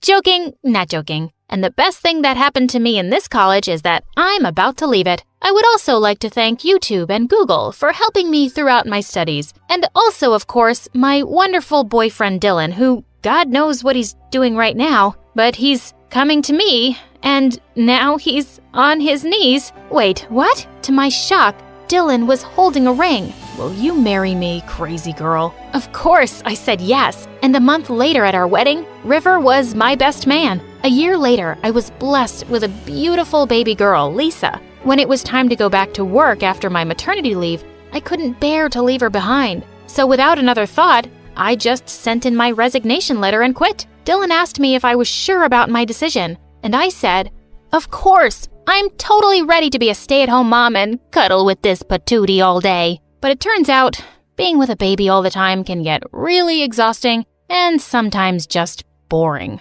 One day when Lisa was 2, I was busy writing on my laptop when I looked up to see her eating my popsicle. How had she found my secret stash in the freezer? I jumped up and grabbed it from her. That's mine. But when I saw her little baby lips quiver and her eyes well up, I sighed. Fine, you can have it. Watching her turn instantly happy made me really happy. And I thought to myself, wow, this motherhood business really changes you. But I didn't realize how much I'd changed until a year later when Lisa fell really ill. After running all sorts of tests, it turned out that she needed a kidney transplant. And I was a perfect match. And I didn't even have to think about it for a second. Maybe you should try to find another donor first. Life with one kidney can be difficult sometimes. No one can be a better match for her than me, and I don't even have to think about this twice. We both underwent the surgery, and even though it took me a lot of time to recover, I never regretted my decision when I saw my happy, healthy baby playing around. Being a mother has taught me to put someone else above me, and making sacrifices without giving it much thought. Hi, I'm Chloe from Oregon. Please like and subscribe. I was born to an activist mom who was so crazy about saving the world that she gave birth to me in the jungle while protesting against the cutting of trees. This craziness was the reason Dad divorced her a long time back, but I had to live with it. Wake up, Chloe. We have to save the dolphins. Let's go, Chloe. The old beggar near the church needs our help. If she could, she'd probably help ants move their food. But that wasn't all. She was so careful about the environment that we lived in a tiny house and grew our own veggies and never used a vehicle to drive around. Even though she was kind of weird, she was a good mom. She was always there for my school functions, baked cookies for my friends, and never forgot my birthdays. Honey, I made you this cake. Oh, Mom, I love you. But just as I was about to cut the cake, she whistled and a bunch of kids came storming into the house. These are some kids from the homeless shelter. You can share your cake with them, right, honey? Well, I didn't want to, but I had no option, so I forced a smile. But the next morning, something bizarre happened. My favorite doll, Sally, was gone. Mom, I can't find Sally anywhere. I think one of those kids took it. Oh, no, dear. I gave it to them. You what? Some kids never get to play with dolls, honey. You must learn to be charitable. Yeah, but not my doll. I was so mad at her, and it just got worse with time. If anyone came asking for help, she gave my clothes and things away without even asking, leaving me with nothing but damaged goods. I knew kids made comments on my appearance in school, and I was tired of it. I started using my allowance to buy clothes and shoes from the thrift store, and I was very creative with changing their designs. Soon enough, everyone was noticing my clothes and coming to me for fashion tips. And the best thing happened in the 8th grade when I got an opportunity to compete in a fashion festival in New York. But when I asked Mom, she outright refused. You're not going anywhere, Chloe. Those airplanes are bad for the environment. But this is a once-in-a-lifetime opportunity, Mom. Enough. I don't have that kind of money anyway. This discussion is over. She was so unreasonable. The next morning, I was still mad at her. So I stormed out of the house, but I was shocked to see tons of reporters gathered outside. Suddenly, a woman pushed me aside and went straight to Mom. Is it true that you've decided to donate the $1 million you won in the lottery to a children's organization in Africa? Mom turned and went inside without answering, while I stood there in shock. She did what now? Is this true, Mom? You won $1 million lottery and you're giving it all away? Chloe, think of how many lives I can change. Those kids need it. And what about me, Mom? You said you didn't have money for my New York trip, and you were gonna give everything away without even telling me? I was gonna tell you. I was even gonna take you along. On a plane? Or are you walking to Africa? Gosh, you're really something. I'm not going with you anywhere. You care for every kid in the world except your own. I hate you. But soon after, she dropped another bombshell on me. She was leaving the next day for Africa, and I'd have to stay with my dad till she returned.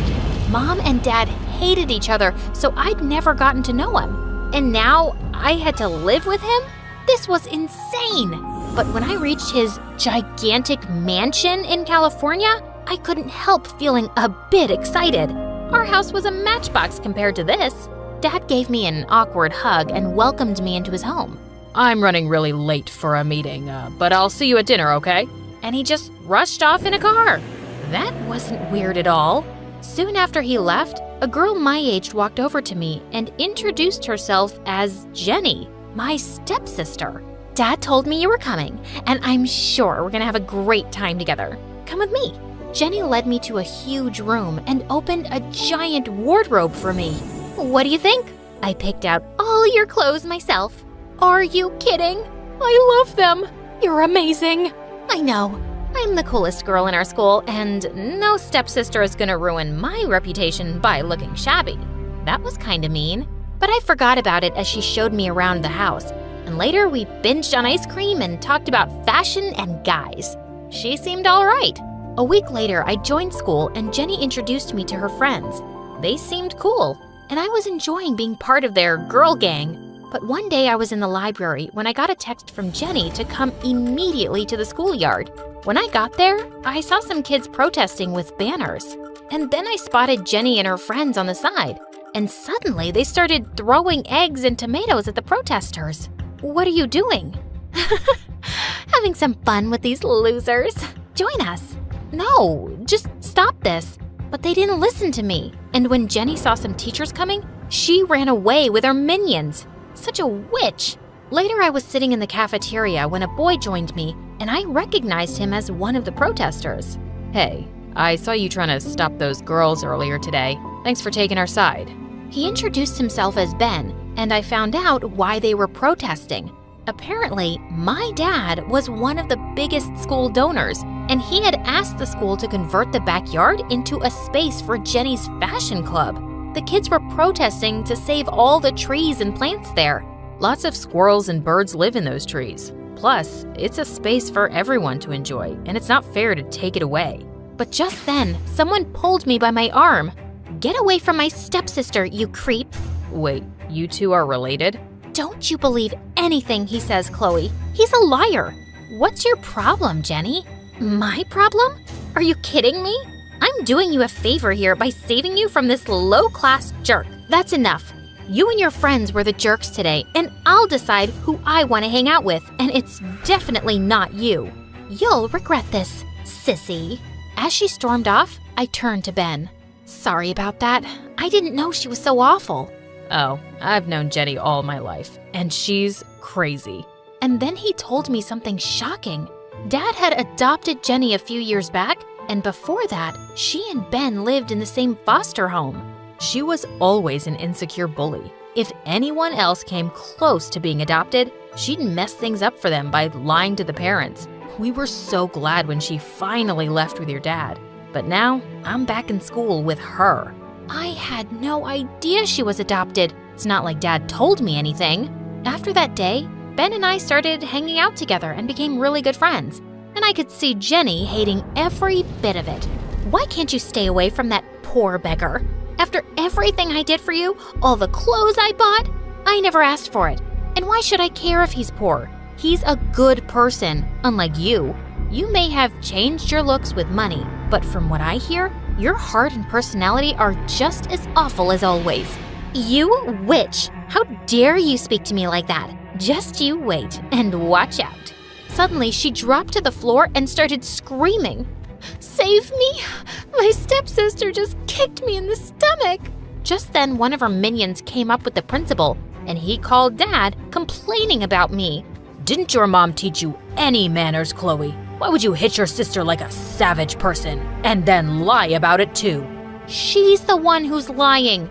And don't talk about my mom like that. Unlike you, she's always been there for me, while you haven't even had the time to have a meal with me since I came. I stormed off to my room, and I really missed Mom just then. A few days later, I invited Ben over to study for the exams together, but we just ended up talking about all sorts of stuff, including Mom. She may be a little too much, but her heart's in the right place, you know? I think you're more like her than you realize, Chloe. You stand up for what's right, and I really like that about you. Suddenly, he moved in closer to kiss me, and I closed my eyes. But just then, a really loud sound almost made me fall off my chair. What the heck? Ben and I ran downstairs and saw Jenny having a party with music on at full volume. I went ahead and pulled the plug. Who stopped the music? I did. Are you nuts playing music so loud at this hour? Someone's gonna call the cops. I already gave them a tip to ignore any complaints, so shut up and leave.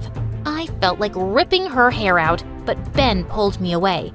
As I was leaving, I heard Jenny say to her girlfriend, "Ignore her, guys. Her mom's a total lunatic. That's why she's a little, crazy." That was it. I pushed her into the pool, and she looked super mad. The next morning, Dad called me, and I knew I'd get scolded because Jenny must have fed him lies. But to my surprise, he hugged me tight. Oh, you must be so worried about your mom, Chloe. It's gonna be okay, I promise. Why are you hugging her, Dad? You're supposed to scold her and ground her. Jenny, now is not the time for your tantrums. Dad, what's going on? Why would I be worried about Mom? Dad switched on the TV and I saw something awful. A group of volunteers in Africa had gone missing, and Mom was one of them. Suddenly, I felt my heart sink. I just ran back to my room. I stayed there for the next 2 days, crying and looking through the news every now and then. But then, Ben forced me to come back to school. I know you're worried about your mom, Chloe, but she'd want you to be brave and not lose hope. She'll come back. I just know it. He pulled me close and I felt so much better. He was right. I had to get myself together and do good things, just like Mom. I convinced Dad to take back his request for converting the backyard into a space only for the fashion club. I had other ideas for that space, and he agreed to donate money for it. I talked to the members of the fashion club and suggested that we redecorate the school backyard and turn it into an open-air showplace. They seemed to like my ideas, and when it was finally done, everyone was stunned. OMG, this is amazing. It's like a place for everyone. Everyone was happy and praised me for my idea, except for Jenny. What rubbish is this? And how could you guys go behind my back and support this good-for-nothing loser? Did she use her mom's sob story to get your sympathy? I was about to tell her to shut up, but all the kids spoke in my favor instead. Chloe came up with the best idea to utilize the space without destroying the trees. And it's time you stop being a mean witch, Jenny. It's getting really old now. Everyone seemed angry at Jenny, and I expected her to throw a tantrum. But surprisingly, she turned around and ran away. Something was definitely up, so I followed her and found her weeping in the bathroom. Jenny, are you okay? No, I'm not. Ever since you came, everything's gone wrong. You became close with the kids at school in no time, and even Dad's been favoring you lately and ignoring me. I just hate that everyone loves you and thinks I'm the bad guy. Well, she was, but maybe it wasn't the right time to bring it up. You have it all wrong, Jenny. Everyone likes me because I'm nice to them. And Dad hasn't made any effort to get to know me my whole life. He's just being nice to me right now because of Mom going missing. Otherwise, he'd probably be the same. So, you mean you don't want to snatch him away from me? No, why would I do that? If anything, I'd want him to be nicer and kinder to both of us. Suddenly, she wiped her tears and hugged me. I don't understand this. I've been nothing but a witch to you, but you're still being nice to me. Why? 'Cause that's how my mom raised me, and I'm proud of it. I just wish I'd told her that. You can tell me now. I turned around, and Mom was standing right in front of my eyes. Mom! OMG, am I dreaming? Just then, Jenny pinched me real hard and made me scream. I'm so glad you're back, Mom. I missed you so much. I missed you too, honey. I realized I must have given you quite a scare, so I flew back as soon as I could. You cut your trip short for me? There's nothing I wouldn't do for you, love. Unless someone else's need is greater. Oh, Mom.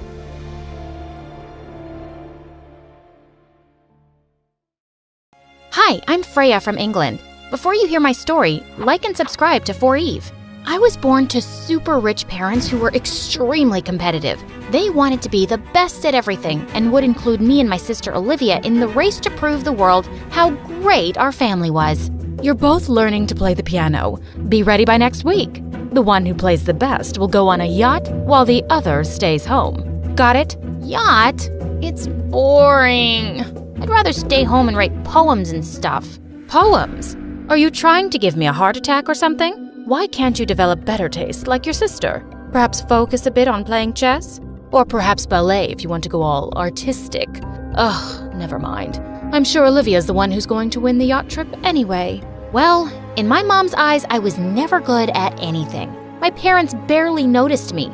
But Olivia, oh, she was Miss Perfect. And the most annoying. And for some reason, her life's mission was to always remind me that she was better than me. Come on, Mom. It wasn't like Freya ever had a chance against me. Tell me, dear sister, why are you like this? The only one I was close to was my grandma, who always encouraged me to do whatever made me happy.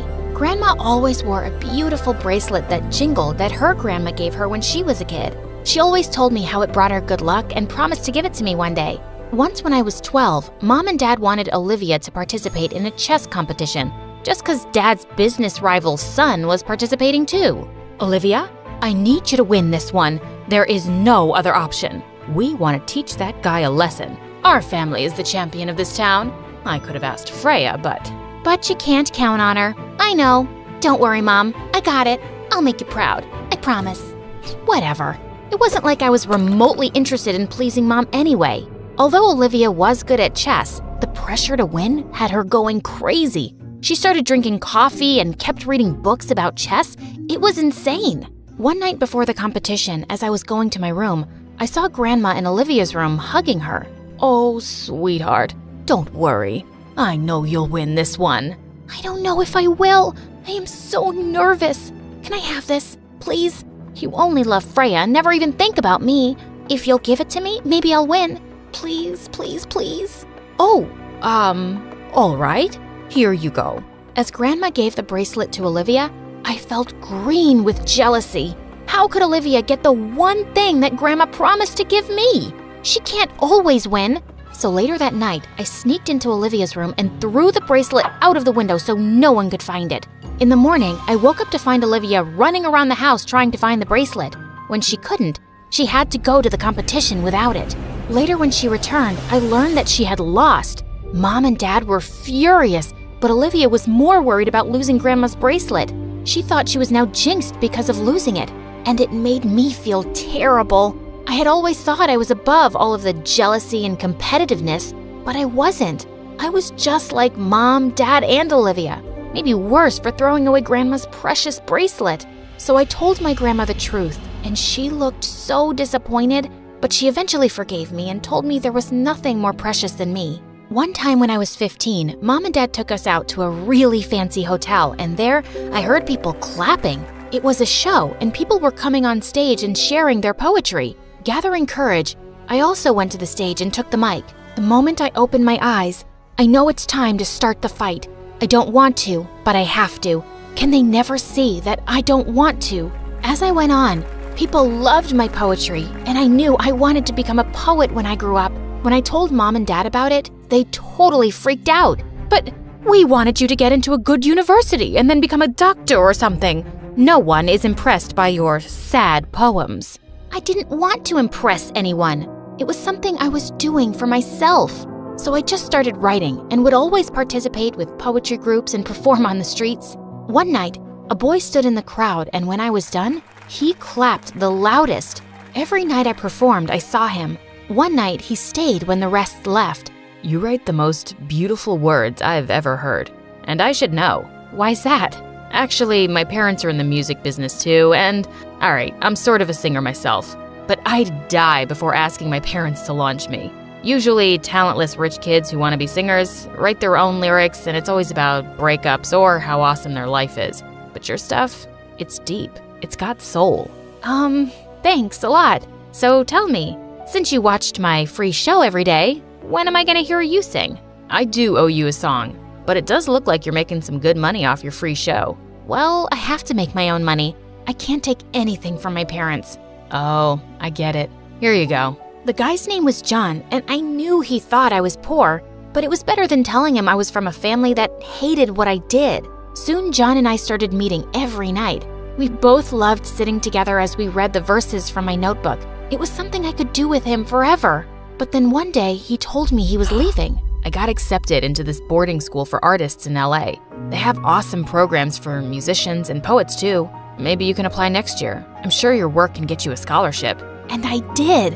I was thrilled, but when I told Mom and Dad, they just rolled their eyes. Oh, God. Poets make pennies. Just take up fashion designing or something else. Why do you always have to be so difficult? But Mom, it's my passion. Some passion that won't pay the bills. Fine. If you want to waste your time, just remember, we won't have anything to do with you. You will not get a dime from us. As if I needed you guys. I don't need anything from you. Freya, I have always supported you, but this is madness. As a hobby, it's fine, but going to another country for, of all things, poetry? What will people say? Daughter of the richest man in England is a street-performing poet? Oh, I didn't care what Mom had to say, but Grandma, I couldn't believe she'd taken their side. It was at that moment I just snapped. You too? Why am I surprised, huh? First, you gave the bracelet you promised me to Olivia. Now you want me to crush my dreams and be my parents' slave? I can't believe this. I have made my decision, and I'm not turning back. I had to leave school in a week, and no one was talking to me. But the night before my flight, Olivia came to my room and looked a little worried. I know I haven't been the best sister, but please don't go. Ever since I've been cursed, I can't seem to concentrate, and Mom and Dad are always angry at me. Cursed? Gosh, was she still hung up on that? Olivia, I can't live here. And you're not cursed or jinxed. I was the one who threw Grandma's bracelet away. What? How could you? Do you even know how much it affected me? The guilt of losing something so cherished by Grandma? I was just so jealous. I wanted you to lose. I didn't think it through. I am so sorry. I want to be better. Oh, shut up. You think you're so above us all. But the truth is, you're pathetic. Olivia, I knew what I did was terrible. She was right to hate me. So I packed my bags and quietly left for my new school. At the new school, John was 2 years my senior, and we went right back to where we left off. We even started dating. But in his last year, he had less and less time to spend with me. When his graduation came closer, we broke up. I have to move back to England. Mom and Dad need me to step up and handle the business. So, I guess... It's goodbye? I guess so. I'll really miss you, but I know you'll do great. It was so painful to see him go, so I unfollowed him from all my accounts and poured myself into my poetry. When I graduated, I was determined to make it big. I released a book of my poetry while I was waitressing at a nice restaurant. I was so happy to be in LA and even brought Grandma to live with me. I had visited once on Christmas and we patched things up, and she realized how serious I was about being a poet. One day when I was at work, a blast from the past visited the restaurant. John, what are you doing here? Freya, this is crazy. You stayed here after graduating? I never knew that. Yeah, I think this city suits me. It sure does. After my shift ended, we sat and talked for hours. I even showed him my poetry book. He loved it and told me he could talk to some producers in LA and get me into the industry. There's a famous singer looking to open this weekend. You can perhaps open for her with your spoken word and poetry. Your words? Kid, they got soul. Here you go, an advance payment check. All the best. Outside the producer's office, I ran up to John and hugged him tight. I'm so sorry, I got carried away. No worries, I loved it. Saying that, he leaned in and kissed me, and I felt my heart somersault. A few days before the show, I got the most unexpected text ever from Olivia. Mom and Dad are driving me crazy. I want to meet you, sister. I'm in LA. Let's catch up. Olivia hadn't spoken to me since our fight, and even when I went to visit my family on holidays, she ignored me. Hearing from her was great. I invited her to the restaurant the very next day. I also called John and he was on his way. I really wanted him to meet my sister. I'm so happy you're here. Me too. So tell me, how did you get that show opening gig? I saw on Instagram that you're opening for a famous singer. How the heck did you pull that off? Huh? Oh, so that's what you think of me. Duh. Mom saw the post first and was somewhat happy, and it made me so angry. I learned some time ago from a friend that you were a waitress, so I just wanted to take some pics in this tacky outfit of yours and show it to Mom. Now I'll be her favorite again. Olivia, you are pathetic. I wanted to kick Olivia out of the restaurant, but right then John walked in and seeing us both, he looked shocked. Olivia, what are you doing here? My heart nearly stopped. John knew Olivia? But how? Oh, so you're playing for the other side now? Dating Dad's business rival's son? That's low. He is the one who beat me in that stupid chess game. Freya, what is this? Olivia's your sister? You're the daughter of a business tycoon and work as a waitress? And that performing on the streets thing? Were you trying to make a fool of me the entire time? This is amazing. Sister, you are successful and very cunning. You bagged a rich boyfriend to pay your bills. And I know his parents are into the music business too. Did they pull the strings and get you that opening act? And I thought you wanted to make it big on your own. But still, I'm gonna come and see the show to laugh at how royally you'll fail. Shut up, Olivia. Wow. I don't even know what to say. You betrayed me, Freya. Why? John, listen to me. I didn't lie. I just didn't tell you the entire truth. That's called betrayal. Saying that, he left. That night, I cried my heart out to Grandma. I was heartbroken. I figured John would have my opening canceled at the show, but he didn't. So I decided to quit myself and return the payment check to the producer. When I got to the venue, I went straight to the producer. I'm sorry, I can't... She can't wait to go on, right, Freya? John was here, with Grandma. What are you doing? Your grandma contacted me and explained everything. Freya, I realize you never lied to me. It was just me assuming things. I've known you for quite some time, and I know how hard you work. You deserve this. You deserve to do what you love. You really think so? I believe so. But we're in a hurry now. I saw your sister in the audience with your parents. I believe she's here to see you fail. So go on and show everyone how good you are. And I did. When I was done, I even got a standing ovation. I was so happy, and seeing John backstage, I rushed and brought him on stage. Let's do it like old times. You and me together. My words, your voice. Yeah, let's do it. It went amazingly well. When the show ended, Olivia and my parents found me. Olivia's face was red, and she couldn't even look me in the eye. I still think this whole poetry thing is a waste of time, but you do seem to be quite good at it. Your sister is such a failure, but we are proud of you. Thanks, but I don't need your approval. I do what I love to do. Olivia, you are not a failure. You are a beautiful, independent woman. Always remember that. Stop being Mom and Dad's puppet. Do whatever you love, whatever makes you happy. Saying that, I held John's hand and walked away, as Olivia and Grandma both smiled at me and gave me a thumbs up. That was the day I felt so proud of myself for every single decision I had ever made, from cutting off people to changing my priorities.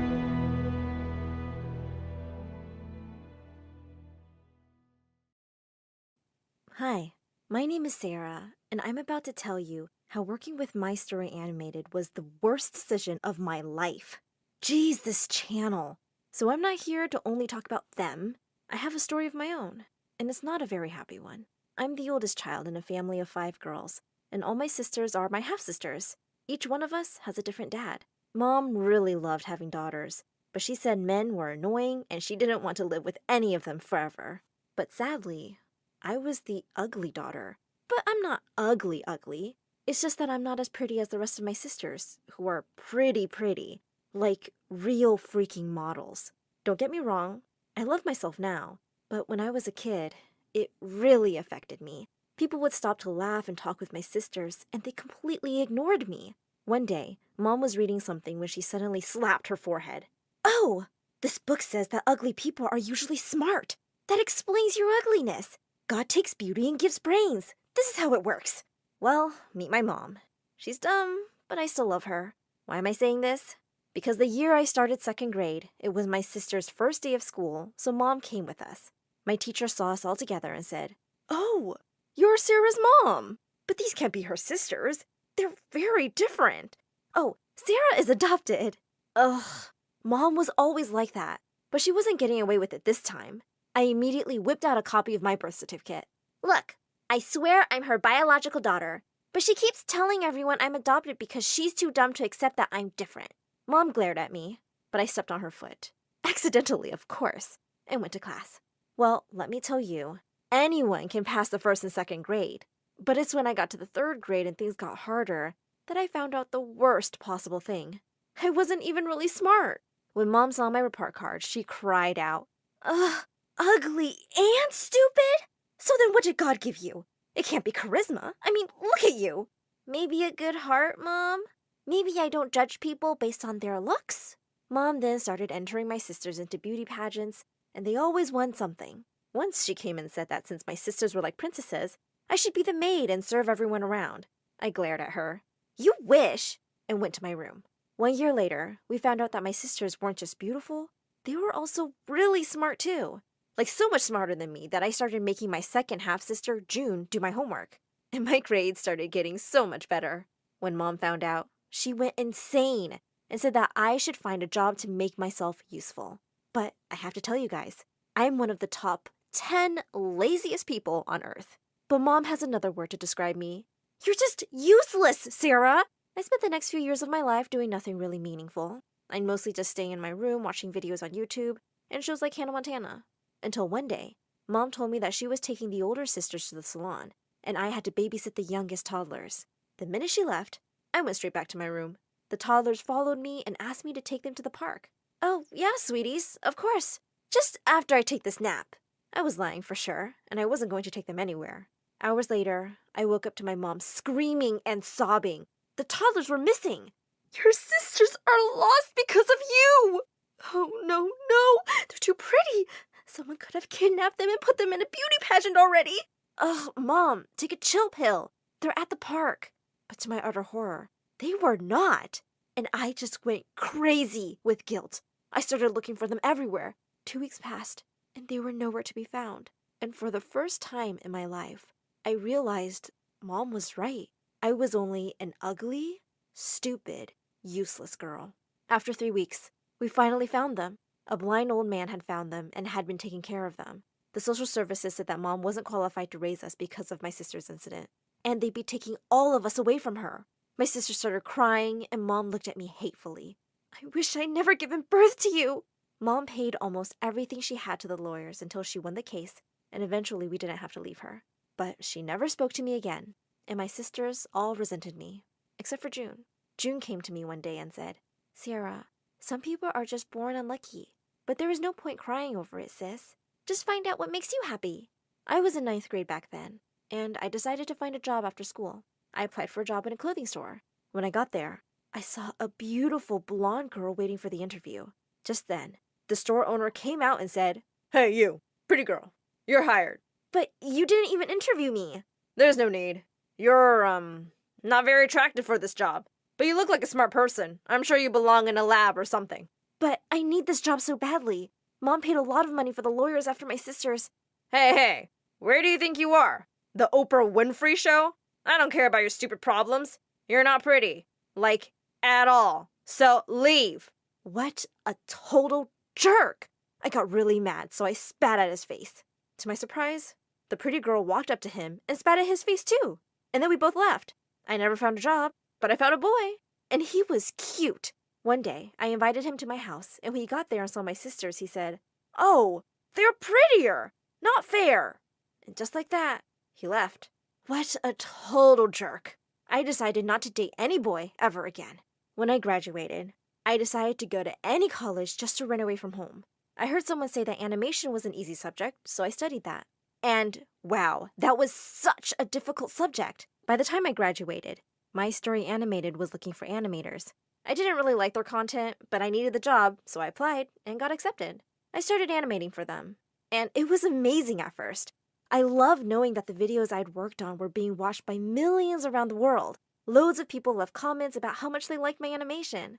And for the first time in my life, I felt like someone saw me, and I wasn't invisible anymore.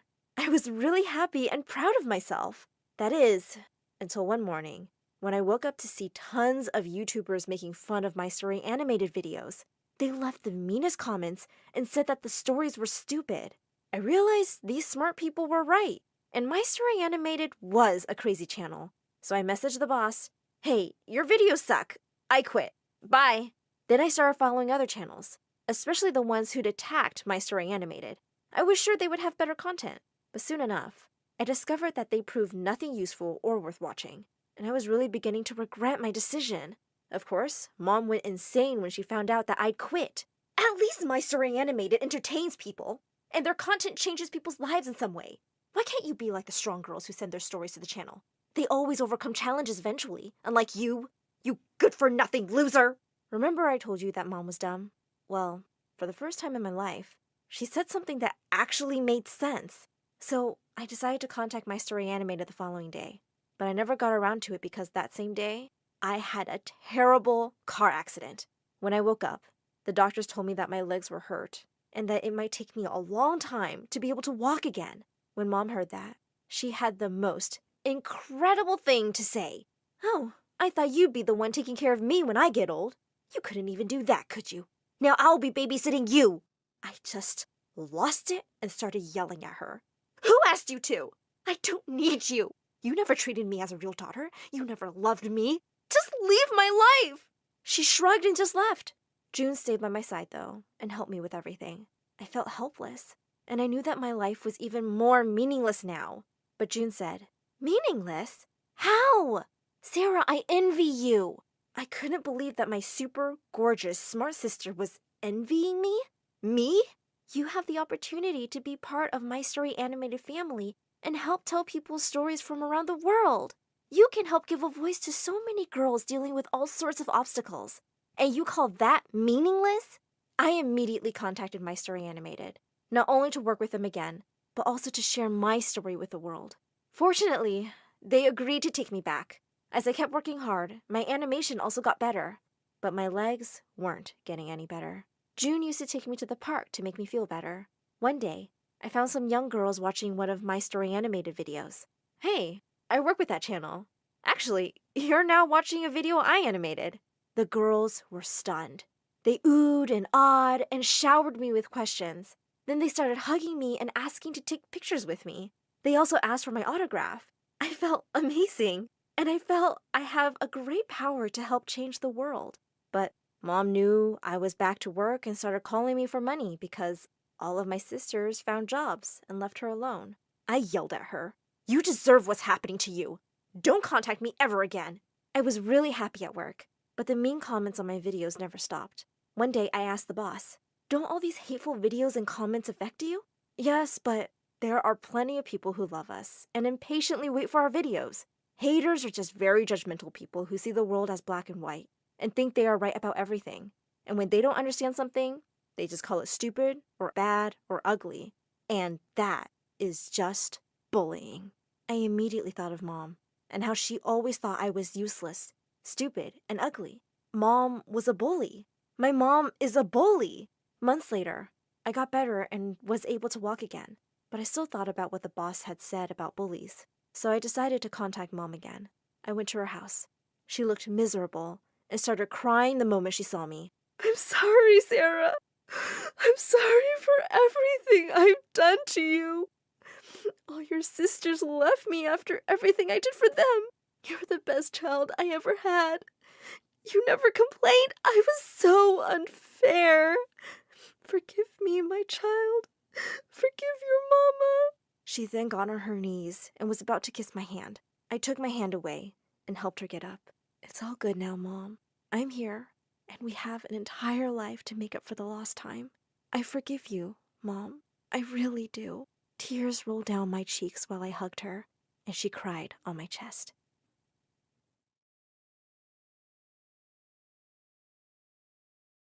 Hi, I'm Valerie from Portland. Please like and subscribe. I didn't know anything about my parents, except what the warden at the orphanage always told me. She said she found me on the doorstep one night with a note. "This is our 12th daughter, and she's a weak little thing. Take good care of her because we don't wanna." Growing up, I felt angry that my parents had abandoned me because I was weak.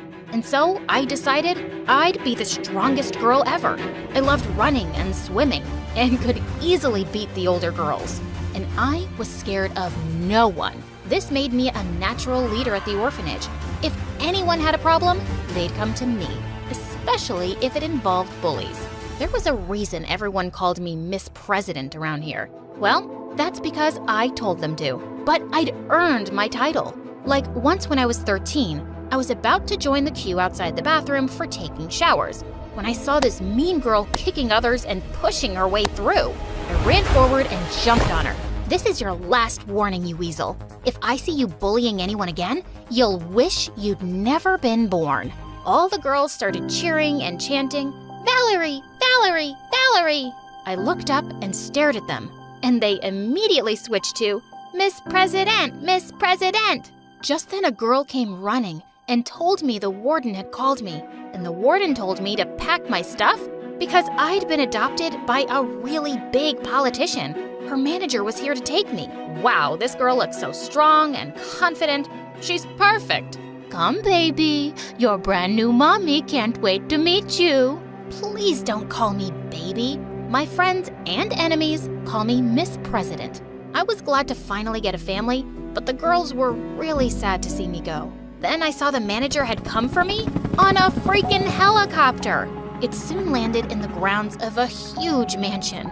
I was led to a dining room, and sitting there was a gray-haired old lady with a strict face. Seriously? My brand new mommy looked like an ancient tortoise. And she didn't even look happy to see me. She barely spoke a word, and anytime I slurped my soup or dropped a fork, she glared at me. When I jumped off my seat to leave, she banged her fist on the table. Enough of your bad manners. You can't just leave without asking to be excused. Okay. Excuse me, I'm going. Sit down. I'm not done eating yet, but I need to go. Why? Because I feel a fart coming. The old lady spat out her food. Were you raised by gorillas? That's such a disgusting word. So unladylike. Don't ever use it again. Next time, say the noise that comes from behind. I burst out laughing, but she was serious. Okay, a noise is about to come from behind. So if you don't want to hear it, I gotta go. And with that, I ran. This old woman was whack. As I was running down the hall, I suddenly bumped straight into someone. I looked up to see a lady with the sweetest face. You must be Valerie. Oh, I'm so happy you're here, darling. She pulled me into a hug, and it made me feel all warm inside. As she walked me to my room, she told me her name was Amelia, and the old lady was her mother. She's the one who adopted you, but I've always wanted a daughter too. You can call me Mom if you want to, whenever. I almost wanted to, but I needed to trust her a little more. My room was 5 times bigger than the shared one at the orphanage, and I squealed happily as I looked through the closets. Now this was a wardrobe fit for Miss President. Later that evening, I was asked to dress up and go downstairs to the old lady, and I was surprised to see her surrounded by reporters, and she was smiling at me. Ah, here she is, my lovely new granddaughter. God has blessed me with so much, and I wanted to pay it forward. That's why I've adopted Valerie. I hope this sets an example for everyone to open their hearts like I have. Then she started smothering my face with wet kisses. Ugh, so gross. It didn't take a genius to figure out that she was a fake. I didn't like her one bit, but thank God I had Amelia. I loved spending time with her, and soon enough, she got me enrolled in a fancy school. On the first day, I walked into the classroom to a rather shocking sight. Everyone was gathered by the window as a blonde girl was throwing out laptops. They all clapped each time one hit the ground. Whoa, what are you doing? They all turned around to stare at me. Destroying my MacBooks because Daddy said he'd buy me the latest one if the old ones don't work. Who are you, an investigative journalist? I'm the new girl, Valerie, but you can call me Miss President. She stared at me like I was crazy, then started laughing. I know why you look familiar. I saw your interview with that old crow who adopted you. Daddy knows her, and let me tell you, she didn't adopt you because she wants to love you. It's only to make her look good in front of people. That wasn't a shock, but it still hurt to hear her say it in front of everyone. Ugh, I know that. I only agreed because I get to live like a princess. Who cares about love? And of course I make her look good. I mean, look at me. You're really lucky you have a family because, trust me, no one would ever choose you from an orphanage. The girl looked livid, but the teacher walked in and everyone flew to their seats. I found out the mean girl's name was Julie, and she kept giving me nasty looks all day. Julie was one of the most popular girls, but it wasn't because she had any amazing qualities. She was just a big bully, and the other kids feared her. A few days later, she walked into the cafeteria and climbed onto a table. Hey guys, great news. Your favorite gal Julie has modeled in her first campaign. Yay! So everyone come and get my autographs now. She sat down while her minions distributed her photographs, and everyone lined up to get them signed by her, except me. Valerie, I don't have all day. Why would I want your autograph? I'm not a fan. Oh, you poor orphan. I understand why you're jealous. I'm prettier, more popular, richer. You're not richer. Yeah, I Googled your family. Mine's definitely richer than yours. And suddenly, Julie lost it. She took out a thick bundle of her $100 bills from her bag and started tearing them up. Want to see how rich I am? I can just tear up money and not even care. Hey, don't do that. You could give it to someone poor. Just stop it, you brat. With that, I pounced on her. We ended up in a huge fight that landed us both in detention. But it was totally worth the slaps I'd given her. A few days later, we had a field trip by a lake, and suddenly we heard someone screaming. One of the girls was in the lake, struggling to stay afloat. Without a second thought, I jumped in and got her out of there safely in minutes. Oh my God, I slipped into the water and I can't swim. You saved my life, Valerie. By the time we got back to school, the news had reached the principal and she praised me. She even called fake grandma to tell her I'd be getting a medal for bravery. And when I got home, fake grandma hugged me like I was her favorite person. Oh, Valerie, how lucky that girl fell in the lake. You and I will do a lovely photo shoot once you get your medal and some interviews. Let's hope more kids at school keep having accidents so you can keep playing the hero. She was such a selfish toad. But I stayed quiet because all I cared about was being close to Amelia. She hugged me tight and said she was so proud of me for being brave. The next day at school, I was walking down the hallway and I saw Julie showing everyone her photo shoot. But as soon as the girls spotted me, they all came running. Before I knew it, a huge crowd was gathered and some girls had lifted me on their shoulders. All hail our school hero! 3 cheers for Valerie! Hip hip hooray! Could you change that to Miss President? 3 cheers for Miss President! Hip hip hooray! And just like that, I'd replaced Julie as the most popular girl in school.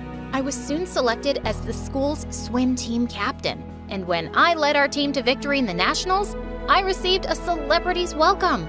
All this was driving Julie crazy. But the last straw was when she saw my picture was selected for the school's magazine cover. She walked over to me at lunch with a copy, threw it down, and started jumping on it. This is ridiculous. You, an orphan from nowhere, is the face of our school now? I'm a model. I didn't put my face on that magazine, Julie. The people have spoken. The people are morons. I don't know what they see in you, witch. She leapt forward to attack me, but suddenly the others held her back. You think we're morons? Thanks for clearing that up, Julie. You're a jerk, and we've never liked you. We've had enough. They picked her up and threw her in the large garbage bin outside. It was epic. But when I got home, my mood quickly turned sour when I found fake grandma shouting at Amelia.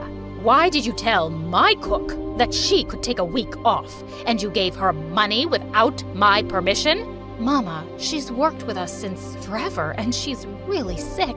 She's probably lying. Even the servants know you're a stupid, weak fool who'll believe their fake stories. I'd heard enough.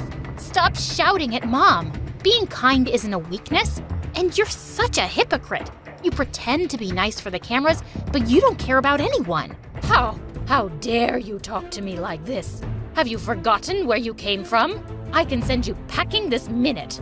But you won't, because you need me to win the elections. Yeah, I know your polls have gone up since I arrived. If you misbehave with Mom again, I'll stop doing all the shoots and interviews. You got me? Fake grandma looked like she was about to explode, but she stormed off. Amelia sat down and I wiped her tears. I'm so sorry she treats you this way. Please don't cry. Oh, Valerie, that's not why I'm crying. I'm just so touched that you stood up for me and you called me Mom. And I realized I finally had. I've wanted to since the first day. You are my mom and I'm so lucky. A few weeks later, fake grandma had planned a huge party for some important guests.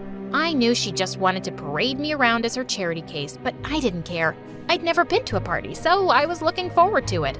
I managed to escape her for a while, and as I was eating in a corner, a boy approached me. Valerie, right? Been seeing your face all over the news lately, and I gotta say, it's a really pretty one. I was gonna tell him to buzz off when suddenly I spotted Julie and her dad among the guests, and she was glaring at me with murder in her eyes. Maybe she liked this boy, so I pulled him close and kissed him. When we broke apart, Julie had marched over to us. How dare you kiss my boyfriend? Your boyfriend? He didn't mention you when he was flirting with me. And he really enjoyed that kiss. You should kick his butt, Julie. I'm gonna kill you! And she jumped on me. But I was much stronger, and I had her pinned on the ground in seconds. Daddy! Help! Her dad completely lost it when he saw us. He started screaming at fake grandma that he was pulling out all his money and support from her campaign. He stormed off with Julie, and the old woman grabbed my arm and dragged me to the other room. What have you done? Why must you always act like a savage from some jungle? If Julie's dad doesn't support me, I'm ruined. Go beg him for forgiveness. Fix this. I'm doing nothing of the sort. I have my pride. You'll do it, or you'll leave my house immediately. Then I'll leave your house immediately. And I'm going with Valerie. I'm not living here without her. You want to run after this filthy orphan? Fine. But you won't ever get a single penny from me, you hear? And don't you ever show your face here again. Don't worry, Mama. I won't. Enjoy your house and your money. Mom and I packed our bags and left for good. I'm so happy you came, Mom, but I'm sorry you're poor now because of me. Oh, Valerie, we aren't poor. I've been saving for years.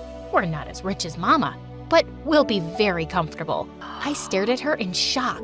I don't understand. If you had money, why didn't you leave that awful place before? Sweetheart, she's bullied me since I was a kid. I was always afraid of her and could never stand up for myself. But you, Valerie, you just amaze me. You're the bravest person I've ever met. My life changed the day you came into it, and I'm stronger now because of you. I flung my arms around her, and I'm so much happier now because of you. I love you, Mom. Hi, I'm Olivia from Ohio, and my crazy story will make you rethink your circle of friends. But before we get started, don't forget to like and subscribe. My mom screamed perfection, and I know what you're thinking. Every kid thinks their mom's perfect, but mine actually was. She was a successful lawyer, had won multiple awards, and everywhere she went, people would trip over their shoelaces to get a glimpse of her. Next to her, I looked like an ogre that no one noticed. People didn't even believe I was her daughter. When I was 10, Mom and I were taking a stroll in the park when this man walked up to us. I was watching you from across the park, and I have to say, you're gorgeous. Do you mind grabbing a cup of coffee? Thank you, but I'll pass. You see, I'm with my daughter. It's so sweet of you to adopt this kid and call her your daughter. Goes to show that you're more than just a pretty face. And you're a bigger moron than you look. I kicked the man hard in his shin, and he started whining like a baby. Mom apologized, dragged me back home, and gave me a big lecture on being polite. But I didn't care. All I wanted was to look pretty like Mom. So the next morning, I woke up early, took a pair of scissors, and gave myself a haircut. I thought I looked pretty amazing, until Mom saw me and screamed like a banshee. What have you done, Olivia? It's cool, right? Now I look just like you. You look like a shaved raccoon. Mom rushed me to a hairdresser who tried his best, but there was hardly anything left for him to do. The next day at school, everyone pointed and laughed at me. It was so humiliating. Things didn't change much even as I grew up. I was an A-grade student, but wasn't half as popular as the pretty girls in my school. Then one time in 9th grade, I saw this MSA video where this girl used makeup and it totally transformed her face. And I was hooked. I saw a bunch of makeup tutorials to get my look right, and when I was done, I looked like a totally different person. Mom and I had a wedding dinner to attend that night, and people couldn't stop complimenting me. Oh, you're so pretty, like a fresh lily, just like your mother. I'd never felt so visible, and it was all because of makeup. It made me feel so pretty and confident. I got better and better, and by 16, I started my own YouTube channel where I taught makeup. One of my videos went viral overnight, and I got famous. Girls in my school flocked around me asking for makeup tricks. That eye makeup you did was flawless, Olivia. Your foundation technique is to die for. Make a TikTok with me, please. The girl pulled me into her camera's frame, but just then someone pushed her away. It was Mia, the head cheerleader and the most popular girl in school. Ew. Please don't drag Olivia into your dirty TikTok videos. She's a YouTuber. She's literally royalty. Hi, babe. You know who I am, right? Let's hang out for lunch. And by the way, cute dress. I was stunned as Mia led me to her table and introduced me to all her friends. One of them was Max, the school football captain, and my all-time crush.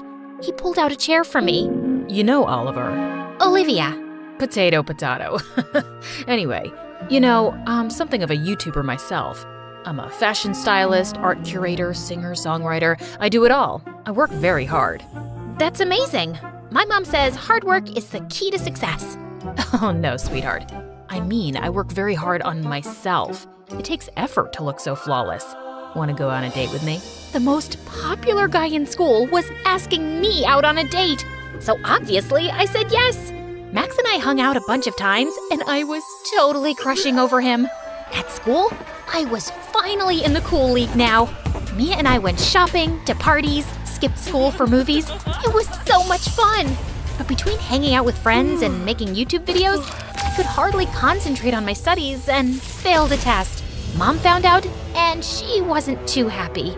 Skipping classes? Flunking tests? What's happening to you, Olivia? Relax, Mom. It's just one test. Besides, it's high school. I'm supposed to have fun. You're also supposed to be getting into college, and I don't see that happening with these grades. You're acting like a totally different person. And maybe that's not such a bad thing since I'm tired of living under your shadow, Mom. I'm my own person, and I know how to make my own decisions. Saying that, I rushed to my room. I felt kind of bad for being so rude to Mom, but I was too mad to apologize. But Mom didn't give up, and the next day at school, she asked one of my teachers to assign me a tutor to help me with my studies. I was waiting for my tutor in the library when a really nerdy girl walked over to me. You're Olivia, and Grace, your tutor. Let's start. Grace pulled up a chair, and I couldn't help noticing her mismatched shoes. Yeah, I know my shoes don't match. It's just the other one was wet and I was in a hurry. And before you ask me, yes, I only own 2 pairs of shoes because that's all you need. Now, let's start with science. Grace and I worked all afternoon, and I could tell she was really smart. We were just wrapping up when Mia showed up with Max. OMG, this is your tutor? Where did you get that dress? It looks like it was made out of your grandma's curtains. Wow, what a cool guess. She was giving her curtains away to Goodwill. I told her I could get a use out of them for another 10 years. You're such a dork, man. Right, Olivia? Yeah, totally. I shamefully joined in as Mia and her friends made fun of Grace. I thought Grace would act out and throw a book at us or something, but she simply smiled and walked away. Later that day during gym, everyone was in the pool while I just sat outside and reflected on how I'd behaved with Grace. She was trying to help me, and I'd been a jerk to her. I was lost in my thoughts when Max walked up to me. You're not coming in? No, I'm scared of water. Oh, don't be a scaredy cat. Saying that, Max started pulling me into the water. I wasn't ready for him to see me without my makeup on, so I started pulling away, but he just laughed and splashed water on me. My heart started beating faster, and I was about to pass out when Grace came to my rescue. Let her go, you moron. Grace took me to the bathroom as I tried catching my breath and shoved a paper bag into my hands. I don't want to throw up. Just breathe in and out. You just had a panic attack. Oh wait, you know what? My mom had this super amazing way of dealing with panic. With that, Grace hugged me tight and started rocking me back and forth. Snuggle, snuggle up, little baby, no need to fear. Mommy's here, we'll soon be out and you'll be free. Okay, I'm fine. Thank God my makeup is waterproof, or it would have been a disaster. That's what you were worried about? I thought you were scared of water. Thanks for saving me. And listen, I'm sorry for acting like a jerk earlier. I was mad at Max for days, but he apologized a million times, so eventually I let it go. Grace and I continued hanging out for our tutoring sessions and slowly became friends. Even my grades were up again, and Mom couldn't be happier. I'd never met anyone like Grace before, and I was fascinated. While everyone dressed up in fancy clothes, Grace would wear what made her comfortable, no matter how silly she looked. While we shopped for expensive stuff from malls, Grace made her own jewelry and hardly ever used makeup. But I could tell Mia hated Grace. She was always passing death glares at Grace and hardly missed an opportunity to comment on her hair or clothes. Then one day, I invited Grace over for lunch at my table. We were eating when Mia spoke. Guys, so you know how my mother is a tea leaf reader from India? And she was amazed by my reading yesterday. She says it means I'm either going to be very rich or very famous. As if. Excuse me? You have a problem with what I said? Logically, yes, I do. How can crushed wet leaves predict your future? They can. I have photos. You can see it's clearly written that my future is... I guess your future's garbage because that's what I see here. You know what you should really see? A mirror. Maybe that's when you'll know what a freak you are. Why do you hate me so much? Because you're a nerd and a loser, and I don't understand why you're even sitting with us. All I am is different, and maybe you're too close-minded to handle something you don't understand. There she goes with that psychology talk again. All I hear is blah, blah, blah. Told you, Olivia, she's a certified weirdo. You're so unreasonable. An unreasonable jerk.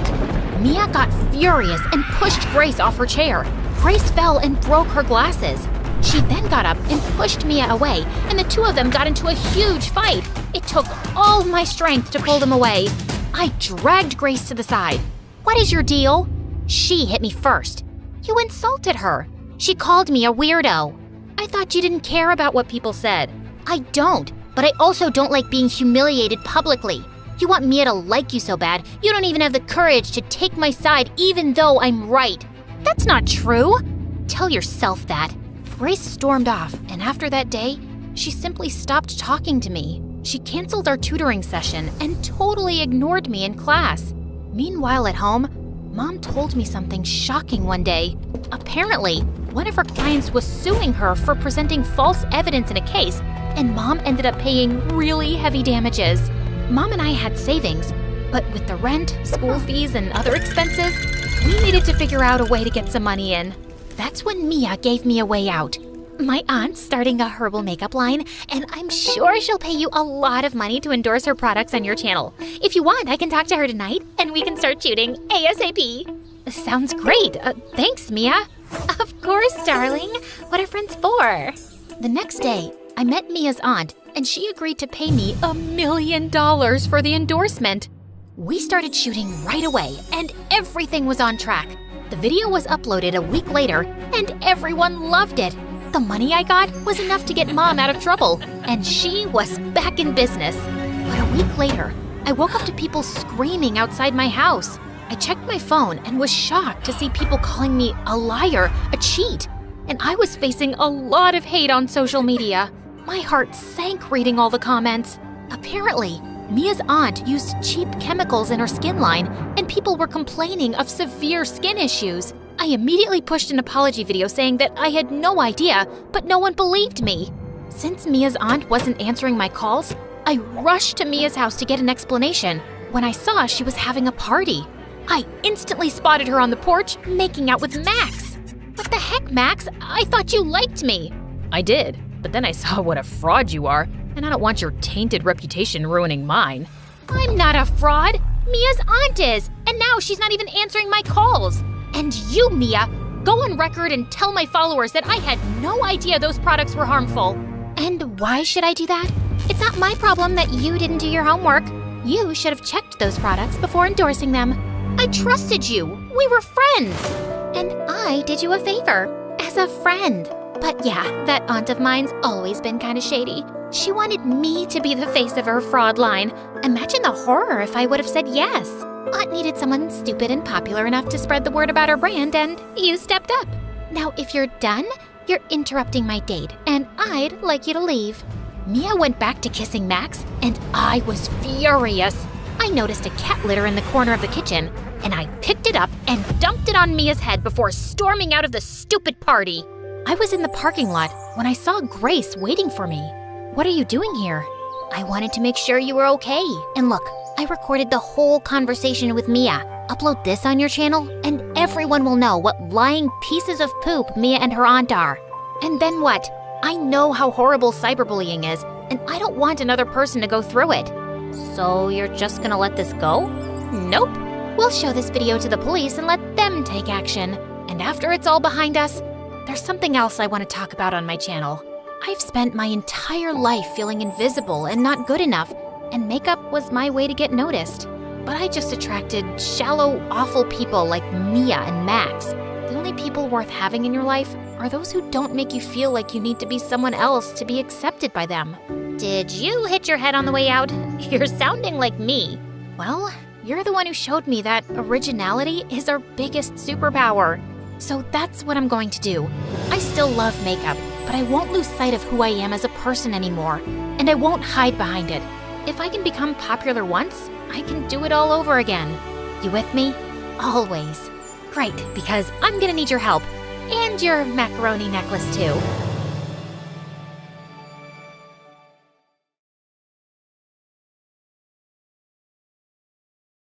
Hi, I'm Nancy, and this is the crazy story of my life events that turned me upside down from being a poor maid to becoming the Prince Charming's girl. I was just a baby when my parents died in a car accident. My aunt took me in, and even though she was a poor single maid with not much to get by, she loved me like I was her own.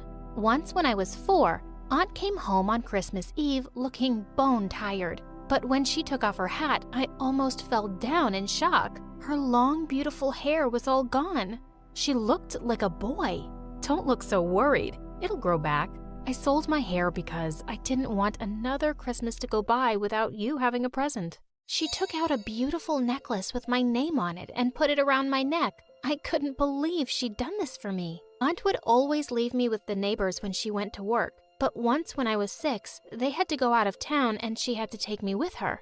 My jaw dropped when I saw her workplace. Our whole house could fit inside the hall of this mansion. "Now I see why you're so tired all the time, Auntie. You need a car to get around here." The lady of the mansion overheard me and laughed. "Oh, aren't you a little cutie pie? Why don't you come meet my son, Jeff?" Just then, a boy my age walked up to me and gave me the warmest smile. "Hey, wanna go play in my room?" "Yes." And that day was the day that changed my life forever. I met my best friend. I loved hanging out with him, and I begged my aunt to take me with her often. Soon enough, Jeff's mom arranged for his private tutor to teach me too, so now I had a reason to go every day. As I grew older, my aunt started paying more attention to my looks. One day, she came home with a bag full of cheap makeup. "You're a pretty girl, Nancy. You have to always look perfect when you're hanging out with Madame's boy." "But Auntie, we're friends, and he knows what I look like. Why would he care about my face?" But she wouldn't hear a word, and after that, I always had to go to the mansion with a fully done-up face. Over the years, I realized that I had totally fallen in love with Jeff, but I knew I was just the maid's niece, and he'd never feel the same way about me. Once when I was 14, I fell really sick and couldn't go to the mansion for a week. But when I was alone at home one day, someone rang the doorbell, and I was shocked to see that it was Jeff. "Nancy, I was really worried about you." And with that, he suddenly hugged me. I totally panicked. I pushed him aside and ran to my room. Gosh, I looked so pale and terrible. I quickly applied makeup to my face and hurried downstairs. "Why are you wearing makeup?" "Because I'm not pretty enough without it." "Nancy, please go and wash your face. Can you do that for me?" "Okay, but will you promise to be nice?" "I promise." When I came back with my washed face, Jeff put his hand on my chin and held my face up. "Nancy, you're so beautiful." As he pulled me closer, I saw his eyes were tearing up. We kissed, and there were fireworks exploding in my head. He told me to take care of myself and left. I was excited and nervous about seeing him the next day. But when we got to the mansion, I saw his mom was busy supervising some men as they were taking out furniture from the house. She called me and handed me an envelope. This is your aunt's salary. A little something for you too. I'll miss watching you grow up, Nancy. What's happening, ma'am? Where's Jeff? He left last night because he transferred to a high school in Paris, and I'm going there too. Maybe we'll see each other again someday. She pulled me into a warm hug and then walked away. I was so scared, thinking I'd never get to talk to Jeff again. But he emailed me a week later, and we wrote to each other every single day. His life in Paris seemed amazing. But soon, the emails got less and less frequent, till they just stopped altogether. He seemed to be really busy with his new life, and I figured it was time for me to move on with my own. By the time I graduated from high school, I was working 2 jobs, as a cleaner at the mall and a librarian's assistant. One day when I got home, I found out that my aunt had broken her foot. I slipped at work, and the doctor said I can't work for weeks. I can't afford to lose that job, Nancy. You won't, okay? I'll go instead. The next day, when I was cleaning one of the guest rooms, I came across a portrait of Jeff. As I touched it gently, a high-pitched voice suddenly made me jump out of my skin. Are you drooling over that dork? Well, you're just the maid, so I guess you don't have any standards. That's my stepbrother, and I have yet to meet a bigger loser than him. Jeff had a stepsister? No, I was just cleaning. I was still talking? Don't interrupt me. I'm Linda. That's Miss Linda for you. And now my mom and I live here, so I don't know why his ugly portrait is still around. You can throw it in the trash on your way out. I didn't have the heart to throw it away, so I snuck it into the dusty old attic and prayed she'd never go there. One evening, just as I was heading out of the mansion for work, Linda popped out of nowhere. Ninny, come with me. It's an emergency. I followed her to her room to see piles of dresses on the bed. I'm hosting a party tonight, and I have to look amazing. You have to take pictures of me in every outfit so I can let my followers on Instagram decide. Miss Linda, I'm sorry, but I have plans with a friend and... Friend? Where does a maid even make friends? Is there a maid school you went to? No, just a regular high school.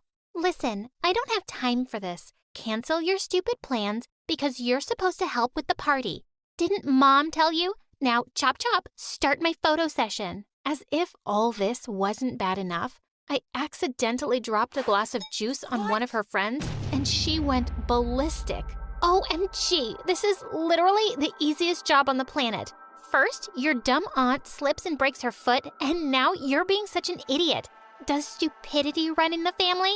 I turned around, grabbed my stuff, and ran out the front door. I was never coming back here. Just as I stepped out, I bumped into someone. Jeff? His adorable smile lit up his face, and he pulled me close. But suddenly I pushed him away. No, you just cut me out of your life. And now you decide to walk back into mine and expect me to welcome you? I know you're mad, and I'll understand if you don't want to forgive me.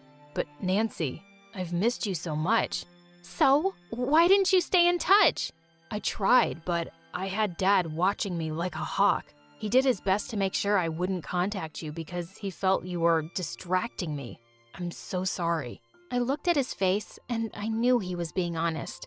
Can you please just hug me now? We hugged. He whisked me away to a beautiful viewing point on a cliff, with the whole city glittering beneath us and the stars above us. He gently drew me close and kissed me, and in that moment, it felt like everything was just right. The next day, I really didn't want to go back to work, but I did for Aunt's sake. When I got there, Linda was already screaming at some maids. The minute she spotted me, she went off on me. Here comes another idiot. Did you think elves and fairies were going to come at night and clean this mess? It's still waiting for you. Get to it. Now! Before I could speak, I heard Jeff behind me. Knock it off, Linda. You can't talk to Nancy like that. Oh, I see. You're in love with this maid. Well, history really does repeat itself. Our dad also married way below his league when he chose your mom. Now it's your turn. Don't you dare say anything about my mom or Nancy, and you can't treat her this way. Oh yeah? Watch me. And with that, she walked up to me and slapped me, and I just snapped. I pushed her to the ground, and just as I was about to punch her stupid face, Jeff pulled me away. Linda's mom came running at the commotion, and she fired me on the spot. I don't want you or your aunt to ever set foot in this house again. When I went home and told everything to Aunt, she burst into tears. Please don't be upset. I promise I'll find another job. But just then, Jeff spoke up. You don't have to. Please, let me help you. I love Nancy, and you worked for us for so many years. It's the least I can do. I tried to refuse, but Jeff just wouldn't take no for an answer, so I accepted his offer till I found some work. Soon after, I got into college and also started a part-time job. As much as I wanted him to stay, I knew Jeff had to go finish his studies in Paris. We kept in touch as much as possible, and some days I missed him enough to cry. On the day of my graduation, he didn't show up because he said his flight was delayed, and I felt really sad. But when I got home, I saw a brand new car outside, and Jeff hopped out of it. Suddenly, fireworks erupted in the sky, and Jeff took out a box from his pocket. Wait, what? He was going to propose? But when I opened it, I saw car keys inside. It's for you, babe. And here, this too. He handed me a letter, which was an offer to work at his dad's company. I squealed with joy and kissed him. Just a few weeks after I'd started working, I landed a big client for the company. Everyone gathered around in the conference room to congratulate me, and I rose from my seat. All those years when I was a maid, I could only dream of working in a place like this one. Some dreams really do come true, and I'm so grateful. Snap out of it, you idiot, because you don't belong here.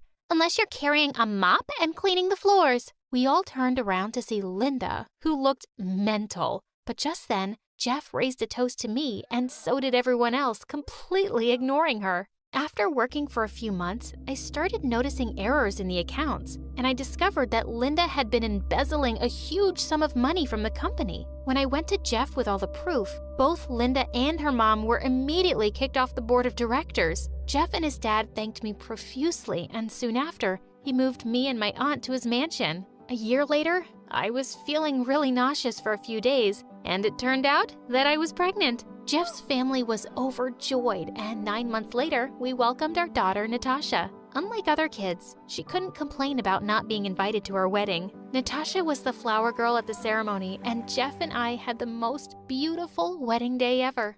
Imagine being on a date at the best restaurant in town, and then the waiter trips and drops his tray full of live lobster, and one of them pinches you. And this is not even the most embarrassing thing that has ever happened to me. Let's take it from the beginning. My mom was a Red Cross advocate for women's rights, and my dad was her bodyguard, so they were always off to this gala or the other, and they left us back with an army of nannies. And when I say us, I mean me and the Chaos Crew, also known as my 5 younger siblings. Food battles, mud fights, glitter bombs, they were so extra. Even Mary Poppins would snap her little umbrella and shuffle up a chimney to escape from them. Every time another nanny left, we got the talk. I'm disappointed in all of you, but especially you, Martha. You're the oldest. You should lead by example. I haven't done anything. Exactly. How are you supposed to become a leader of the future if you can't even lead your siblings? If you were home teaching us instead of running around, I wouldn't have to take charge. What I do is important. More important than your family? When Mom didn't immediately reply, my heart shattered. I rushed to my room and locked it when Mom came to talk to me later. Martha, I'm sorry. Of course I love you. Then don't go. I have to. But we'll talk when we come back, I promise. Maybe it's better if you never come back. It was like fate really had a twisted sense of humor and heard me. Mom and Dad did not return from their last trip to the Amazon. I felt like it was my fault that they didn't return. My punishment. The police sent out search parties and even used drones to look at their plane that disappeared, but they couldn't find anything. It's a lot, right? But stay with me. You've already liked and subscribed, haven't you? Don't cry. Mom and Dad will come back. Dad's a tough bodyguard and Mom's faster than a tiger. I'll take care of you in the meantime. I'll be a leader, Mom, just like you wanted. Please come back. But I was only 15, and I knew nothing about adulting. I was suddenly surrounded by lawyers asking me questions and making me sign things. Just pretend you know what you're doing and you'll be fine. Yeah, it wasn't fine. One of my mom's lawyers turned out to be a total snake. He conned his way into getting guardianship over everything, and then he kicked us out and took control of all the assets. You can't do this! Oh, what? I'm sorry. I couldn't hear you over the sound of all the money you just signed off to me. Wait until Mom and Dad are back. They'll send you to jail. You mean when they come back from the jungle?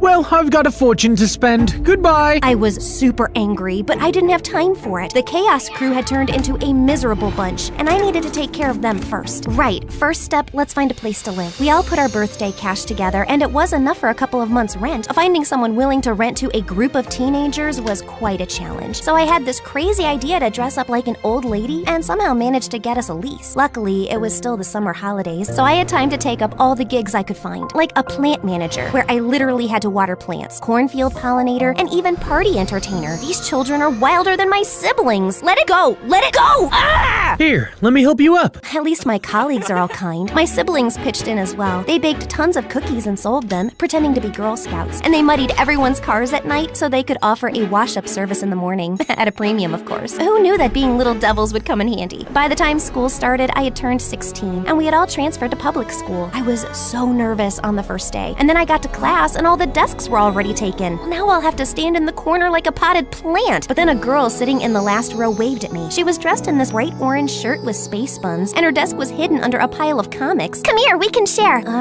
There's a desk under all that? Where can I get a chair? We'll share mine. By the way, I'm Bree. You can call me Brilliant. Bree was a weirdo, but she was also pretty awesome. She gave me all her notes and knew all the juicy gossip. That girl there, her mom works in marketing, so she always knows the latest discount codes. And that one there, don't talk about her nose. We became best friends, and eventually I told her about my story. I want to save up enough cash so I can find my parents. You're so strong. I want to be like you. You're perfect the way you are. I'm not. I'm almost 17, and I've never had a boyfriend. Everyone I confess to just rejects me, and Darius doesn't even know I exist. Darius was Bree's crush and the captain of the school's chess team. Are you sure he's the right guy for you? He is the one. I can feel it. And this time, I'm going to get my confession right. Bree's plan was as crazy as she was. She got dressed up as a chess piece and painted the whole club room as a giant chessboard with a banner that said, "Will you be my checkmate?" But when Darius walked into the door, he freaked out. Where is it? What? My chessboard! There was a game I've been playing since I was a freshman! We just moved it, there? Darius was so furious, he wanted to call the principal. And then one of his friends intervened. I didn't see who he was because I was too busy pulling a crying Bree away. Thank you, mysterious dude. After that, Bree was done with the guys. And honestly, I had my own problems to deal with. Like the time I was getting out of the shower and this gigantic cockroach came out of the drain. I screamed and hit it with the shampoo bottle, but then even more of them started crawling out. Eek, it's an invasion! Oh yeah, it happens. Why do you think the flat was so cheap? We tried spraying them with gas, but the crawlers kept multiplying. We need a new flat ASAP. Martha, wise up and ask for a raise. But when I showed up for my part-time gig at the party entertainer company, the door was sealed off with bright yellow FBI tape and the entire place cleared out. Oh man, I loved this job. At least you get to keep the costume. What costume? These are my normal clothes. That is very creative. I never thought I'd meet someone more colorful than Bree. Hey, wait a second. Cute, smart, and probably colorblind. He's just perfect. Jasper, how would you like to meet a friend of mine? The moment I introduced Bree and Jasper, it was insta-love. They were like two very colorful peas in a super bright pot. And shortly after, they started dating. Martha, you are a lifesaver. I was seriously starting to think I'd be a crazy cat lady forever. It was an easy match. You have so much in common. A couple of months later, it was Jasper's birthday party, and he introduced me to his sister Trinity, who was like a Wednesday to his Enid. Wow, and they came out of the same womb. I can't believe someone like Jasper found such a cute girlfriend, and I'm still single. All the boys care about is looks, and no one cares about brains. As I watched Trinity cut marshmallows into cubes and stack them into perfect columns, I realized there was at least one boy who could appreciate her, so I texted him. Oh, I hope I won't regret this. The party was in full swing when, what's Darius doing here? Actually, I invited him. What? Trust me. Hey, Darius. Hi, this is Trinity, and she likes cube-shaped marshmallows. Round marshmallows make no sense. Finally, someone who gets it. And just like that, Darius the ice cube started melting. See, I told you he wasn't the right one for you. She is. OMG, you're right. You're like the matchmaking queen. I realized how happy Bree's words made me. Helping other people is so cool. But fate was once again ready to kick me down because I got a call from the hospital. What happened? They're saying my brother picked up a sandwich from the bin, but it had some glass in it and now he needs stitches. This is all my fault. If we had more money, he'd never pick food from the the bin. And now how am I gonna pay for the operation? We don't have insurance. I even tried to call the snake lawyer, but... Oh, I love that you think I should care. Bye. Luckily, the operation was a success, and my brother was okay. When I got to the hospital and asked for the bill, the receptionist told me it had already been paid. It was a young guy. There, he's just walking into the elevator. I tried to catch up with him, but the elevator doors shut in my face. Gosh, I swear his back looks so familiar. Who is he? Thanks to my mysterious angel, the accident had resolved well, but it had shown me how much I needed a new job. After Darius and Trinity became a thing, the whole school was buzzing with the rumor that I was the one who set them up. People were begging me to find them their perfect match. Every time I opened my locker, I was buried in a pile of profiles and love letters. How do I fix this? I'm happy to help, but I can't keep doing this for everyone. I gotta focus on finding a new part-time job. Well, why don't you open a matchmaking agency? But I feel bad to ask people to pay for love. Then only ask for a donation from the successful ones. And who knows, maybe you'll find the right match for yourself as well. Right, like I have time for that. But Bree is right. This is something I'm good at. I should at least try. So the next day, I got Bree and Jasper to help me throw my first matchmaker party. By the end of the night, the donation box was bursting with cash, and everyone was coupled up. Almost everyone. As I stepped into the bathroom, a girl ran up to me, and she was dripping wet. How could you match me up with that dimwit? I told him, pass me the water, and he poured it on me. Him as in, I checked my notes. Kuro? Kuro was one of my top candidates. 1 year older than me, and a looker. Plus, he aced all his classes. Oh, and he loved hamsters, and gaming, and, well, to be honest, I might have stalked his online profile a bit. Can't help that he's so cute. And then he called my mom your grandma. It has to be on purpose. I'm sorry, I'll find you a new match. How about Timothy? Thankfully, Timothy was a total catch, so the girl was happy, and my reputation was saved. My agency was killing it, and my siblings and I finally moved out of Cockroachville. But to track down Mom and Dad, I needed some serious cash, and that meant tackling my biggest issue. Kuro, what's up with him? On paper, he's a catch, but every girl I set him up with comes back with a nightmare story. He took me on a boat trip and we almost sank. We went ice skating, but he didn't know how to stop and we crashed. We tried a cooking class and he somehow managed to burn the spaghetti, set off the fire alarm, and evacuate the entire restaurant. He's ruining my perfect score. How can someone be really that clumsy? Maybe you need to find out by yourself. Bree was right. So I bought a wig and contact lenses and set up myself for a date with Kuro. As soon as he entered the restaurant, he tripped on his own feet and crashed into the waiter, and everyone was looking at us. But instead of being angry, I just smiled. So Kuro, tell me about yourself. Well, I'm kinda clumsy. I'm sorry. It's not so easy to scare me. I mean, I survived a cockroach invasion. A what? So I told Kuro everything about my horrible flat and crazy summer jobs. He laughed and then got back from the toilet with a whole roll stuck under his shoe, which then led to the lobster accident, which I told you about already. And gosh, he really is a menace. You're giving up? Never. The second date was better. We only got a batch full of super salty popcorn. The third date was almost normal. And by the fourth, I realized he'd done nothing clumsy. Wow, I guess he was just nervous. I started to get so comfortable around him that I even told him about my mom and dad's disappearance. Don't lose hope. I bet they're still out there somewhere. I know they are. If it hadn't been for that awful lawyer. What lawyer? After I explained how we got conned, Kuro was super mad. I can't believe he can get away with something like that. He's a lawyer. Who is the police gonna believe? There must be some evidence. The more I listened to Kuro, the more I realized he was right. I didn't have time or money before to go after him, but now it's time for the Chaos Crew's return and get our revenge. That night, we went to our old house and stuffed some old rotted beans in all the air vents. Less than half an hour later, the people inside were opening all the windows. Stage 2, go! Dressed up as a cleaning crew, my siblings rang at the door while I sneaked through a window. It was dark, but I grew up in this house. I know it like the back of my hand. I waited until the Chaos Crew started to fill all the vents with flour, making everyone cough, and then I went into the study. Okay, focus. He won't leave around a folder with evil plan written on it,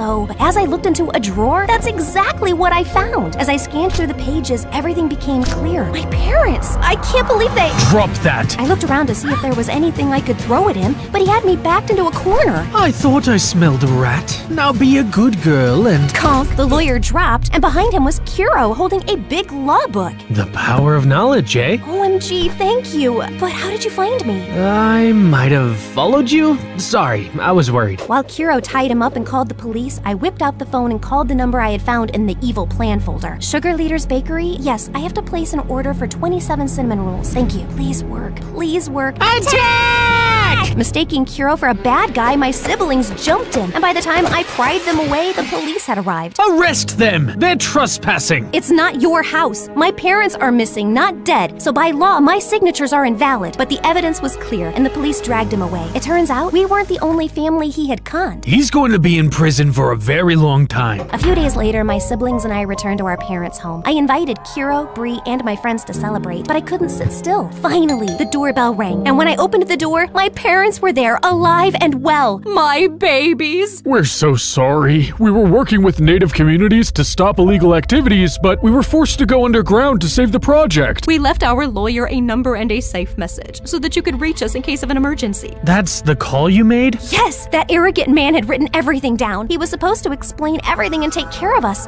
Instead, he even told our parents to stay away because we had received some threats. We should have never trusted him. But now you're home and you're going to stay, right? Mom and Dad looked at each other, and for a moment I was afraid that they might leave again. Of course we're staying. We learned our lesson. And who are all these nice young people? I introduced all my new friends to my parents and told them how much they had helped me. But when it was Kuro's turn, I hesitated. Is he a friend, a date, a boyfriend? He doesn't even know I'm the matchmaker. This is Kuro, and I've never been completely honest with him. I turned to him. I hope he understands. Kuro, I'm not one of your matches. I am the matchmaker. I braced myself, expecting rejection, but... I already knew. What? Why do you think I was such a loser with other girls? I've had a crush on you since Bree's wild confession to Darius. But you were so wrapped up in your agency, you never even gave me a second glance. I had to do something drastic to get you to notice me. Bree's confession? But I squinted at him. Right, he was the guy who stopped Darius from going to the principal. And OMG, you also paid for my brother's hospital bill. Yeah,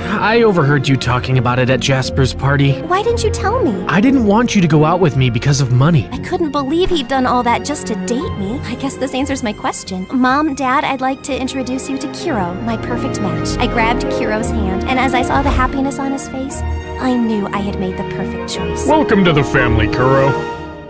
Hi, I'm Isabel from Philadelphia. Please like and subscribe. My mom had an accident when I was only 3, and Dad shifted his multi-million-dollar company to our mansion just so he could give me all his attention. But I soon realized he was too much. He fired my favorite nanny just because I fell off my bed. He wouldn't even let me go to the park without wearing a helmet and protective gear. I looked like a freaking astronaut. One night when I was 5, I left a note for Dad and ran away from home. I knew exactly where I wanted to go first, the park. Finally, some peace. But it wasn't long before I heard police cars screeching outside, and Dad came running to me. Oh, you fool. I'm never letting you out of my sight again. I looked at the officers and started kicking and screaming. Please, help me.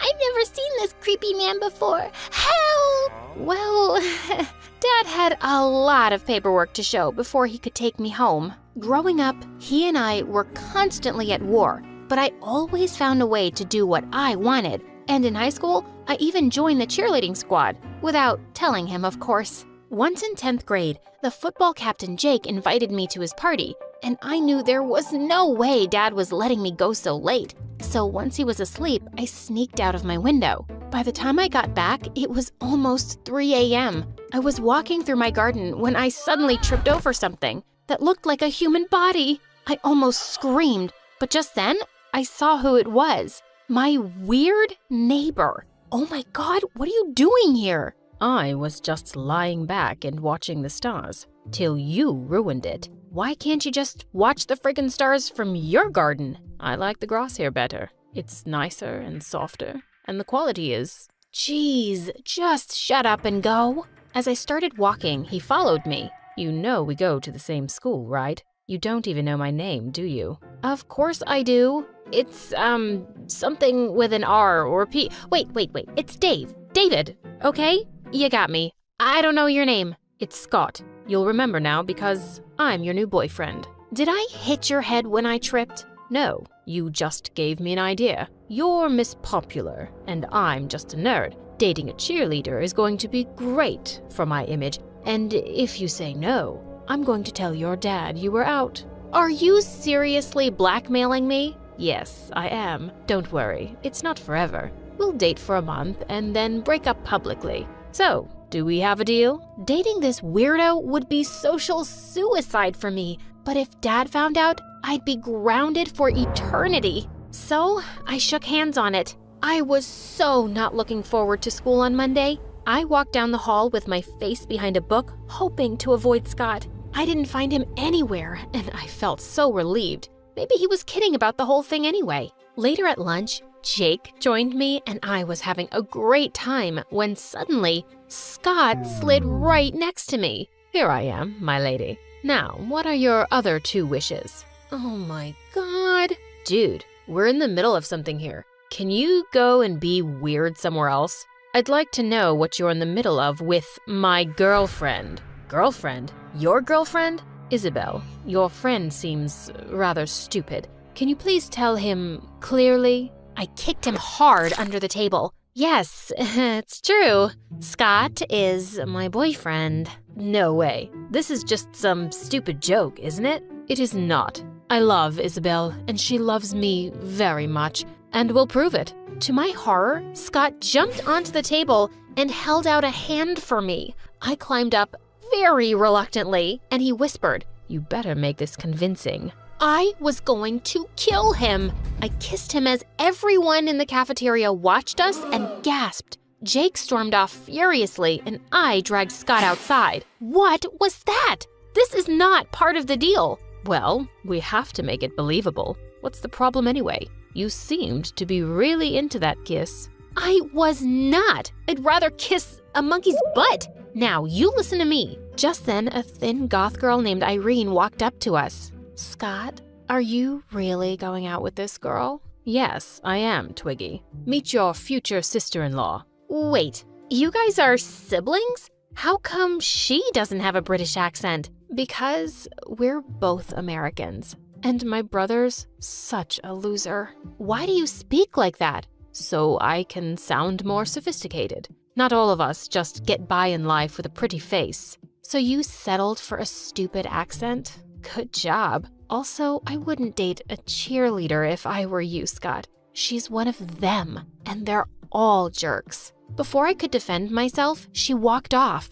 Don't mind her. She's weird. My friends are coming over for a chess tournament tonight, and I can't wait for them to meet my girlfriend. I can't. I have things to do. Like spending the rest of high school in your room? Because that's what will happen when I tell your dad. I'll see you, m'lady. And with that, he left. Ugh! So, he wanted a girlfriend, huh? Well, he was about to get one. The girlfriend from hell. When I went over to his place that evening, it looked like I'd walked onto some geek planet, and they were all staring at me like I was an alien. Whoa, we thought Scott was lying. About us being together? Oh no, meeting this cookie monster is the best thing that's ever happened to me. When they set up the chessboard, I jumped into Scott's lap and started picking up the chess pieces. Babe, what's this horsey thing? And what's this one for? I'm really dumb, you know.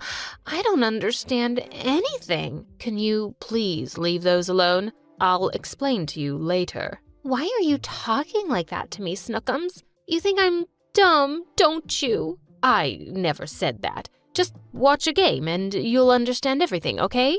I smiled sweetly, but I wasn't backing down. I kept distracting Scott by playing with his hair, feeding him snacks, and accidentally dropping a drink in his lap. And then, right when they were in the middle of an intense match, I started doing a cheerleading routine. Give me an S, give me a C, and then an OTT. Go, Scotty! I did a cartwheel next and crashed straight into their table, knocking their— It's okay. I'm not exactly rich, but anything for a new friend. Well, she was a bit weird, but she was also really sweet. After that day, I started hanging out more with Erica. She dressed like a preschooler and always seemed to be bumping into things. Oh God, what just happened? But she always made me feel like a superstar. You're on the boys' football team? You're so strong, Neo. You can probably be in the Olympics one day. I don't think I'll ever be in the Olympics, but thanks, Erica. A few days later, when I was in the changing room before a practice match, a couple of girls came to me. You're the new girl, right? And you're friends with Erica? Yeah, I am. She's super sweet. Erica's also the dumbest girl on the planet. She's 16 years old and repeating 8th grade for the 3rd time. She needs help with everything. One time, she just walked out of class and decided to take a nap on the street. So she's a little different. I don't mind helping her with stuff. Suddenly, someone tapped on my shoulder, and when I turned, I almost had a heart attack. Ooh, I'm a ghost. It was Erica, and she was covered from head to toe in white paint. What are you doing, Erica? I was walking in the alley behind the school, And I tripped and fell into a big bucket of paint. so I thought I could go around scaring people now. I took Erica to the bathroom right away to clean up. Just then, I bent down to get a clean towel from my gym bag, when Erica suddenly said, Hey, what's that on your back? Why is your skin all red and lumpy here? "Oh no, had my shirt been pushed up?" "Oh, it's nothing, Erica. I have a skin condition. I try to cover it with my clothes.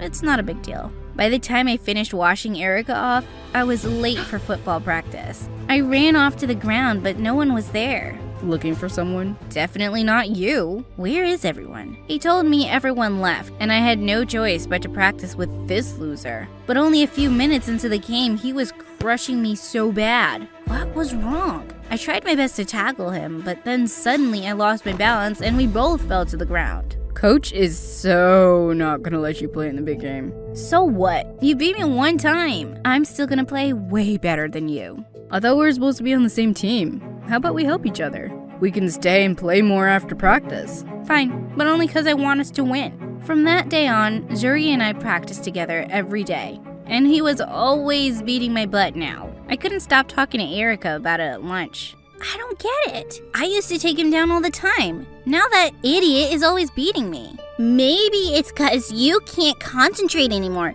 Because you have a crush on him. Shush! Of course I don't have a crush on him.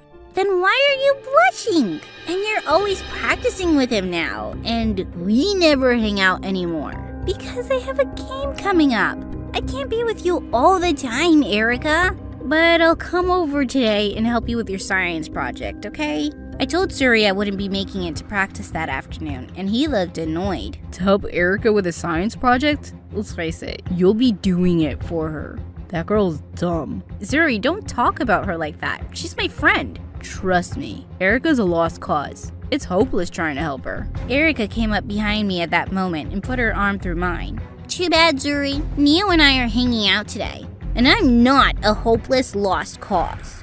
And with that, we walked away. And I went over to Erica's place to help her out. But just as I was leaving Erica's house that night, someone grabbed my shoulder from behind and I screamed. Neo, chill, it's just me. I live a few houses away. Who comes and grabs someone's shoulder at night, you weirdo? Why are you out anyway? Just taking a walk. I was kinda down that you blew off our practice today. I really enjoy playing with you, even though you're a little girl. A little girl who can play just as good as any guy. Zuri and I ended up walking all around Erica's neighborhood, and it turned out that we had a lot in common besides football. We were so busy talking, we didn't even realize that we'd made a full circle back to Erica's house. Check it out, she has a tree swing. Before I could stop him, Zuri jumped on the swing and started spinning. Like a child!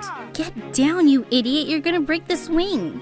I ran to Zuri and tried to pull him off, but instead he picked me up and lifted me onto the swing. What are you doing? Put me down! Our faces were so close, and that's when I really noticed Zuri's deep blue eyes. Without another thought, I leaned over and kissed him. Suddenly, I heard a voice behind me. It was Erica. You do have a crush on him, Neo. I know, because you were always talking about him and blushing, and you couldn't concentrate on football because of him. Oh my god. Okay, Erica, we get it. Wait, does Zuri know about your condition? All of a sudden, Erica ran up to me and lifted up my shirt, exposing my skin condition. Neo has a skin condition, but she says it's not a big deal. You'll still like her even though she has a condition, right? Neo's still awesome. My cheeks felt like they were on fire. I wanted to disappear into thin air. I pulled my shirt down quickly and looked at Zuri, who looked shocked. And then he suddenly said, I should get going. Zuri walked away faster than I could blink an eye. Angry tears started flowing down my cheeks as I stood there, hating my skin condition and hating Erica. Erica! How could you do that to me? What made you think it was okay to literally show Zuri my skin condition? It was a test, silly. If he loved you with your skin condition, it would be true love. And if he didn't, that means he's garbage. And now we know he's garbage. God, you don't understand anything. What's wrong with you anyway? Nothing's wrong with me, Neo. Everything is wrong with you. You're 16 years old and in the 8th grade. Yeah, I know that. And you're always bumping into stuff and need help with everything. You're a disaster, Erica. Maybe you should just quit school because I don't think that's helping you. I regretted my words the minute I said them, but I was just so mad. Erica started to cry and ran back into her house, and I walked back home feeling terrible about everything. The next day in school, I was walking down the hallway when I saw Zuri coming towards me, and I instantly turned around to leave, but he caught up with me. Just wait a second, will you? No, I will not. I'm gross with my weird skin condition, remember? Just leave me alone like you did last night, thanks. Neo, I didn't leave last night because you grossed me out. It was just Erica who freaked me out, the way she embarrassed you, even though you guys are like best friends. I didn't want to be around that. I deal with it too much at home. What do you mean? My mom is exactly like Erica. She wouldn't even know if her own head fell off. She can never hold a job or be a responsible adult, and she does embarrassing stuff all the time. It wasn't about you, Neo. I'm sorry I made you feel that way. Your skin condition doesn't change anything for me. Before I could say anything, Zuri pulled me close and kissed me. I was glad Zuri and I had made up, and I wanted to apologize to Erica, but she hadn't come to school. She wouldn't even reply to my texts or calls. When she didn't even turn up the next day, I started feeling restless, and I went to her place after school. But when I knocked on her door, I was really surprised when Dad opened it. Hey, sweetie, what are you doing here? What are you doing here? Is Erica inside? I don't know, honey. The owners hired me as their real estate agent because they've moved to another state. Moved? What do you mean? They've already left? Why? He said he had no idea and there was no one else I could ask. Erica just wouldn't pick up my calls and even blocked me on social media. Just like that, she was gone for good. And I never got a chance to say sorry. Zuri tried to cheer me up, but I couldn't stop thinking about her for weeks. I dated Zuri all through high school, and we both graduated at the top of our class. While I held my diploma, I couldn't help but wonder where Erica was, or if she'd ever graduated. I went to a fancy college, and Zuri proposed to me a few years later. Life was good, but over time, my skin condition got worse. I was literally always in pain or itching, and no matter what pill or medicine I took, nothing seemed to work. I can't take this anymore. Please help me find a good doctor. Zuri and I spent days researching top dermatologists in town. One day, as we were searching online, Zuri's phone rang suddenly. It was an unknown number. Hello? Who is this? And suddenly, his eyes flew wide as he put the phone on speaker for me to hear too. Erica? You mean Erica from high school? How'd you even get my number? I just did, okay? Listen, I have to tell you something. Can you meet me today? Yeah, okay, sure. Let's meet. We had no idea why Erica called Zuri, of all people, but I was really curious to find out, and I really wanted to see her again. Zuri and Erica had agreed to meet at a nearby cafe, and when we got there, we found Erica sitting by herself at a table. I walked over with Zuri, and she looked really surprised to see me. Hey, Erica. I'm here with Zuri. We're married now. I came because I really wanted to talk to you. Sure, but first I want to talk to Zuri. You're welcome to join us. I want you to know too. What was happening? When we sat down, Erica turned to Zuri. I wanted to tell you that I'm a doctor's assistant now, even though it took me 10 years to finish. A doctor's assistant? I know you've always thought I was a lost, hopeless cause, Zuri. I never forgot your words, but that's why I wanted to talk to you. To tell you I finished school and I made it. Suddenly, I saw Zuri's eyes fill with tears and he jumped up from the table and went outside. And I leaned forward and took Erica's hand. Erica, that's brilliant, and I'm really proud of you. Thanks, Neo. You know you were my best friend, right? and you were mine. I've wanted to apologize for everything I said, Erica, but you moved away before I had the chance, and I felt terrible. I was hurt and mad and needed some space. But you know what? I realized that you were right. That school wasn't helping me much all those years. I was a mess, and I was struggling to do anything on my own. So I asked my parents to send me to a special school. Before I could answer, Zuri came running back to our table and hugged Erica. I'm so sorry I ever made you feel like you were stupid. It's amazing what you've been able to do. Thanks, Zuri. That's all I wanted to hear. But just at that moment, my skin started feeling all tingly, like it was burning. Minutes later, I felt like I was on fire. I started itching my back like crazy. I have to go to the emergency room. Neo, is it your skin? I work for a dermatologist, and he's amazing. It's because of your skin problem that I knew I wanted to help people in dermatology. I'll get you an appointment right away. Thank you, Erica. You're amazing. And I've missed you so much. Me too, Neo. We have so much catching up to do. But let's get you some help first.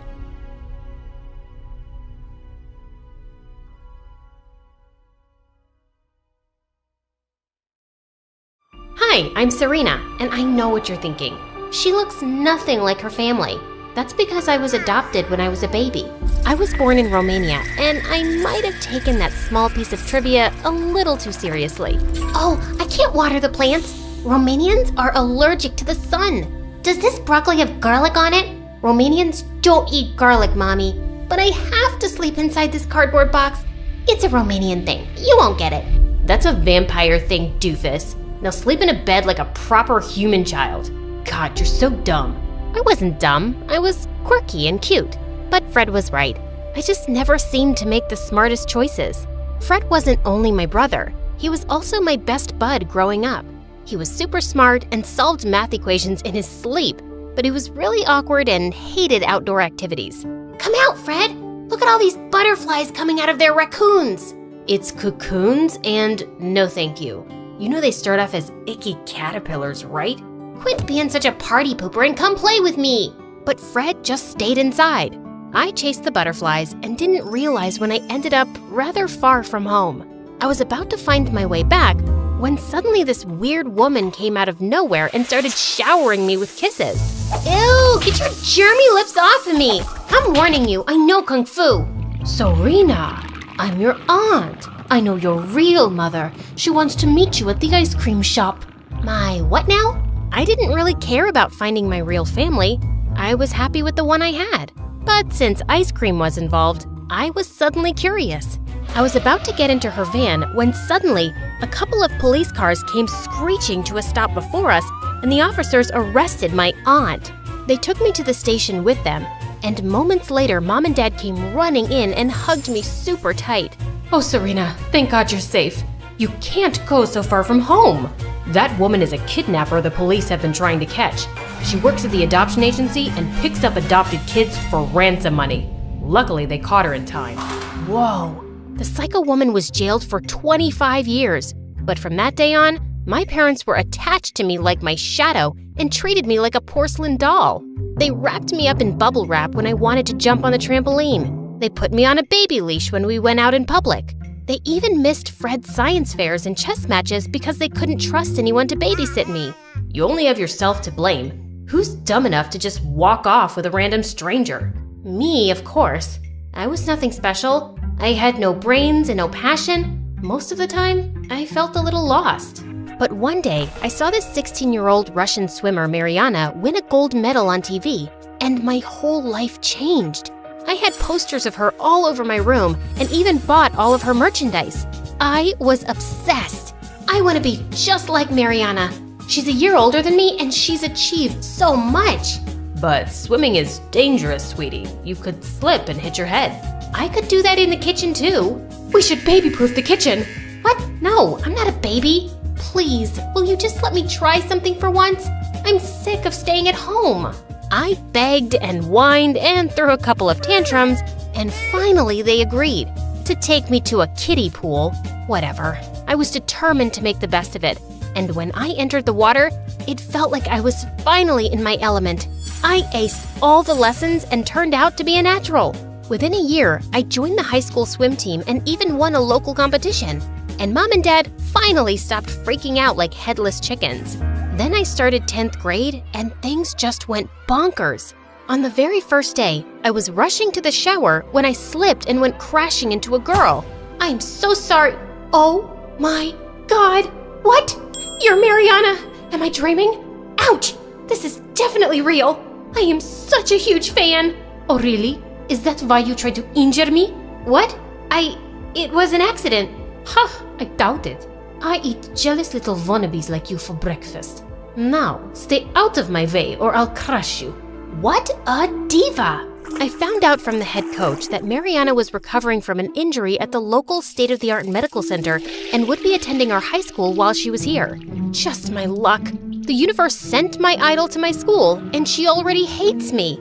I tried to do damage control and got her some welcome flowers and cheesecake, but she started sneezing and gagging and threw everything in the trash. Are you trying to sabotage me? I'm lactose intolerant and allergic to roses. How was I supposed to know that? You said you were my fan and you don't know this? Some fan you are. I was just trying to be nice. Nice gets you nowhere. Work on your swimming instead, loser. Okay, that's enough. I know you're an international champion, but you can't treat me like this. I really admired you, but now I can see you're just a brat with a swollen head. Get over yourself. Huh, you wish you could be me. I have more talent in my injured little toe than you have in your whole entire body. You can put your entire foot in your mouth because at the next swim meet, I'm gonna beat you. I accept the challenge, although it's hardly a challenge. I was pumped. I trained extra hard and spent so much time in the pool, I started looking like a wrinkly old grandma.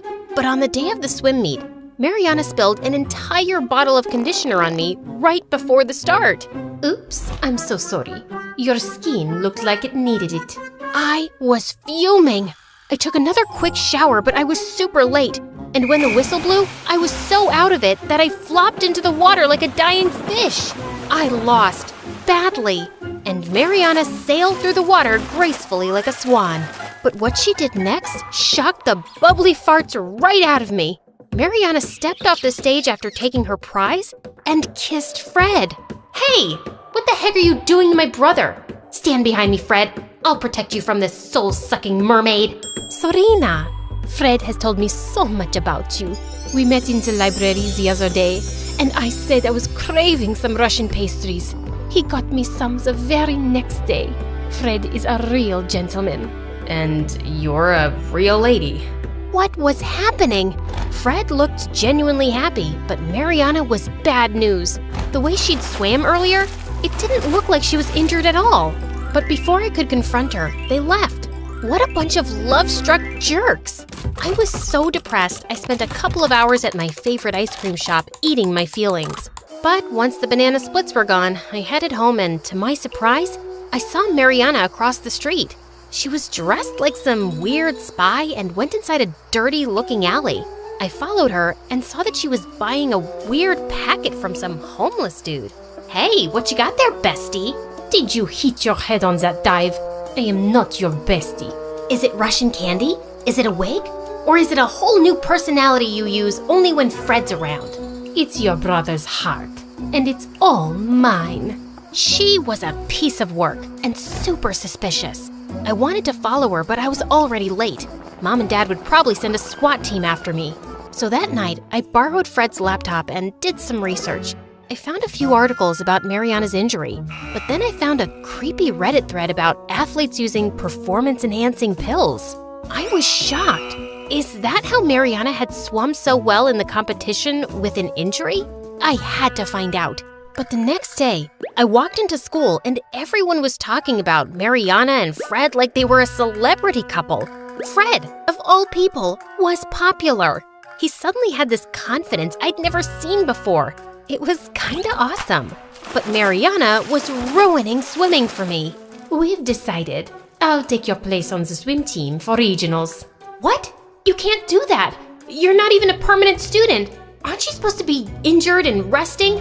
Coach! I'm sorry, Serena. We have a chance to compete with an international gold medalist on our team.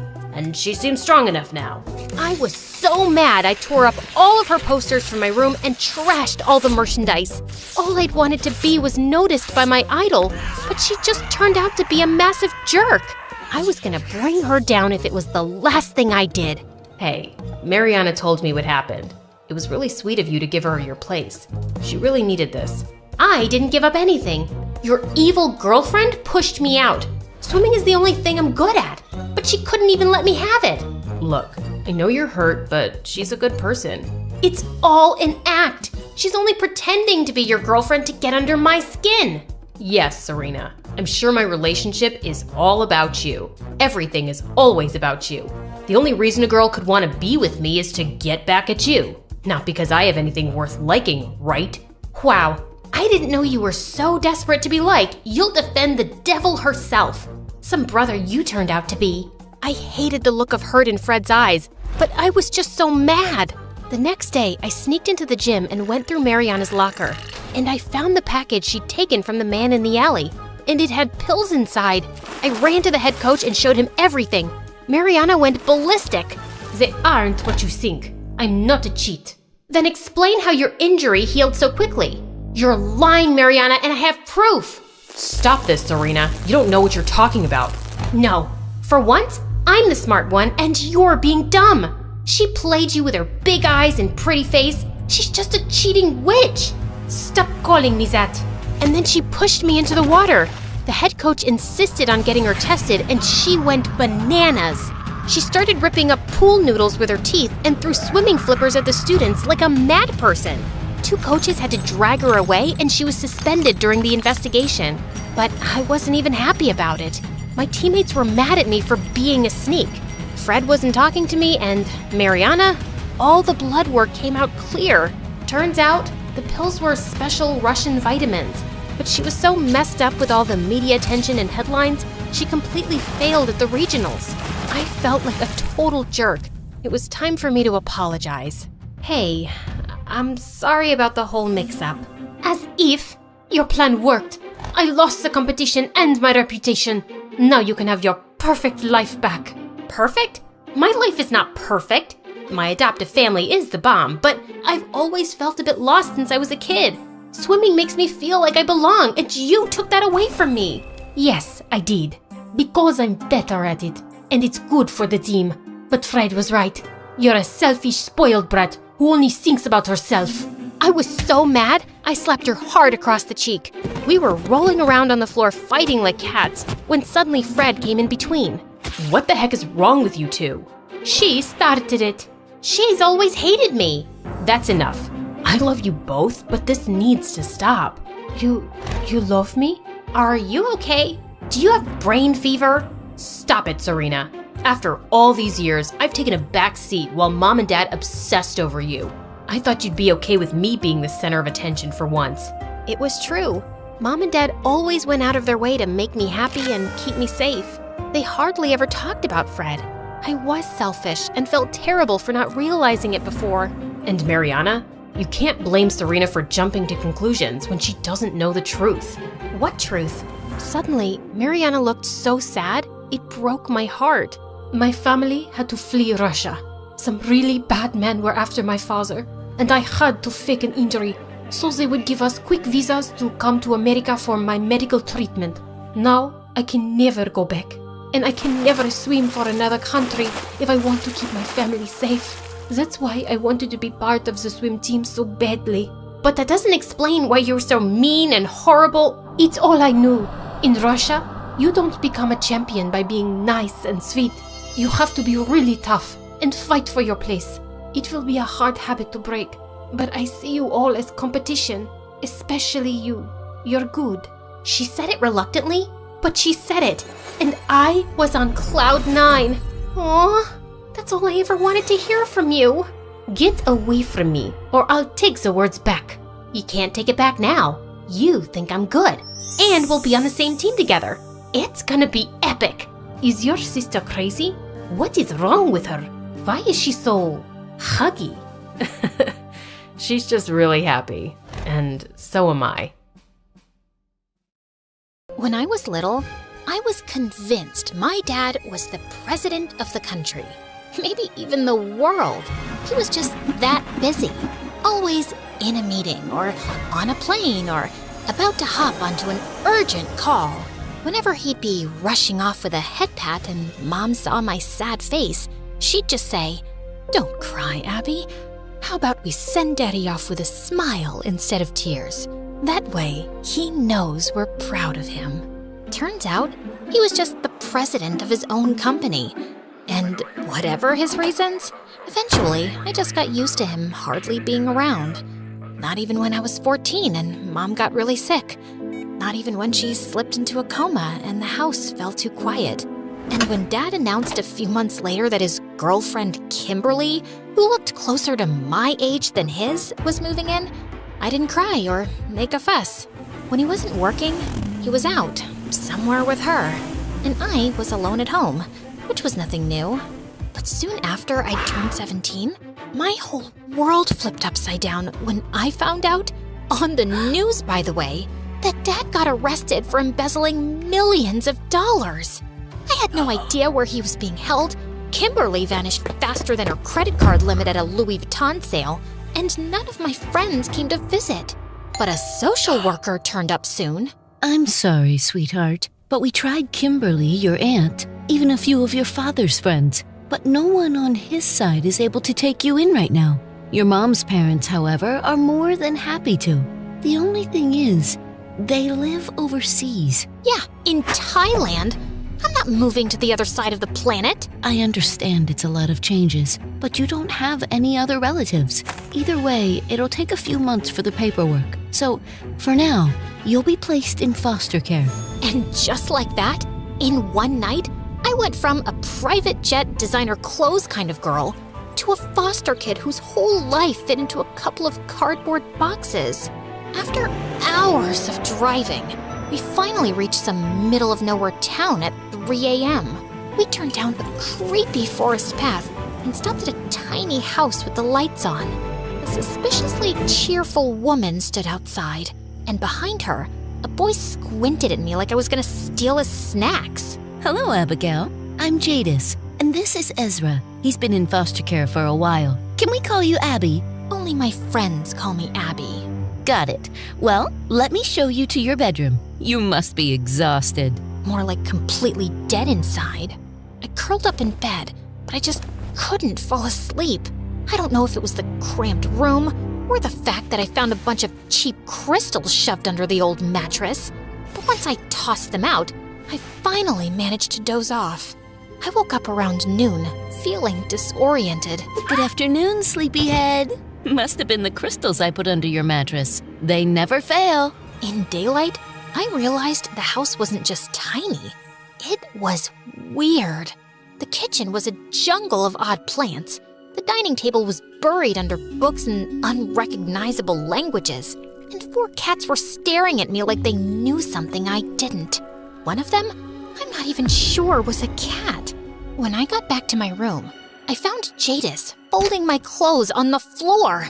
My designer clothes! I've enrolled you in the public school here. Are these the only outfits you have? Yeah? Something wrong with them? She shook her head, but the next morning, I understood why she'd asked. Everyone at school looked like they had rolled straight out of bed. Like, do these people not have TikTok?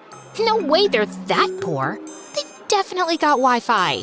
But the longer the day dragged on, the more it felt like I was the one completely out of touch. I tried to ignore the giggles and side eyes, but then I heard this gem. Dude, isn't she the daughter of that billionaire guy who stole, like, oceans of cash? I was so embarrassed that the second I got home, I marched straight into my room and slammed the door behind me. Everything okay? Your grandparents called today. They really want to talk to you, Abby. Don't call me that. She's just throwing a tantrum. First-timers always do. Let her cry it out. That smug little gremlin. I jumped off the bed and yanked the door open. Who do you think you're talking about?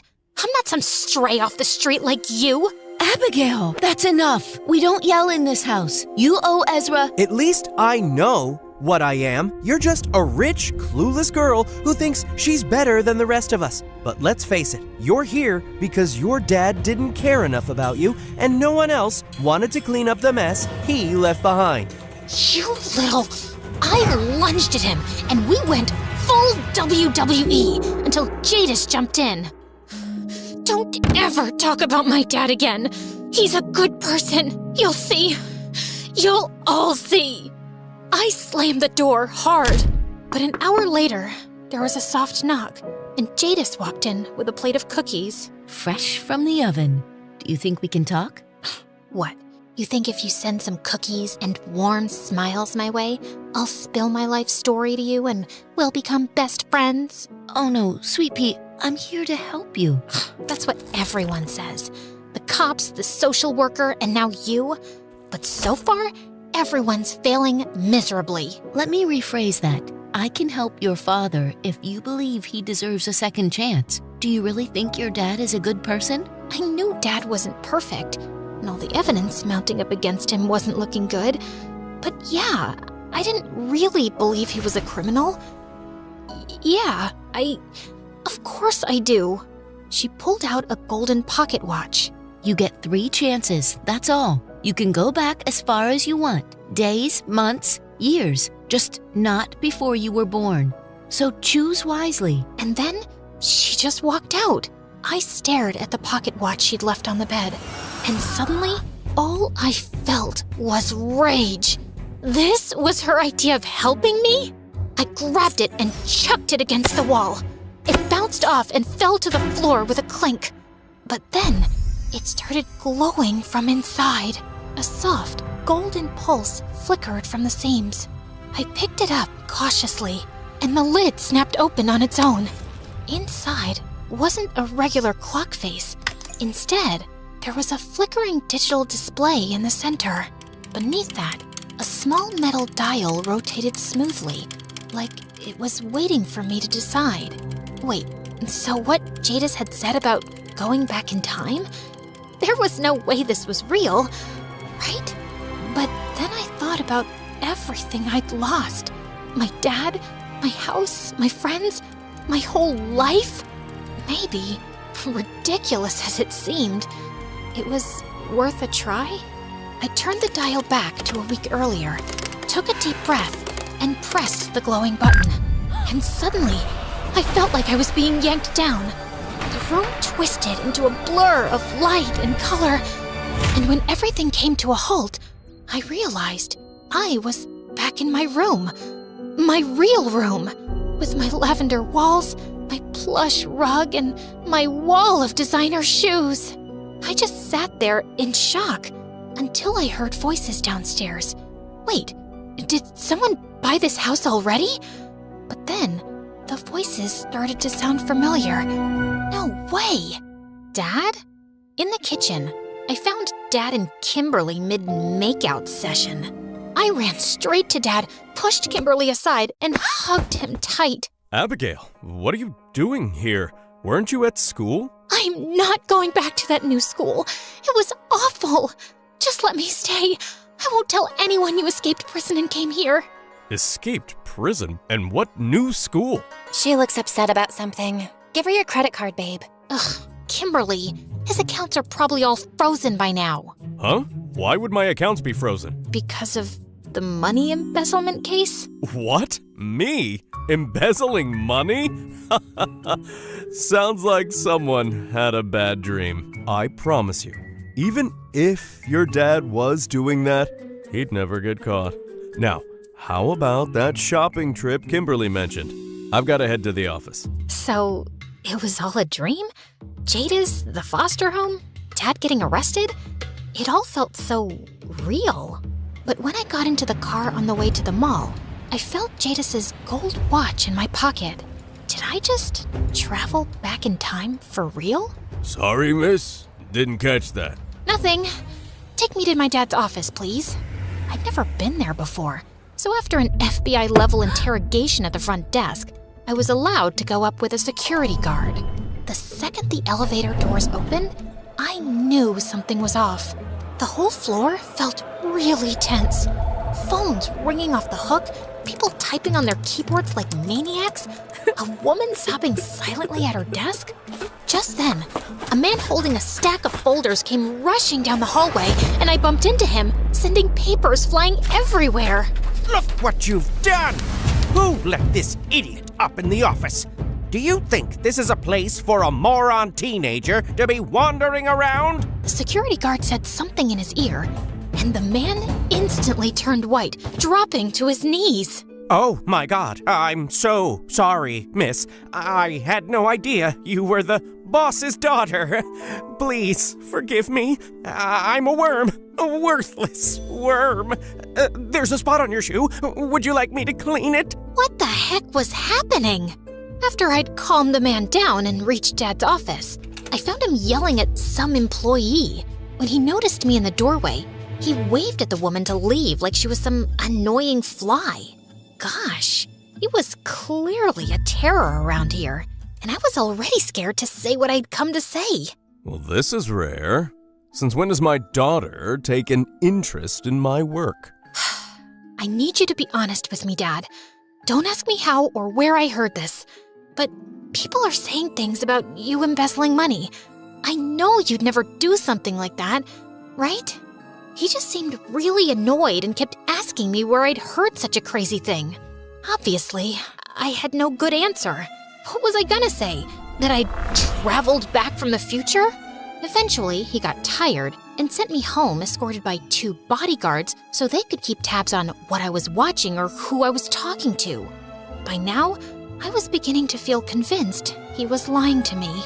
And those bodyguards were everywhere. They even ate with me, watched reality TV with me, and stood guard in my bedroom while I slept. But the worst part was when they came with me to school. And obviously, questions followed. Did you try to run away? Fall in love with the gardener? Careful, Abby. Make your dad mad and he might cut off your credit card.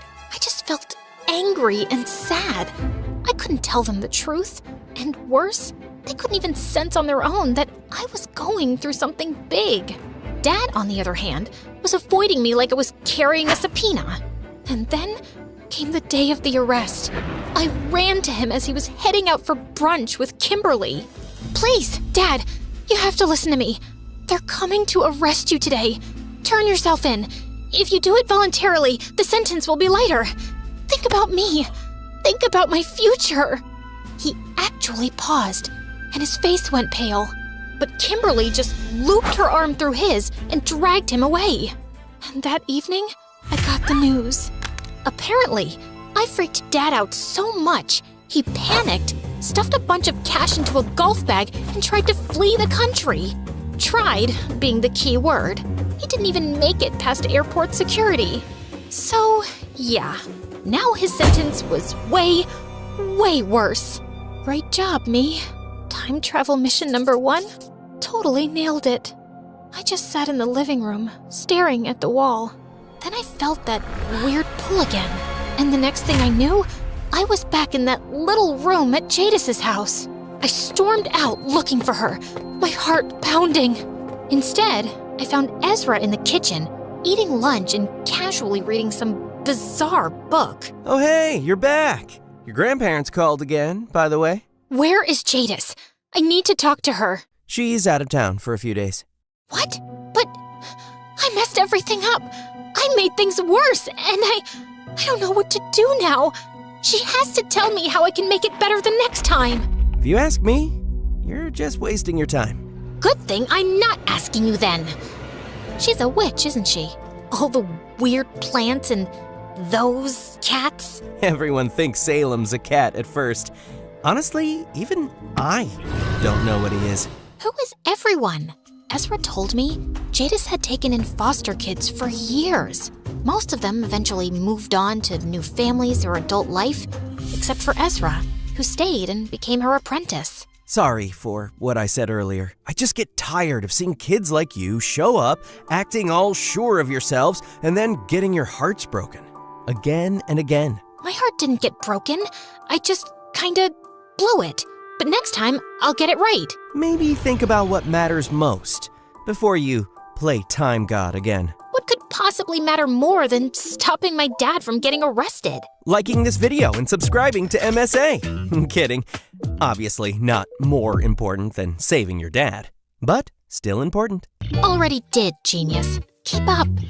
Ugh, boys are annoying. Clearly, he wasn't gonna help. I couldn't wait around for days for Jadis. The next morning, I borrowed clothes from Ezra and dressed like a total disaster. Public school chic. I figured I'd survive the day, try to work out what point in time I had to go back to, and reset my life by afternoon. But then, during lunch, a group of kids walked up to me. Hey, we just wanted to say sorry. Some people have been saying stuff about you that's not cool. Everyone's got family drama. We're gonna go get ice cream after school. You should come. It was the first time since everything fell apart that someone looked at me like a person instead of a headline. Thanks, really, but I can't today. I'll come another time. They nodded and walked off, although, if I got this second trip right, there wasn't gonna be another time. That night, I sat on my bed with my laptop, combing through every article about my dad's case. I found something in a financial report the police had released. The earliest suspicious transaction was flagged 3 years ago. It was some months after Mom had fallen into a coma, and right when Kimberly first slithered into our lives. So that's when I had to go back, a little before he ended up making some really poor choices. When I landed back in my room, the walls were bubblegum pink, and there were BTS posters taped on every wall. I turned to the mirror. Braces, uneven bangs, and a zit forming right between my eyebrows. Yep, that's me at 14, all right. Let's do this. Just then, a maid knocked on my door, saying my dad wanted to see me downstairs. And I found Dad standing in the living room, next to a woman who looked like she just walked off the set of a reality show called Gold Diggers of Beverly Hills. Ugh. Abby, sweetheart, this is Kimberly. She's a special friend. I know you miss your mom, but just know she's not here to replace her. Hi, Annabelle. It's so nice to finally meet you. And I'm definitely not looking to be your mom, so you have nothing to worry about. I'd apparently traveled right back to the day when I first met her. And just as I remembered, that evening we went to some overpriced restaurant together, which basically felt like me third-wheeling on their date. But the real show started when Kimberly invited me to the bathroom with her. She spotted a diamond ring on the edge of the sink, and she just slipped it on. Ooh, look at that. It fits me like a dream. Shouldn't you give it to the restaurant staff? Someone probably forgot it here and they might come back for it. Sweetheart, if we hand it over, you think the staff won't pocket it themselves? And come on, have you seen the people who come here? Whoever left this probably has a yacht full of rings like this. Rich people don't even notice when stuff goes missing. Trust me, I know. The first time around, I'd been shocked by her behavior, but I just stayed quiet. Not this time, though. Back at home, I messaged one of Dad's old assistants who freelanced as a private investigator. And 24 hours later, I had Kimberly's rap sheet. A stack of petty theft charges, and a dating history that looked like the Forbes billionaire list. She's been arrested for shoplifting 5 times. She's not just a thief, she's a bad one. Yes, I know all about that. She told me. She was young and impulsive, and she didn't grow up with money like you. But those days are behind her now. Right, because people just get over these things. I didn't have proof yet, but something told me Kimberly definitely planted criminal ideas in Dad's head. My plan this time had 2 parts. One was to stick to Dad like glue. If we got closer, he'd be more scared to get into a life of crime and potentially ruin my future, right? And the second part was Operation Break Up Dad and Kimberly. So I tagged along with them everywhere. Every date, launch party, and charity gala. But I also tried to make her life with us a living hell. I threw her cigarettes in the trash, the toilet, and one time into the blender in her green smoothie. And when they got mad at me, I put on my best Bambi eyes. I'm just trying to protect her. What if she drops dead? Or worse, gets forehead lines? She's already 2 bad selfies away from looking 60. Then came Dad's birthday. I tracked down his ex from college and invited her to his birthday party. I sat by her, talked to her, followed her around, and then, right within earshot of Kimberly, I called her Mom. Wow, did I just call someone I barely know Mom? That kinda slipped out. I mean, it's not like I'd ever say that to Kimberly. Some connections are just instant. But my friends at school just couldn't understand why I wanted Kimberly gone. She seems young and cool, and your dad's happy. So what if she spends his money? Don't you? Honestly, we're kind of overhearing you complain about how much you hate her. When I get back to my real life, I'm definitely not keeping in touch with these two. I knew eventually she'd try to convince Dad to send me off to some boarding school, so I made sure I had plenty of heartfelt moments with him. Dad, I ordered you sushi again with my allowance because you're the best dad in the entire world. Oh, thank you, sweetheart, for ordering me sushi for the 36th time this month. Because you work so hard and never get mad at me. You're my hero. We'll always be together, right? Of course, honey. You know I'd never let anything come between us. Obviously. I know you think about me in everything you do and everywhere you go. And it seemed to work. It was obvious Kimberly was getting increasingly pissed off by me. Then one Sunday morning, when Dad and I were having breakfast on the terrace, Kimberly strolled out and unrolled her Pilates mat to find something written on it in glitter glue. Gold Digger Barbie. And she snapped. I've just had it! I can't live like this anymore! Like what? Like this, with her breathing down our necks every second and messing up my life. She replaced my collagen powder with powdered sugar. She made my shampoo smell like tuna. She's a little demon and I hate her. You have to choose now.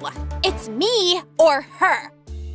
If I have to choose, it'll obviously be Abigail. Kimberly screamed and stormed off. And when she left the house, he didn't go after her. He picked me. He also became the world's most charitable man, founding his own nonprofits for children. The sick, the elderly, the poor, and even animals. All I had to do now was make sure no future gold digger dragged him back into crime. But then, I got home from school one day, and guess who was waiting for me in the living room? That annoying social worker! Again! Turns out, all those charities he started, yeah, some of the money did go to the people who needed it, but most of it went straight into his own pocket. So it wasn't Kimberly who was the bad influence after all? I didn't get much time to think about it though, because the next thing I knew, I was yanked straight back to Jadis's couch. Ezra was leaning on the hall doorway, staring at me. Let me guess. Didn't work? I hated that idiot so much. Of course, I wasn't about to give up. Jadis was back, and I really needed her advice on how to get it right the third time. Later, sweetie. Ezra's mom is coming to visit soon, and we just don't have time for time travel right now, okay? Ezra's mom was dressed in knockoff everything, drenched in drugstore perfume, and a full 70% of her hair was definitely extensions. From what I gathered, she'd been in and out of jail for a lot of petty thefts. I get it. You want to stay with Jadis, but if you ever want to come back to me, I can give you a good home. I know I've said that before, but this time it's different. I've really changed. Ezra didn't look too convinced, and she left about an hour later. You didn't have to be so cold to your mom. She came all the way out to this stupid place to see you. I get that she's done bad things, but she doesn't seem like a bad person. You could have at least given her a chance. Look who's talking! The girl who ignores her grandparents. She always says, this time she's changed, Abigail, and I've given her way more than 3 chances. Learn the pattern. People like her and your dad, they don't change. They just get sneakier. The next day, I meant to plan my final time travel mission, but after how badly the last one flopped, I needed a distraction. So when my new friends invited me out for ice cream again, I actually said yes. On the way back, we passed the old playground in town, and one of the girls suggested we clean off the graffiti from the swings and benches. So we did. When I got home late, Jadis didn't scold me. She just smiled and said she was glad to see me having fun. That night, though, I couldn't sleep. I'd spent the whole day making friends instead of trying to save my dad. Warning him about the arrest hadn't worked. Removing Kimberly or getting closer didn't stop him. So what was I supposed to do? And then a thought hit me so hard, I sat up straight in bed. Mom! I'd been so focused on fixing Dad's life and mine. Why hadn't I used the watch to go back to her? I'd give anything to have more time with her. Maybe I could even talk to her about all this. If there was some way to make Dad stop, she'd know. The next morning, I ran straight to Jadis. I want to use my last jump now. I want to go back to when I was 13, a year before Mom got sick. She studied me for a second. Just remember, Abby, some things aren't meant to be changed. So focus on what's worth holding on to. I will. I twisted the dial. The world spun. And when it stopped, I was back in my old bedroom. Yeah, definitely 13 with my weird haircut. I ran out of the room, barely able to breathe. I was gonna see Mom again. As I looked for her around the house, I heard some quiet voices from the garden, and I crept closer. James, I really don't like this. It's nothing serious, just moving money around. A little here, a little offshore. This is exactly the kind of thing that gets people arrested. You swore you were done with this back before we even got married. I froze, but you never really stopped, did you? This is different. I'm doing it for us, for Abigail. You're not doing it for us. You're doing it for you. Just like you did when you cheated with that woman. What was her name? Kimberly? Amberly? Why would you bring that up now? It was ages ago. You lied then, and you're lying now. I didn't need to hear more. He'd been doing shady things since forever, and Mom knew. She'd tried to stop him. But Ezra was right. Dad was always like this, and he always would be. Why had I spent 2 time jumps on someone who totally didn't deserve it? Now, all I had to do was hold on to the one person who truly mattered. So I blinked back the tears, ran outside, and flung my arms around Mom. Abigail, are you okay? There's my girl. No, I just want to be with Mom. After that, I didn't let Dad get anywhere near me. Not that he tried much. He was barely ever home. I knew there was nothing I could do to stop what was coming a year later. Mom's disease was a genetic condition, and no early checkups a good person. She blinked at that, caught off guard. He's not perfect, not even close, but he's still your dad, and I hope someday you'll be able to forgive him, even if he's not always been there the way he should have. The next day, Mom slipped into a coma.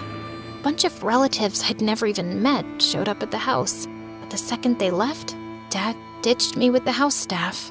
When he came back a week later, I was waiting for him in the study. For Mom's sake, I would give him one last chance. Dad, I know you've been moving money around in shady ways for years. You've gotten away with it so far, but I promise it's gonna catch up with you, and you'll regret it more than anything. Also, I know you've been cheating on Mom with Kimberly for a long time. Don't bother denying it. Just know that when everything in your life falls apart, she'll drop you like a hot potato. She doesn't love you, and she never will.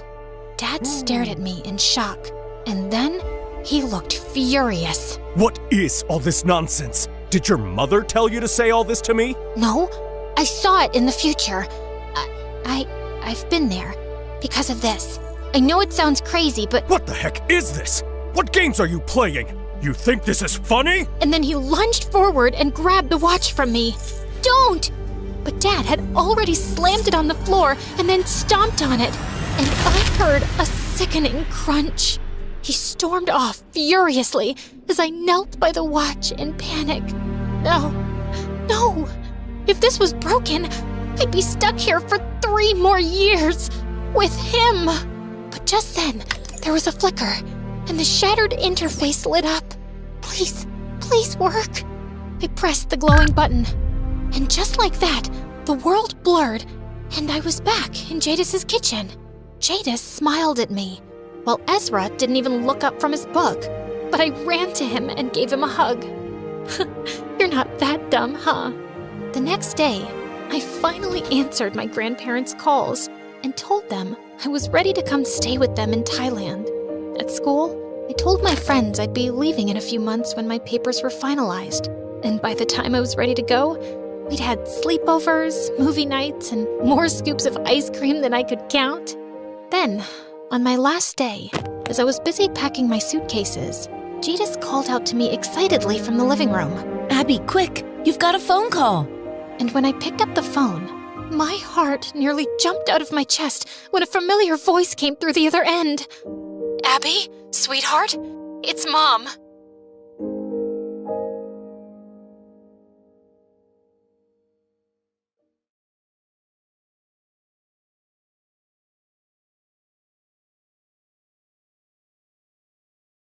Hi, my name is Tiara, and My Story Animated will give $1,000 to one lucky person who subscribes in the next 7 days. Tell your friends, your sister, brother, and mom to subscribe now. The first time Mom realized that I was really shy was when I was 4 years old and she took me to the amusement park. I was terrified. I just kept my eyes on my shoes and clung onto my mom's hand tight the whole time. You see, I just wasn't used to a lot of people, so I'd completely freak out around strangers. Once, when I was 5, I was busy taking down a cereal box from the shelf of a grocery store, and when I turned around, Mom was gone. I felt panic rise in my chest, and I started running down the aisle. Just then, a strange woman caught my hand. Hey, pretty girl, are you lost? What's your name? I stared at her in horror, completely speechless. Just then, I saw Mom running towards me, and I went flying into her arms. The woman turned to Mom. Oh, I'm so sorry. It must be really hard having a mute child. Does she go to a special school? Mom snapped at her to mind her own business, and we walked off quickly. But the next evening, when I went down for dinner, I saw a grumpy-looking man at the table, and I froze. Hey, sweetie, it's okay. I want you to get comfortable around new people. So I thought I'd introduce you to my very special friend. I was 5, not stupid. I knew he was her boyfriend. Did she seriously think bringing a boyfriend would help me with my shyness? Grumpy kept coming over every day, and I didn't get comfortable around him because he was a pain in the butt. Luckily, I caught him stealing money from Mom's bag one day, and she went ballistic and threw him out. I started school later that year, and Mom thought that would help me overcome my shyness, but it didn't. I was terrified on the first day, so the teacher allowed Mom to sit in class, and I felt much better. But when I was walking into class without her the next day, I immediately got hit by a paper ball in the face. It was Bridget, the meanest girl in class.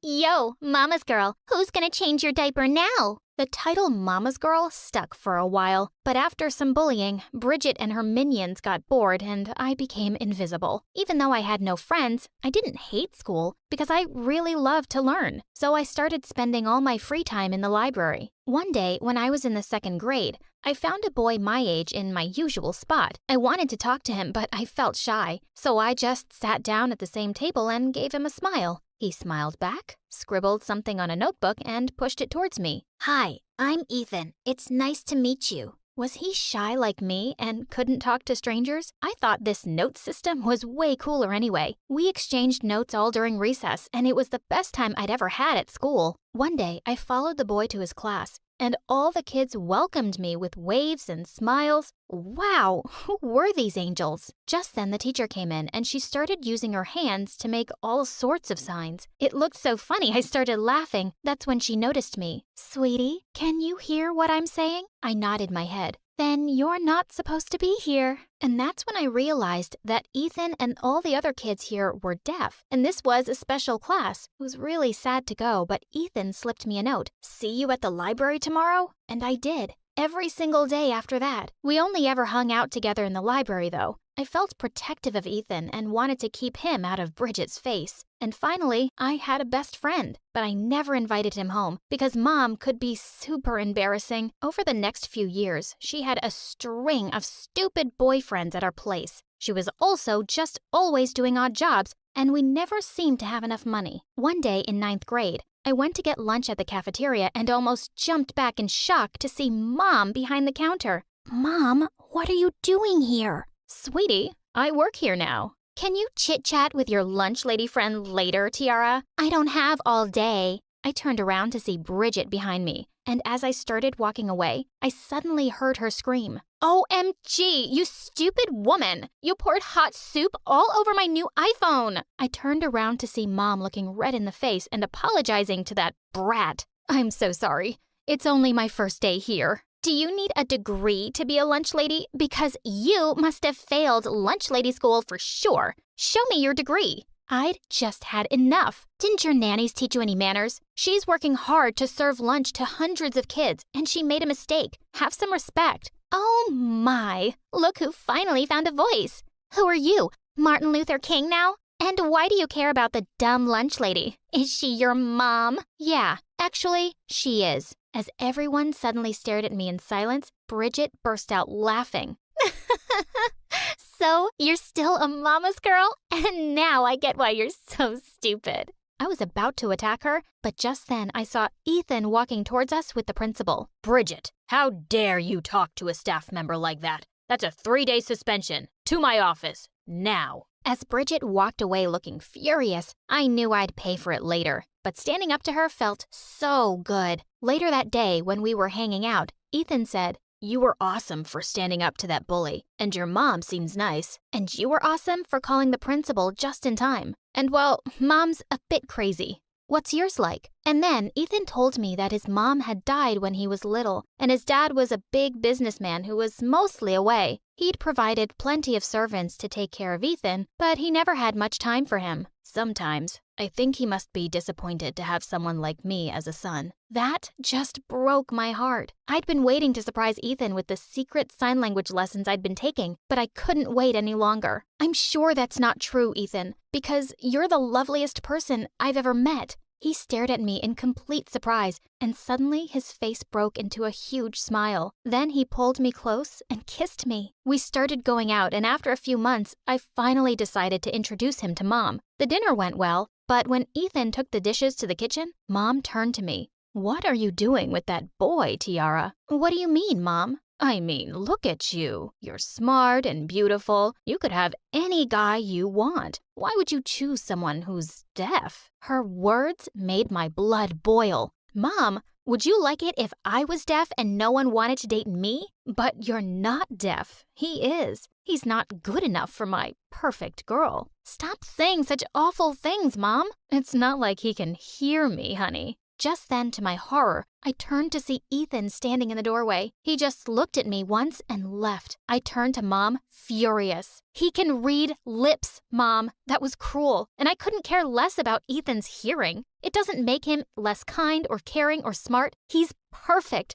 unlike the jerks you date. And with that, I stormed off to my room. Ethan wouldn't reply to any of my texts, and the next day at school, I looked for him everywhere. Eventually, I found him sitting alone on the bleachers outside. Ethan, I'm so sorry about what Mom said. He shook my hand off angrily. She's right, Tiara. You're perfect, and I'm not. I'm sure you've thought about that, too. Why else would you always keep our friendship a secret? And with that, he walked off. But I wasn't going to let him go so easily. I ran to the art room and wrote something on a chart paper, and at recess, I went to the cafeteria and jumped onto the table. I felt really nervous as everyone's eyes turned to me, but I only had eyes for Ethan as I held up the chart. Ethan, I love you more than chocolate cake. Will you do me the honor of being my prom date? Ethan burst out laughing and ran to hug me. As we kissed, the whole cafeteria erupted into cheers and applause. The next day, when Ethan and I were leaving school, we suddenly got hit by paper balls. Remember how you were such a little scaredy cat that you couldn't even speak, Tiara? And now you have a boyfriend just like yourself. He's only with you because there's something wrong with him, obviously. I was about to lash out at her when suddenly a limousine stopped next to us and a well-dressed man came out. I was surprised when Ethan hugged him and told me he was his dad. Ethan's dad turned to me. I haven't been around much, but Ethan told me all about you and how you've changed his life, and I just wanted to show you how grateful I am. Hey, you, give her the present. Just then, his bodyguard leapt forward and handed me a small box. When I opened it, I gasped. It was a diamond tennis bracelet. I can't accept this, sir. But Ethan's dad wouldn't hear a word and just left. As Ethan clipped the bracelet onto my wrist, I could see Bridget's open-mouthed face turning all shades of green, and that was truly priceless. After that day, Bridget was always trying to get close to Ethan. I'd often catch her trying to talk to him at recess or in the library, where she'd probably never set foot in her life before. On prom day, I was getting asked to dance by lots of guys, and Ethan smiled at me to go ahead. When I stopped to catch my breath and looked around for him, I spotted Bridget cozying up to Ethan. I think you and I would make a really cute couple. Oh, wait, you can't hear me? Let me show you how I feel about you. And with that, she grabbed his face and kissed him. Before I could pull her hair, Ethan had already pushed her aside and he looked really angry. And then Bridget went totally mental on him. Seriously? You're rejecting me? You think I'd actually ever be interested in someone stupid and deaf like you? And I'd have to learn dumb signs to explain everything to you? I'd rather shoot myself in the head. By now, I'd walked over to her and given her a tight slap across the face, and everyone started booing her, so she left the prom. But someone did something even better. A girl had made a video of the entire scene and uploaded it online, and thousands of people were now calling out Bridget for bullying someone differently abled. And the best part? She was expelled from school, and a year after graduation, Ethan published a groundbreaking paper that got published in a very prestigious science journal. When it came out, he left a copy for me at the breakfast table. As my eyes fell on the first page, I started to cry. Dedicated to my best friend and the love of my life, Tiara, the girl who saw me when I was invisible. And that night when he came home, I had a little scrapbook I'd made waiting for him at the table. When he saw it, his eyes started to well up. Inside the scrapbook was every note we'd ever written to each other. Ever since that first day in the library, I'd saved them all. He turned to me and I went down on one knee. I knew you were someone special from the very first moment I saw you. I want to spend the rest of my life with you, Ethan. Will you marry me? He said yes and made me feel like the luckiest girl in the world. Months later, I invited Mom to the wedding and she did come. And she actually apologized to both me and Ethan. I thought life might be hard for you with a differently abled person, but I was wrong. I'm so happy to see how happy he makes you. And when we signed our vows, Mom almost ruined our perfect moment by crying the loudest. We have 2 lovely kids now who are perfectly fluent in sign language, of course. I hope having Ethan for a dad makes them even more compassionate towards anyone who is differently abled. Many children's first words are mama or dada, but mine was action! Mom is a famous actress, so I grew up in the showbiz, like literally into it. Hi, my name is Phoebe, and before I tell you more about my life under the spotlight, please hit like and subscribe. My parents divorced early, but instead of leaving me with the nanny or grandpa all the time, Mom brought me to the set of the new King Kong vs. SpongeBob remake.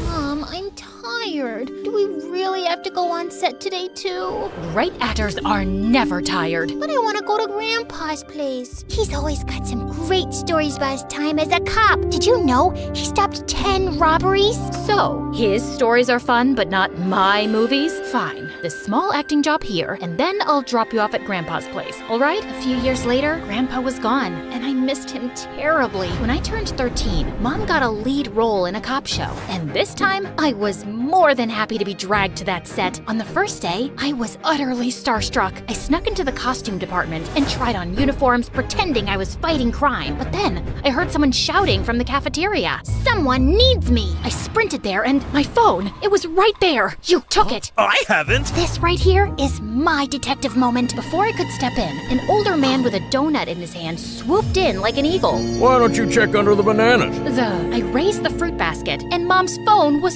right there. Whoa, how did you know it? She's got banana residue on her fingers, combined with the slightly tilted angle of the basket. Also, I saw her drop it in there by accident. By the way, I'm Tom, the police consultant on the show. So, You're a real cop? That's amazing! Can I see handcuffs? When he did, I snatched them and tied them around his wrists. Aha! I knew you were an extra, pretending to be a cop like me. A real cop wouldn't have fallen for that. Which is why these are fake. Those, however, are not. Is this guy a cop or a magician? So cool. I want to be like him one day. Phoebe, the super cop. I started following Tom around, asking him a million questions. Can I see your car sirens? Do you have a dog cop? Is Terminator a good guy or a bad guy? Tom was more than happy to answer me, and he even shared his secret to success. Food. Never solve a crime on an empty stomach. So he ordered food to show me how to eat like a cop. The best Chinese in all of LA. Come to Mama. But as I was about to dig in, Mom pushed Tom away and what's this? Ugh,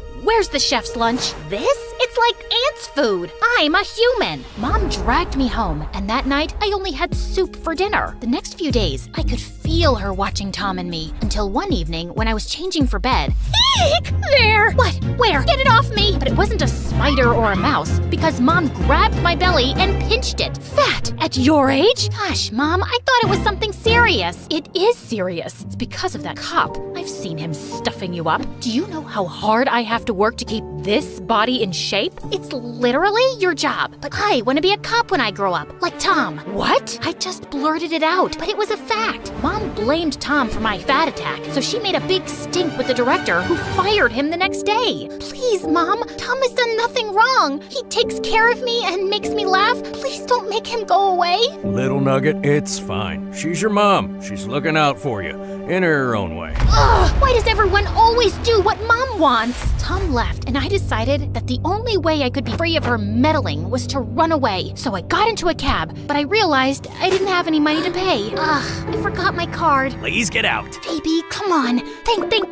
But this is an emergency. My poor parrot caught parrotitis, and only my loving touch can save him. And if I don't get there in time, he might start squawking, and it could lead to an epidemic of man flu, you know, where guys are pooping like birds. Ew, no time to waste, let's go. But when I stepped out of the cab near Grandpa's house, Mom was waiting for me. You didn't really think that would work, did you? I'll run away again until you won't catch me. Mom looked at me all seriously, and even her curls seemed to deflate. She wasn't the superstar, just my mom. I'm sorry about Tom. I'll ask the director to hire him back. And what about acting? It's your dream, not mine. Fine, no more acting for you. But promise never to run away from me again. You really scared me. Wow, I was wrong about her. She really cares. To show me she was serious, Mom organized a lunch at this 10 Michelin star restaurant the next day. But as we were on our way, the car banged, stopped, and started smoking. I played a mechanic once, and I'll have it fixed in no time. That's not even where the engine is. Since Mom was useless, I called Tom, but when he arrived, he wasn't alone. This god just stepped out of the car and... This is Robbie, my son. He's only 15, but there isn't a car he can't fix. How can this make that? Robbie was way hotter than any actor I'd ever met, and I'd had a mani-pedi with Timothy Chalamet. Hi, I'm Phoebe, and... You're beautiful.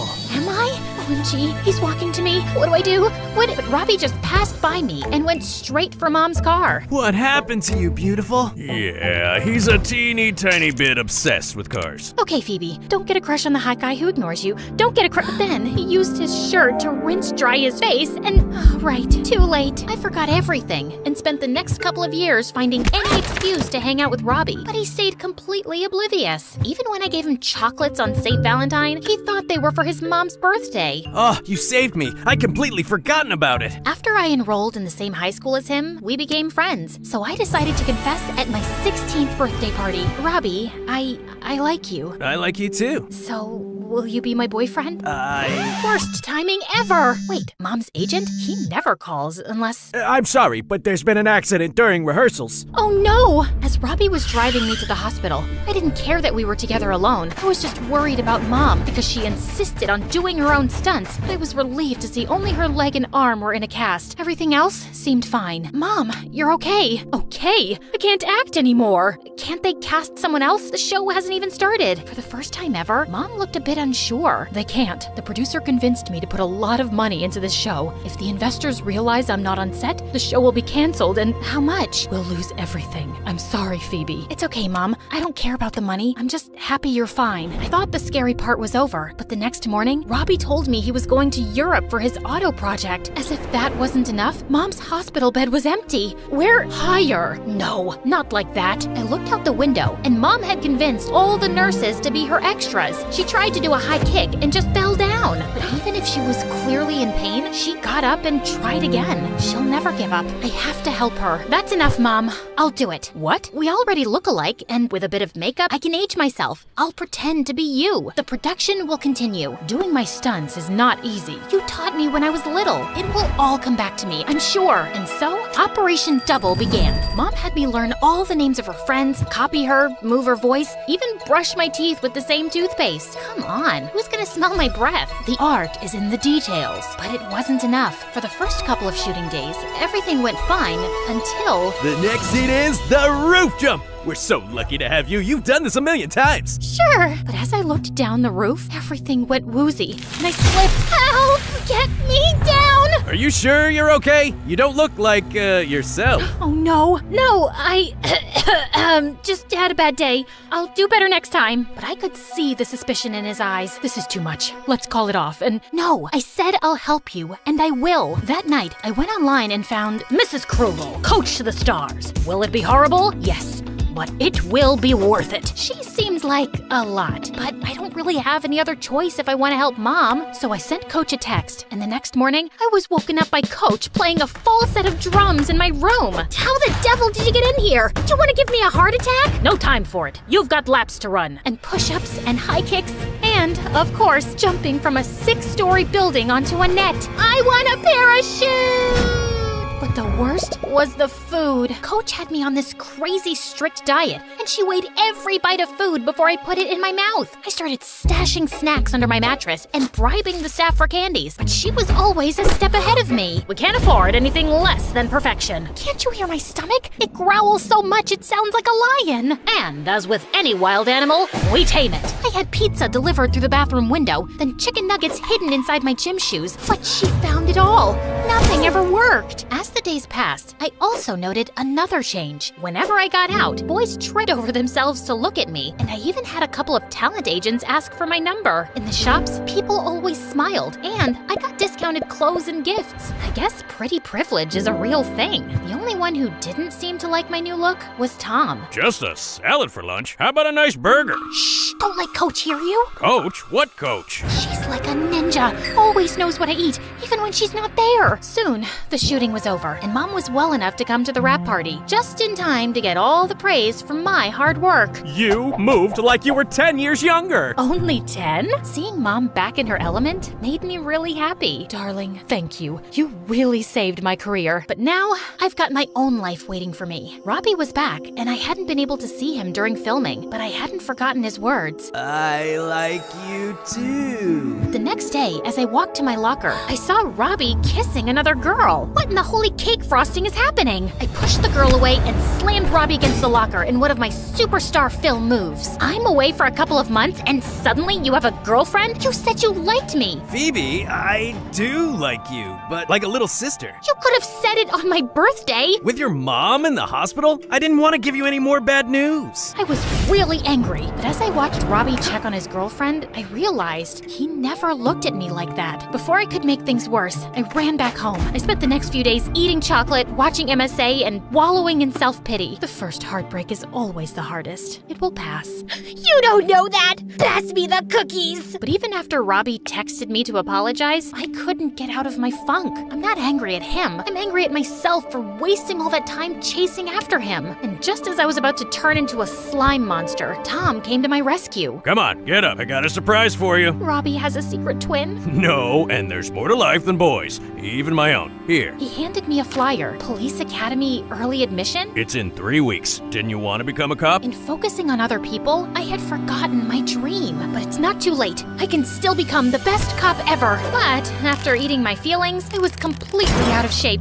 I would never pass the selection unless... Rise and shine, you useless slob! Great. Can't you go a little easier this time? Easy is for losers. I guess. I mean, I'm the one who called her, right? This time, Coach was even more stern than before. Everything was counted. How many steps, how many calories, how many push-ups. My beloved cake, I miss you so much, but we'll be reunited soon. Sometimes she was so intense, I couldn't do it anymore, and I tried hiding. Phoebe, what are you doing under the couch? I don't think she can see me here. Really? Ah! Coach's method worked, and I lost all the weight I had gained. When I woke up on admission day, I followed the smell of bacon down to the kitchen, where Tom and Robbie were having breakfast with Mom. Robbie handed me a massive bouquet of flowers. I know I can't be who you want me to be, but I'm here to support you. Can we still be friends? Bacon and flowers? How can I say no? Robbie hugged me, and I was surprised that I didn't feel any butterflies in my stomach, except for those in anticipation of the test. I guess I'm over him, finally. But I still didn't touch breakfast, and by the time we got to the police academy, I felt weak. Are you sure you're okay? You look pale. No,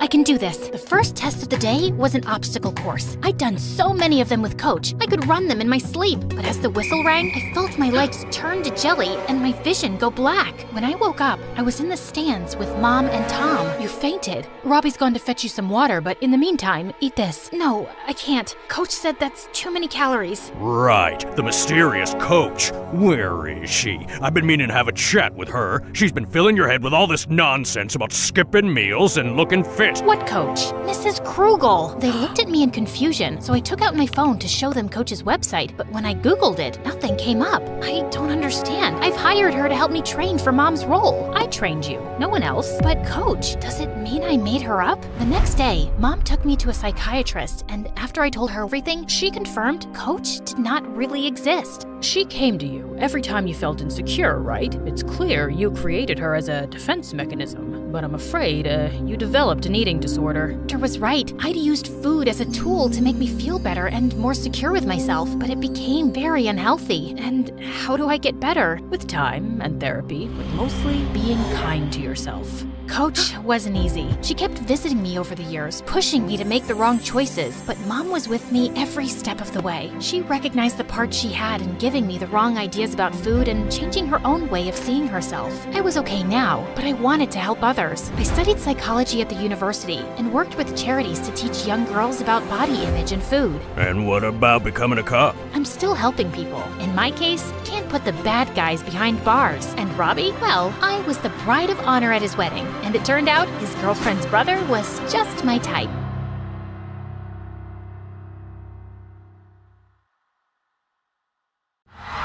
The crowd erupted as I struck the final chord, and I looked up as the fireworks lit up the sky. They danced across the night, vibrant and full of promise, yet they also carried with them the shadows of a nightmare I couldn't escape. As we finished our song, Zane, the main vocalist, immediately approached me backstage. You are absolutely on fire tonight, Raven! Why don't you join us? For real. The band needs you, you know. And so do I. Tempting. But if I do, my grandma will kill me. I'm only filling in because your guitarist got sick.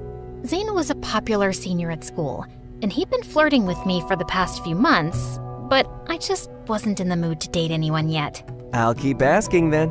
Maybe I'll survive your grandma's wrath. I laughed, but the thought of Grandma's face if she found out I was in a rock band? Yikes. Grandma was a billionaire socialite who adopted me and raised me alone after I got separated from my parents when I was just a kid due to an accident. She was overprotective, but always busy. She gave me everything I needed, but I still felt empty whenever I thought about my parents, and how fireworks were my last memory of them. Whenever I saw kids my age with their families, I couldn't help but feel jealous. Being Grandma's heir came with great responsibility, so I had to study hard to manage her empire one day. My routine usually involved going to the school library after classes, but everything changed when the resident librarian decided to take her vacation. Miss Mavi was just her temporary replacement, yet she made my dull life 1,000 times more interesting for the past few weeks. Instead of studying, I always ended up observing her. She wore a beanie indoors 24/7, and I was dying of curiosity about what she was hiding under there. Snakes, a bird's nest, a really bad haircut, or, plot twist, What if she was actually bald? Aside from being a little clumsy, she was also silent most of the time, almost like a shadow. Anytime I asked for help finding a book, she'd guide me to it without saying a single word. One day, I dropped my books, and a bunch of my origami animals spilled out. I was about to bend down when someone suddenly started picking them up for me. It was her, and she was holding the dove one. You did this? Yeah? Oh, so she can actually speak. Where do you learn these? I learned it from YouTube. I find it fun, and they actually make good bookmarks, you know? Why? She just gave me a soft look that sent my curiosity through the roof, then walked away before I could say more. What was that all about? Later that night, I had to swing by school because I forgot some notes. It was late, the gates were locked, and the place looked deserted, except for a mysterious motorcycle parked outside. Before long, a familiar figure emerged and hopped onto the bike. That unmistakable beanie gave her away instantly. There was no doubt who it was, but this time, she was rocking a sleek black leather jacket. Whoa, a mysterious librarian by day, a badass biker by night? Interesting. I decided to follow her at a distance, and we ended up in a vacant lot where a group of thugs was bullying a guy. I parked my car nearby and hid behind a tree. Suddenly, Miss Mavi whipped off her beanie, finally exposing her hair, and my jaw nearly hit the ground at the blazing sight. I rubbed my eyes to confirm what I was seeing, but her hair indeed looked like a dancing flame. What's up, bros? Having fun terrorizing a helpless bystander, or are we just compensating for something? Who are you supposed to be, sweetheart? The fire department? Well, I'm just here to warm things up. Just then, her hair erupted into full blazing flames, crackling like wildfire as she fired up her bike. The engine roared, and in a flash, she took off, moving so fast it was like a fiery show. She zoomed around the gang in a blur of heat and light. Before they could even react, she circled them with lightning-fast moves, trapping them like prey in a ring of fire. What kind of sorcery is this? Am I dreaming? The thugs charged at her, but she flipped off the bike, flames dancing around her hair. One wave of her hand, and they scrambled back and fled like scared rabbits. I ran back to my car as she reassured the victim, and soon I just found myself tailing her through the city. For the next few hours, I watched her in action, saving people and solving crimes like an actual superhero. I barely slept that night, replaying the flaming hair in my mind. First thing the next morning, I went straight to the library to get the truth out of her. I saw you last night. The motorcycle, the fire in your hair, those powers. You saved those people. Sounds like you had quite a dream. You sure you didn't doze off while studying? I'm not crazy. I know what I saw. She just shrugged and continued doing her business quietly. Ugh, she was driving me crazy. That night, I staked out again, and sure enough, there she was, riding that flaming motorcycle, hair blazing, acting like a neighborhood guardian again. I finally cornered her in the far aisle of the library the next day. Stop it. Quit pretending you're normal. I know you're some kind of superhero. Who are you? She put the book she was holding aside and then looked at me with a seriousness I'd never seen before. You're such a stubborn little girl, aren't you? She was about to press her fingers against my forehead, but stopped and sighed. All right, if you want answers, meet me at the abandoned pier on Saturday at sunset. Oh, I'll be there for sure. The weekend rolled around, and when I arrived at our meeting place, she was already waiting for me while leaning against her motorcycle, her fiery hair shimmering in the sunset. Hey there, how are you feeling? I'm good. Obviously too excited for whatever bedtime stories you've got. Lucky for you, I'm actually quite fond of telling stories. For starters, my real name's Mavwika, and I'm not exactly from around here. Wait, are we talking outer space? You're an alien? I'm a Pyro Archon, and the world I'm from is Tevat, specifically Natlan. And I'm here to fulfill my duty as a leader and protect my people, wherever they are. I was probably just stuck in a long, vivid dream, because there was no way this could be real. But honestly, I didn't care. I was loving every second of this. So, what are you doing posing as a librarian at our school? Hey, the best place to stay on the down low is behind a desk full of books. Nobody suspects the quiet and clumsy librarian, right? Easier to keep an eye on things, sniff out danger, and mask the fireworks up here. I was surprised at how talkative she actually was. So, your hair, it's on fire but not burning anything. How does that work? Don't worry, these are friendly flames. They won't burn you or incinerate anything. Although I think my enemies will find that it's a bad idea to play with fire. Anyway, weather like this is perfect for enjoying the outdoors. Let's go for a spin. Here, hop on. I hesitated at first, but deep inside, I had always yearned for some adventures. So I did, and we tore through the city at speeds that made my stomach flip. You're overspeeding! Don't worry, we'll be fine. Before I knew it, the cops were tailing us. Sirens blared, but Mavwika expertly weaved through traffic, leaving them behind. See you later, officers. With a flick of her wrist, the bike darted through narrow alleyways, dodging traffic, and even slipping past a semi-truck like it was nothing. Then, the wheels started glowing fiery orange. Before I knew it, we shot off the ground, soaring above the city. My jaw dropped as rooftops shrank beneath us. Holy mother of smokes! Are we flying? Gliding. But flying sounds better, doesn't it? We landed with a burst of sparks, but Mavwika wasn't stopping. She steered toward the mountains without hesitation. Wait! There's no road! Oh, girl, who needs roads anyway? Rev the engines! With a fiery leap, we launched off a rocky incline and soared through the sky like a blazing comet, hopping from one mountain peak to the next. You're insane! Told you it'd be fun. Terrifying, but yeah, maybe a little fun. The next few days were a blur of adventures.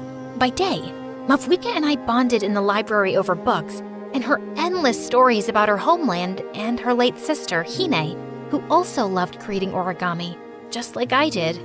By night and over the weekends, she'd drag me along as she did her superhero duties. Light of the blazing sun! Wrath from the skies! Pyroclastic surge! One day, I took her to the mall for a change, and she looked fascinated. What kind of magical refrigeration chamber is this? We don't have this in Natland. This is called a mall, and the extra cold you're feeling is because of the air conditioning. Interesting. I can't believe people wander around here for hours, like they're on a quest, but with no real treasure. The treasure is buy one, get one free, actually. I couldn't help but laugh along at her reactions. After cooling off, we headed back out to patrol the city, but later that night, our fun took a serious turn when we encountered a building engulfed in flames. Fire trucks were there, but the fire was raging out of control. My mom and dad, they're still in there. Please save them. The sight of the little girl desperately crying made something twist inside me. I remembered being little, lost, terrified. Please, you have to save them. She's just a kid. She can't lose her family. I promise, she won't lose them. Mavwika walked straight into the burning building and redirected the flames with what she called her pyro elemental power, creating fiery pathways to rescue those stuck inside. She even blasted through debris with her flame attacks, and everyone just couldn't believe what they were seeing. Within minutes, she emerged from the smoke, carrying the girls' coughing parents. The firefighters rushed to help, and I wanted to cry with relief. The little girl threw her arms around them, and they hugged tight. Before the police and media could finally corner the fiery superhero in town, Mavwika whisked me away and brought me to an abandoned park. What happened back there must have stirred something inside you. It's okay, you can tell me. I'm here to listen. I was 3. I don't remember much. Just being on a yacht with my parents. They were celebrating something. There were beautiful fireworks, and I was so happy. But then, The waves got rough. The boat rocked. My mom screamed, and my dad held me tight. Then we went under. Everything went dark. I woke up on a shore. My grandma found me and took me in, raising me like her own. She tried everything to find them. Hired search teams, investigators, but nothing. No trace of them. Everyone told me they were gone, but I don't believe it. I can't. I feel it in my heart. They're still out there somewhere. That feeling, it's powerful. Hold on to it, but don't let it hold you back either. Your story isn't over yet. Maybe the light is leading you somewhere you're meant to go. Just then, a burst of fireworks from the horizon distracted us. It was coming from the nearby harbor. In my world, it's nearly lantern rite. People from Liu celebrate with lights, fireworks, music. It honors wishes and memories of everyone in Tiavat. That sounds awesome. I wish I could experience that right now. You can. We can bring a bit of that celebration here. How? To answer my question, she led me to the harbor and told me to close my eyes. Don't open them until I say so. Okay.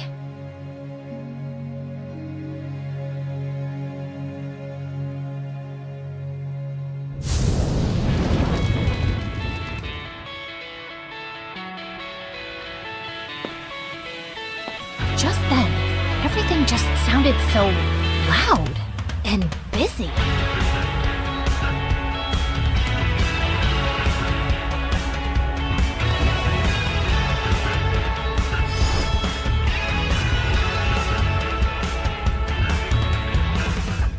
Now open your eyes.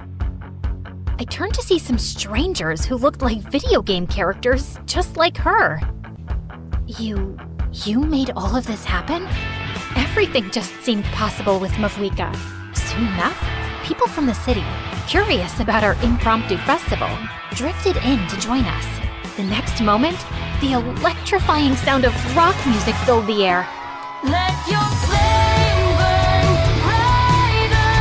Can't you see it's now or never? This is our moment, now is our time. So follow me to the finish line.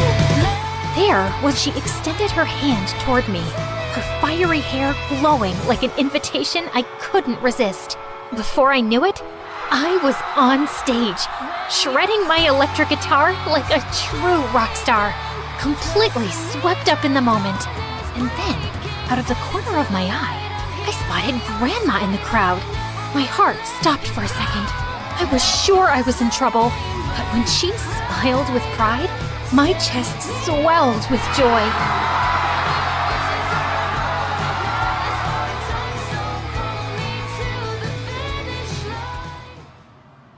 When the performance ended, Mavwika led me to the water, where countless floating lanterns shimmered like stars on the surface, and handed me one. Make a wish. Lantern Rite is about sending hope into the sky. Believe, and maybe it'll come true. I wish to finally find her.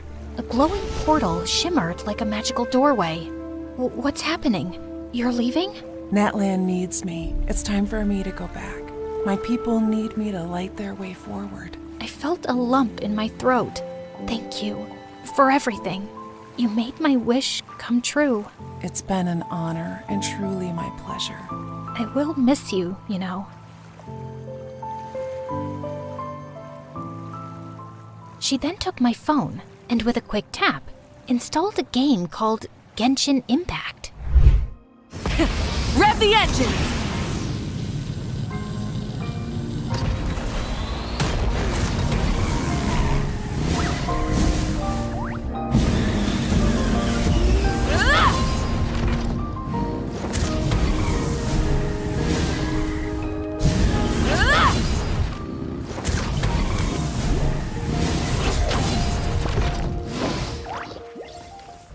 Play this whenever you miss me. My spirit is there. My flame, my hope. And maybe someday you'll come to Tiavat yourself and will stay in my place, the beautiful Natlan. Her words made me teary-eyed all over again, so I hugged her tight. Remember, The sunset always comes after the darkest hour. Keep the flame alive. Never lose hope. Wait, just a little souvenir from me. You know, you might need another bookmark. Oh, trust me, I will. Thank you, Raven. I'll see you again next time. As she finally disappeared into the portal, fireworks sparked across the sky.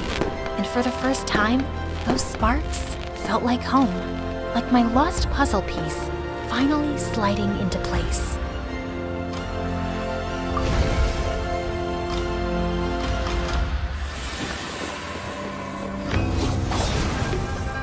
Embark on an epic adventure in Genshin Impact with the latest update. Unlock new characters like the Pyro Archon, Mavuika, Mystical Sitlali, and the skilled Lan Yan. Plus, if you log in during the Lantern Rite Festival, you can get 20 free pulls, a free 4-star character, and essential upgrade materials. Download now using the code in the description to power up your adventures. You won't want to miss this epic update.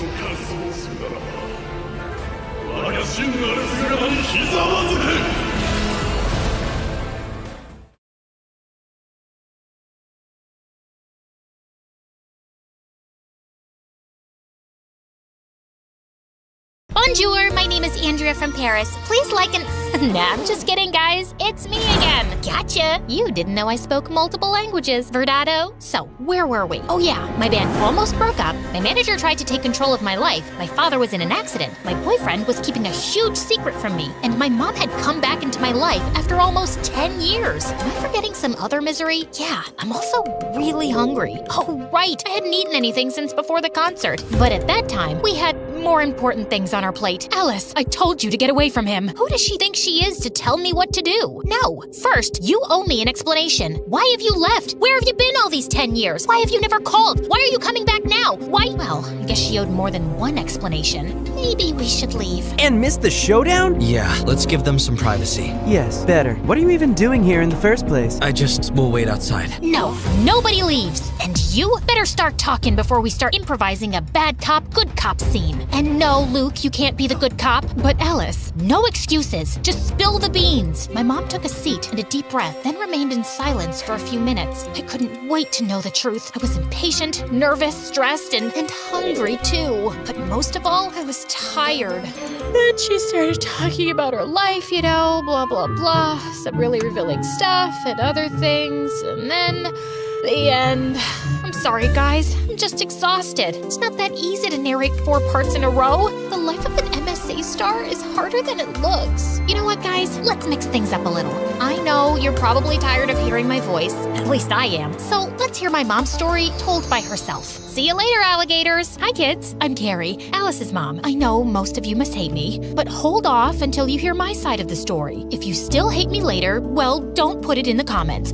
I don't think I can handle having my own haters. Let's start from the beginning. After I got married and had Alice, my life was practically perfect. Lovely family, a career climbing. Life was looking up. When Alice was finishing elementary school, my big shot arrived. Carrie, we want you to lead the case against the Siri clan. Oh, yes, I'll do it. Their time has come. Justice will be served. The Siri clan was one of the largest and most dangerous criminal groups in the country. They were the worst of the worst, fixing sports events, moving narcotics, blackmailing politicians, and even kidnapping kittens in their spare time. You name it, they did it. Get ready. This is gonna change your life. And boy, it did. I couldn't imagine at the time how much it would cost me. I couldn't tell anyone about my involvement with the case, not even my family. Still, the clan found out pretty much everything about me. I soon started receiving threatening phone calls, menacing letters, and gifts of dubious taste. The prosecution put security on us. The suit guys followed us all around without Alice and her father knowing. But that didn't stop the Siri clan. Oh no. A few days before the trial, I received an envelope in my office. Inside, there were pictures pictures of Alice at school, in the park, coming in and out of the house, everywhere. I thought about calling the police, but it was too dangerous. I had to do something. So I went to see the head of the clan, ready to put my career aside and my principles in exchange for the safety of my family. But he was a tough negotiator. I have a counteroffer. They not only forced me to sabotage the lawsuit against them, but also made me work for them as their legal counsel for years. They never stopped following Alice. They had no choice but to stay and help them grow their criminal empire even further. So that's why I left, because now I'm a criminal and I can't even look at you in the eyes knowing everything I did. And why did you come back? After I left, I blocked your numbers, but I never changed mine. The hospital called me saying there had been an accident and I had to come and make sure you were okay. I guess I'm still your emergency contact. Of course. There's no other person I want to see in an emergency. He's such a flirt. Is that so? It is, and not only in emergencies. I think Alice's dad has the hots for Alice's mom. You don't say. I'm just glad I get to see you again. Oh my god, Dad, stop flirting with her. Have you forgotten that she abandoned us for like 10 years? Are you sure you don't have a concussion? Let's call the doctors to do more tests. I'm fine, Alice. I guess old habits die hard. He smiled at me, and even after all these years, just like the first time I saw him playing in the subway, I felt fireworks inside. How could I help it? Look at him. He is as attractive as he was 10 years ago, maybe even more. You can tell he's been hitting the gym. Check out his arms, his shoulders, his... Okay, that's enough. This is still a family channel. I'll take it from here. As you can imagine, my mom's story was like a roller coaster for me. And by the end, I was pretty dizzy. I didn't know what to say, but at the same time, I had hundreds of questions to ask. At first, I needed some air, like a lot of air, and something to eat. So I walked out of the hospital, and then I saw it. That was really love at first sight. Thank God. I ran to it, and I ordered half a dozen hot dogs. What? Lady has to eat too, you know. Besides, can't think with an empty stomach, right? Bon appetit. Note from the MSA producers. Due to the disgusting nature of the following images, we have decided to censor the next part. Ugh, I so needed that. Now I can think straight. Let's get this over with. I walked back to the hospital, but stopped dead in my tracks when I saw Mom and Camillo talking at the entrance. We should try to be friends. After all, we are family. You don't scare me. And why should he? Oh, let me guess. He probably is the son of the boss of that clan, and he's just dating me because he has a secret agenda, right? No, not at all. So why should I get away from him? Maybe I got carried away. To be honest, I don't think you guys are really a match. I mean, you are a Cancer and he is a Capricorn. Those are the least compatible signs in the horoscope. I'm actually a Scorpio. Oh, then it's okay.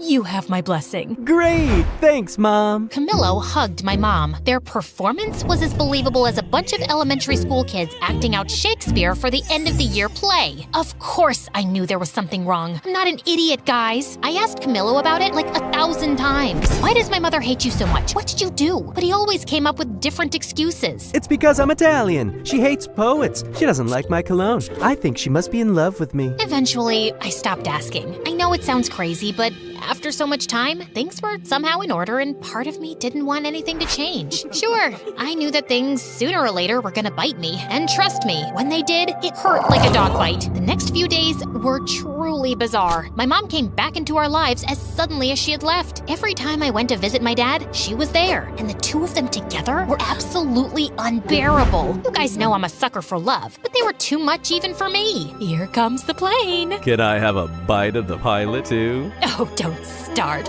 Last time things got out of hand. Yikes! When my dad was discharged, she took care of him at home. They even urged me to come back and live with them so we could be a happy family. Before saying no, I actually considered it for like half a millisecond. But Mom was determined to get back into my life, by hook or by crook. Like some regular mom and her teenage daughter, we spent all of our time together fighting. The thing was that I was not a teenager anymore, and she wasn't like a regular mom, which made things really weird. Where are you going? With whom? What time will you be back? I want my lawyer here. I am your lawyer. Talk. To a club with Moon and Luke around 2. That's too late. You can go till 12. But Mom! No buts, Missy. It was kind of fun to make up for lost time. You're so mean. I hate you. I always wanted to yell at my mom that I hate her for some stupid thing, like a normal teenager. Although I would never admit it then, having mom back was amazing. But still, she really had it in for Camillo. And it wasn't, of course, just because of our zodiac signs. She started playing detective, attempting to sabotage our relationship. She tailed us in secret to our dates. Remind you of anyone? I guess the apple doesn't fall that far from the tree. Of course, she didn't know about my successful career as a matchmaker. Table 5 said you would take care of their check. Since when is bread so expensive? After that, she sent me flowers and gifts from a mysterious secret admirer. Free chocolate. But that was nothing. It got to the point where she tried to kill Camillo. I didn't know he was allergic to nuts. I told you like yesterday. Oh, it must have slipped my mind. Then she went all in and planned a blind date for me and Kwan, who was a few days away from returning to Korea. I had to admit that it was a beautiful date, and Kwan looked so attractive. But I had a boyfriend and he had a girlfriend. I'm so sorry my mom put you up to this. Don't worry, it's always nice to spend some time with you. Won't your girlfriend mind? I don't have a girlfriend anymore. She left me. She said my heart was still entangled with something here. And what is that something here? I think you already know. Kwan smiled at me, and I blushed so much that I could have become a stunt double for Poe. You know, the red Teletubby. Change the subject, Alice. This could get out of hand. I don't know what my mom has against Camillo. She hates his guts with a passion, but he didn't do anything. I think you should trust your mom. I know you two have a complicated history, but she must be doing this for a very good reason, and you can't keep ignoring it. At first, I thought Kwan was only saying this because he was jealous. But then I started to think he had a point. Turns out, his words were absolutely right on target. When I got home that same night, I did what I promised I would never do. I went through my boyfriend's computer. Guys, this is me not setting a good example. Don't follow my lead on this one. Remember how I said things would come back to bite me in the butt? Well, they did. More than a dog bite. It was a crocodile bite. Among Camillo's files, I found a book about me. Yes, you heard right. Camillo was writing a book about my life behind my back. Actually, no, he wasn't writing it. It was already finished. What the? To no one's surprise, it turns out that behind it all was Trevor. He had signed over my image rights from our contract to Camillo to write a bestseller airing all my dirty laundry. For the next few hours, I read the entire book. Not only did it expose my deepest fears and desires, those I had confided in him, but it also detailed my mother's criminal history with the Siri clan. If this gets out, she will go to jail. And the worst part of it all, the book was due out in 2 days. Just as my world was collapsing, the collapser opened the door. Hi, honey. I was more than ready to use my drumsticks to turn him into a human skewer, but I didn't. I understood that my only advantage at that moment was that he didn't know that I knew. So I pretended that everything was fine and took the first opportunity to get the hell out of there. We're out of milk. I'm gonna go buy some. We have milk. But not almond milk. Since when do you like almond milk? Since forever? You don't know every single detail about me. Well, maybe I lost it for a moment. Once I escaped from there, I met with my mother. She confessed to me that she knew about Camillo's book. A few weeks ago, my boss told me that someone was snooping about my past and the trial. They thought they were the prosecutors, but when I saw the photo, I recognized Camillo immediately. I'd seen him in every photo and interview of you two. You follow my career? Of course I do. I'm your biggest fan. My mom found out he was writing a book, but when she tried to warn me, he threatened to reveal another big secret. My mother was betraying the clan. She was preparing a case with the prosecution, taking advantage of her inside knowledge to bring down the Siri clan once and for all. If that came out, not only would the case collapse, but we would be in grave danger. The release of the book would have the same result, so we soon regrouped with my dad, Moon, Luke, and Kwan to shut down the release of my unauthorized biography. That's a sentence I never thought I'd say. We split up and went to different districts to buy all the copies of the book that were ready to circulate. Yeah, we spent a lot of money on books. In the meantime, my mom managed to get a legal order to stop the printing of new copies, arguing that they did not have my authorization. Amazingly, we managed to stop the book from coming out. We gathered all the copies and made a huge campfire. Not great for the environment, I know. Again, don't follow my lead on this one, guys. Anyone want a marshmallow? You're still leaving tomorrow? Maybe you can stick around for a bit. I'd love to, but I have to go home. But you should visit me. Maybe I will. Sadly, our victory was short-lived. Feeling defeated, Trevor and Camillo leaked the book virtually globally, and it soon went viral. What ensued was absolute chaos. My name became a trending topic, and the news went crazy with my mother's criminal story. Soon, reporters were swarming my house and my parents' house looking for a comment. My phone literally exploded from the number of calls and messages it received. To make matters worse, Camilla went on TV to present the book, badmouth me, and reveal that my mom was a double agent for the government. You will pay for this. From that moment on, we became the #1 target of the Siri clan. Things were completely out of hand, and for the first time, I feared for my life and the safety of the people around me. I had to do something, but I didn't know what. Alice, there's no time for discussions. Get in the car. We have to go to the witness protection program now. We are in danger. I can't do it, Mom. You two go. Alice, this isn't up for discussion. No, it's not, Dad. I'm sorry. I ran between the cars until I lost them. It's not that I didn't want to go with them, but I was a public figure. The reporters and paparazzi would be after me like hounds. I knew that if I went with them, I would put them in even more danger. I needed to go somewhere where no one knew me. Oh,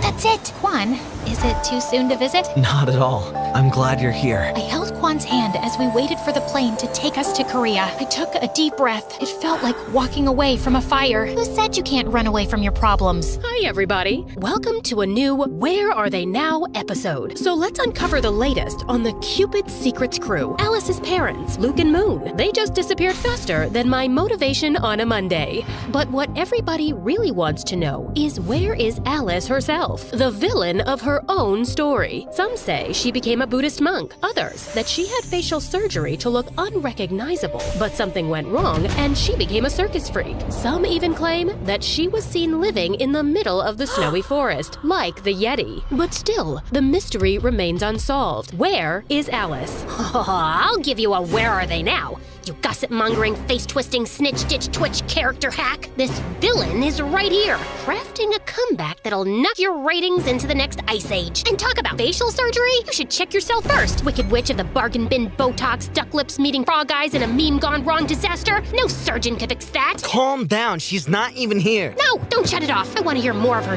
nonsense. Great. Now the power cuts out on me. As if everything else wasn't enough, the electricity there had a mind of its own. It always went out with the worst possible timing. Okay. You know, I'm not usually the nagging type. More like a silent ninja. Until someone turns on that spotlight of lies, you might think we stepped out of a time machine into the past. Well, almost. So this is where Alice is, in the middle of nowhere, picking up cow dung. I know, gross. I should give you a recap of the last year, but I don't really feel like it. Okay, don't leave. I will. But just because you've been putting up with me since episode 1. Before I start, like and subscribe, and don't forget to never watch MSA on TikTok. Real ones know that YouTube is way cooler. So, after Camillo's book, Quan and I escaped to a small rural town in South Korea where no one knew or cared who I was. This is nice. It was not. At least no one will find us here. Yeah, because no one knows this place exists. Seriously, I tried searching it on Google Maps and it just showed a shrugging emoji. Still, Quan absolutely fell in love with our new rural life. He put together his own farm, and it was like he had found his place on Earth. For me, it wasn't that easy. Alice, collect the cow dung so we could use this for fire. Not this again. That day, I shouldn't have worn red because it made the bull crazy mad, and he chased me all over the farm until I fell headfirst into the cow poop pile. Ugh, I hate this. Look on the bright side. It's good for your skin. Oh, really? Then come here. I'll make you a good hydrating mask. Stop running! Living with Quan was awesome, but it never felt like my real life. I just wasn't myself there. To make me feel better, Quan once took me to a nice restaurant in the city, but I felt so paranoid that I went with a full disguise. Maybe that wasn't the best option to keep the attention away from me. Everybody kept looking at me, especially one strange guy with a big ginger afro and sunglasses. That guy keeps staring at us. Can you blame him with those drumsticks in your hair? And this dress looks like you committed a fashion crime. Duh, I can't leave them out. And this outfit took hours of careful consideration and about 5 outfit changes. As Quan went to pay the bill, I turned to that creep, but he vanished into thin air. After that, I decided to stay in the village and never return to the city. Eventually, I kinda got used to living there. But then, a letter arrived and changed everything. It was an invitation to Moon and Luke's wedding. I hadn't talked to anyone anyone from home since I left. I thought they'd eventually forget about me. But turns out, Kwan used to drive out of town to call Moon, and she wanted me to be her maid of honor. Still, I wasn't ready to come back yet. Sooner or later, you'll have to face your fears. I'll do it later then. I have to go.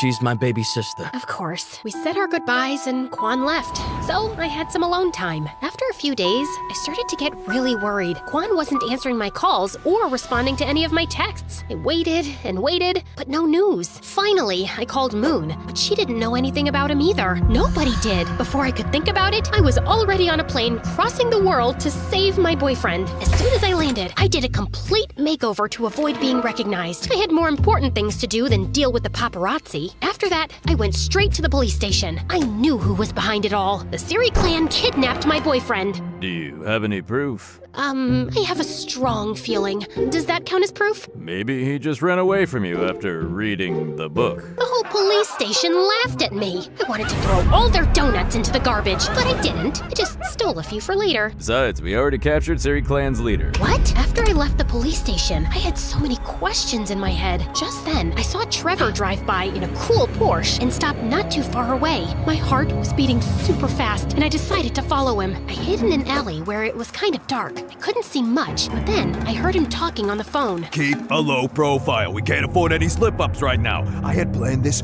all along. I even made that foolish Camillo reveal the clan's secrets in his book to have the leader in prison so I could take over the empty throne of the Siri clan. I did a lot for him, and that thankless man never recognized me. Now, see who the boss is? Me, Trevor. Only Trevor. The terror! He went inside, and I crept closer to the building's window and peeked inside. There he was, stood before a group of exhausted kids. Kids, if you don't do it my way, you'll be swimming with the fish. Yes, you heard me right. You'll be forced to clean my aquarium again. Get ready. 1, 2, 3, go! Come on, don't make me get the snorkel gear. Trevor not only carried on with the clan's illegal affairs, but also used his power to create an academy for young talents to build his own musical empire. The police weren't helpful, so it was up to me to stop him and save Kwan. Time to bring down his criminal empire. Still, I needed help with that. I needed my friends back. I'm sorry for leaving and ghosting you guys, but I really need you. It's okay. We understand. And we've got to find Kwan. And destroy Trevor. Don't forget about that. They told me that over the last year, Trevor blocked all their contracts and concerts, sending his army of little singing robots to replace them. He kidnapped my boyfriend and also ruined my band? This time, it's personal. Yeah, I know. That sounded so cool, like an action movie star. So, I told Moon and Luke about my master plan. So, your plan is to just break into the headquarters of a criminal group and steal illegal stuff? Yeah, pretty much it. Great, sounds bulletproof. That night, we snuck over to their lair. At the entrance, there were 2 security guards. Okay, we made it pretty far. Call it a night? No, we have to take them out. So, Alice, you do it. What? Why me? They won't recognize you with your new makeover. Distract them while we try to find another way in. Before I could protest, Luke and Moon threw me towards them. First, I thought I could use my Riz to win them over. Content warning, guys. This might turn into a cringe fest. I walked to them, flirtatious, but I looked like I was just learning to walk for the first time. Excuse me, guys. Do you have names, or can I call you mine? I'm Frederick. Mike. No, I meant I thought your names were Google because you two have everything I've been searching for. Well, that one bombed even harder than my first pickup line. I need to work on my flirting game. In a desperate distraction attempt, I twisted swiftly, aiming for a masterstroke. Fate intervened. My wig slipped off. Uh-oh. You! So, time for plan B. What was plan B again? Stop her! They jumped on me, but at that exact moment, their radio started playing my favorite song. I went full John Wick mode for real. I grabbed the 2 drumsticks that I always carry around and turned them into lethal weapons. Oh, I forgot to mention that during my time in Korea, I became a black belt in Taekwondo.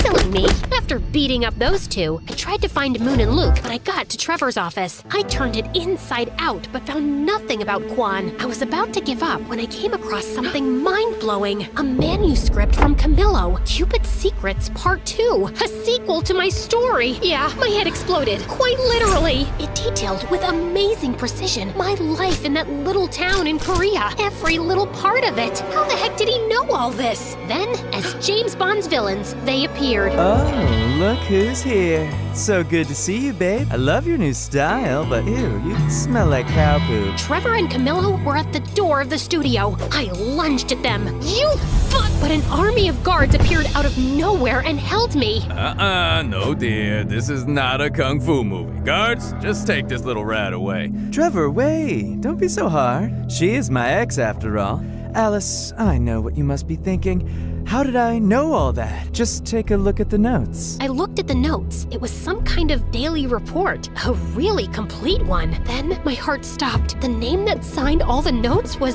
Quan. It isn't true. Quan would never betray me like that. You're lying. Tell me where he is. Well, you thought the same about Camillo, and look where that got you. You see, Alice, everyone's playing their own game. Quan, in this case, is playing hide and seek. Hide until the book is out and seeking a fortune. He's gonna be rich, and he just had to sell us his relationship with you. A bargain, if you ask me. Tears began to roll down my cheeks. Once again, my boyfriend stabbed me in the back. I told you it was a mistake to fire me, kid. Now leave with your dumb friends. And Luke, just a piece of advice. Next time, don't yell when trying to sneak in somewhere. Oh yeah? I was caught in a half-open window. What should I have done? Probably not screaming like a maniac. Push my butt up! Push my butt up! I was completely defeated. I didn't even fight back when his goons kicked us out. Don't go too far this time. I need good material for our next book. Remember, all good things come in threes. Luke and Moon kept asking me what happened inside, but I didn't say a word. I just said goodbye and went straight to the airport to disappear once again, and this time for good. Just as I was about to board the plane, I got an audio message from Moon. So, remember that our wedding was supposed to take place today, but got canceled after Quan disappeared? Well, surprise, it's happening because Quan is back. What? We couldn't find another date available for over a month, so we're gonna get married now. We're just waiting for you. Hurry!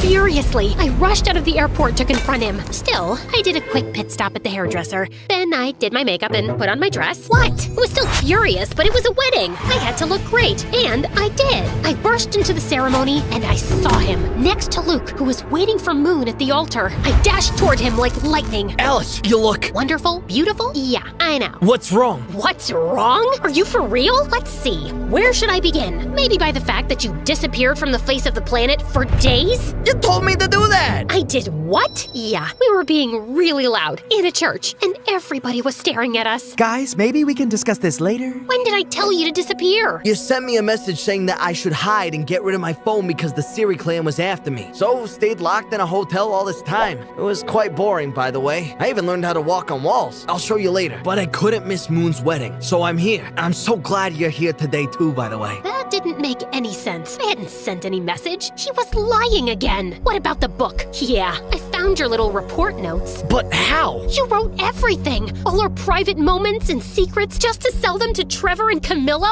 Wait, what? I did write all of that, but I didn't sell anything. I lost them at the airport. Like I'm gonna believe that. I would never sell that. I just took notes of everything because, well, it's quite embarrassing. More embarrassing than getting your butt kicked in a church by the bridesmaid? Okay.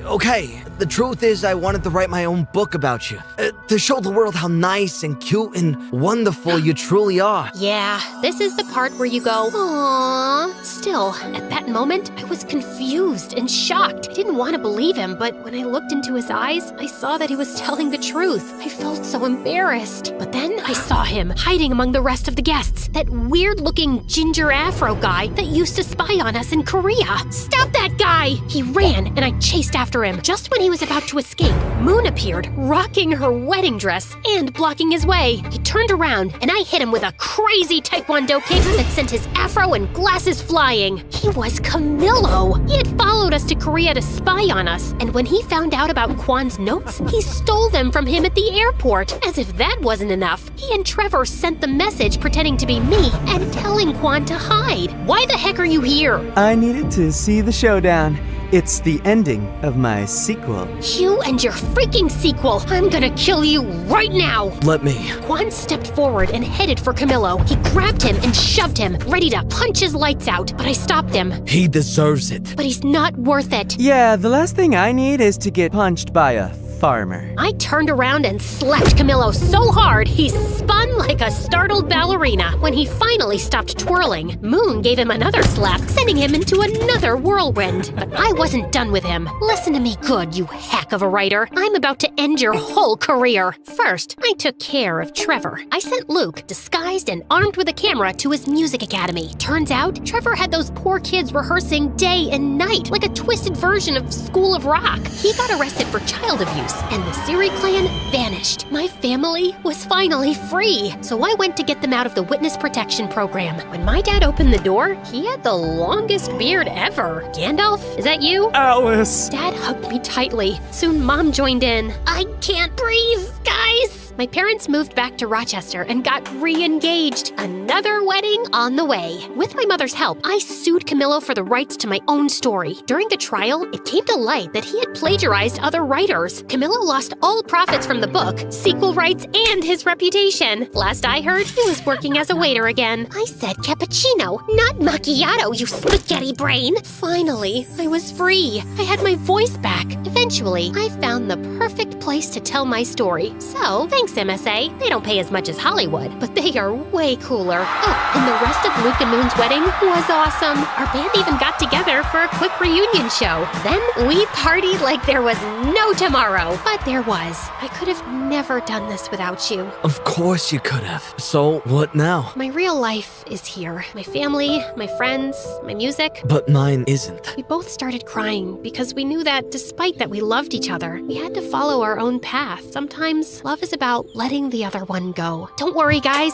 I'm not going to end this 5-part story with such a downer. You know your girl Alice better than that. So, Quan returned to that little town life that he loved so much. As for me, the bands got back together and we traveled the world playing our music. Many years later, my music took me to a familiar country. I took a trip to the countryside and reached a lovely farm. Then I saw him. Quan looked so handsome. I remember the first time we met. He was acting like a tough guy and I was dressed as a goth. Safe to say, we've both had quite the glow up since then. When he saw me, he smiled, and then everything. Silence. Time stood still. Electricity, heart racing, and of course, the famous fireworks. I ran to him, and that was it, guys. The end of my crazy and long journey. I guess love always finds its way in the end.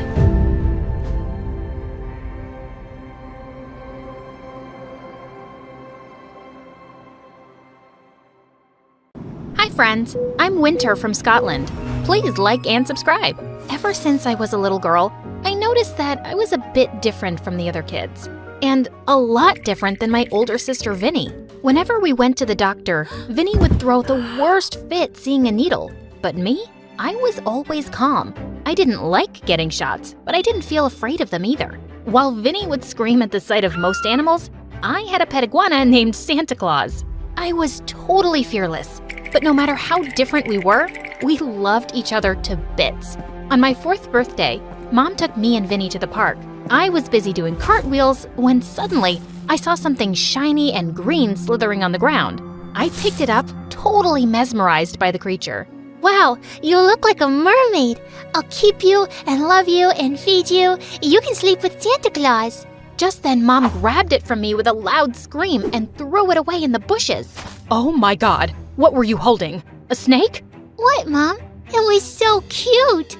Mom and Vinny looked at me in horror, and from that day, they were on a mission to protect me from myself.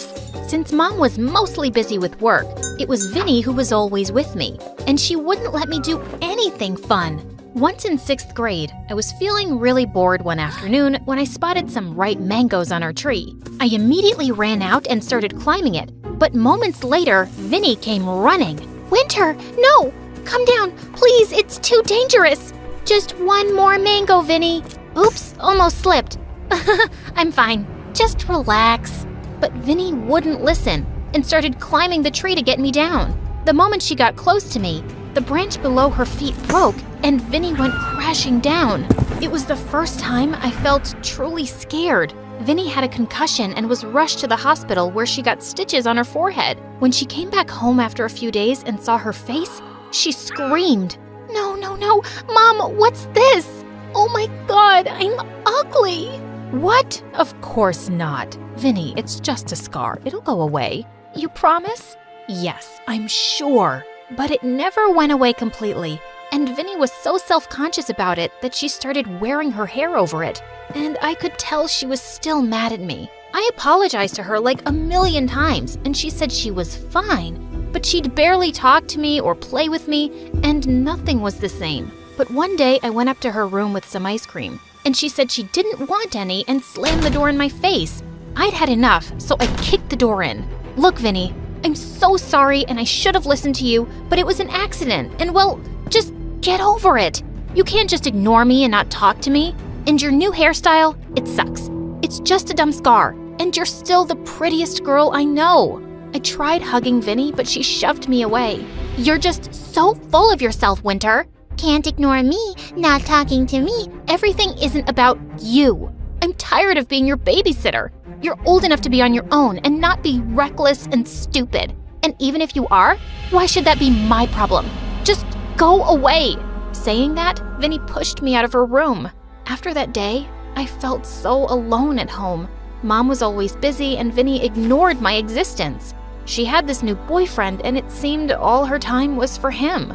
One time in 8th grade, I was bored when I spotted the gardener's bicycle outside, and I decided to try out cycling. Thanks to Mom's overprotectiveness, I'd never been allowed to ride one. I fell so many times, but I kept on trying. And just when I thought I'd gotten the hang of it, I went crashing into a bush. That was awesome. Do it again. It was like watching an idiot run into a glass window. God, it was my annoying next-door neighbor and classmate, Aaron. Ha ha ha ha, so funny. Not. And you're calling me an idiot? Aren't you the guy who posts stupid videos on his YouTube channel? Says the girl who can't ride a bike. The guy was really getting on my nerves. I picked up a shoe and hurled it at him and ran inside while he kept laughing. He was weird and had a YouTube channel that had stupid, pointless videos. And after that day, he even kept annoying me in school, but I just tried to ignore him. Once when I was in 9th grade, Mom was away for a business trip and Vinny announced that she was going to the movies with her boyfriend. I'm not babysitting you. You're a grown-up, so please, act like one while I'm gone and stay out of trouble. Can you do that? Yeah, duh. Go, do whatever you want. It's not like I asked you to babysit me. A few hours later, I was just studying peacefully when I noticed something odd. Santa Claus was not in his glass case. I looked for him everywhere and found him on the frickin' roof. I quickly climbed over and grabbed him, but suddenly I slipped. I went sliding down the roof and barely managed to cling onto a drain pipe. As I was hanging, I spotted Aaron recording me on his phone. Wow, I know you have a habit of getting into trouble, but this is epic. Hey, help me down, idiot! Before he could, I felt my hand slip and I decided to make a jump for it. Right when I landed, I saw Mom standing by the gate, glaring at me furiously. And when Vinny returned, she got the yelling of a lifetime in front of her boyfriend. It was the most intense drama I had ever seen with the two of them, screaming at each other, and her boyfriend ran away. First, I got this ugly scar because of her. And now you insulted me in front of my boyfriend and chased him away. She's not my daughter. You gave birth to her, so watch her yourself. Mom, please, stop it. It's not her fault. Vinny, listen, I'm sorry. Just get away from me, Winter. Let me breathe. I can't wait to be done with high school so I can get away from you. Vinny pushed me out of her way and I landed on my butt. She had never been so mean to me, and it broke my heart. After that crazy night, I was grounded too, and Mom kept a strict eye on me. I wished Mom and Vinny could get that I knew the difference between stupid and fun. But one night, I heard a knock on my window and found Aaron outside. Your room is really high up. Yeah. Who told you to climb up? It's not like your mom would have let me come at night to take you out. Want to go somewhere fun? Take me out for fun? Oh my God, yes? I feel like I could die from boredom. That night, Aaron and I sneaked out and he took me to a skate park on his bicycle. There were so many kids there doing awesome stunts with their skateboards, and I was dying to learn some. They were willing to teach me, and I picked up the moves really fast. Gosh, the rush I felt, it was amazing. Aaron even recorded my stunts for me to watch later, and was all praises. Later when he dropped me home, I was still feeling so pumped. I just impulsively turned to him and kissed him. I had a great time, and I've been wanting to do that all night. Wow, me too. Saying that, he kissed me again. The night was magical, but when I got in through my window, I nearly fell down when I saw Vinny on my bed. Unbelievable. You just never learn, do you? Hey, look, I'm old enough and I'm none of your business. You've made that clear enough. Winter, that boy is trouble. He has such a bad reputation at school. He's known for playing pranks and getting others in trouble. Look, I know I've been hard on you, but just trust me on this. He's a jerk, and you need to start making better decisions. Save the big sister lecture for someone else, Vinny. Nothing I do would ever seem like a good idea to you, and I think you just resent me, and I don't trust your advice anymore. You wanted to ignore me? Well, I'm okay with it now. So get out of my room, please. That didn't feel great, but what did she expect? Vinny left for college soon, and it was just me and Mom. But thank God I had Aaron. He was everything I ever wanted in a boyfriend. For Valentine's Day, he took me bungee jumping. OMG, this was my dream. I knew it. It's like we're the same. Aaron and I soon became the hottest couple in school. And every afternoon, I'd go to the skate park with Aaron and practice skateboard stunts.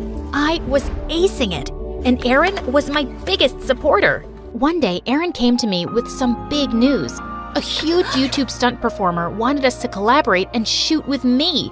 He had a huge following and he'd post videos of us performing together. It was right during finals week, but how could I possibly say no? I tried studying, but I was way too excited and would end up going to the park with Aaron and practicing like crazy. And when the day came for the stunt performer to meet me, he was really impressed.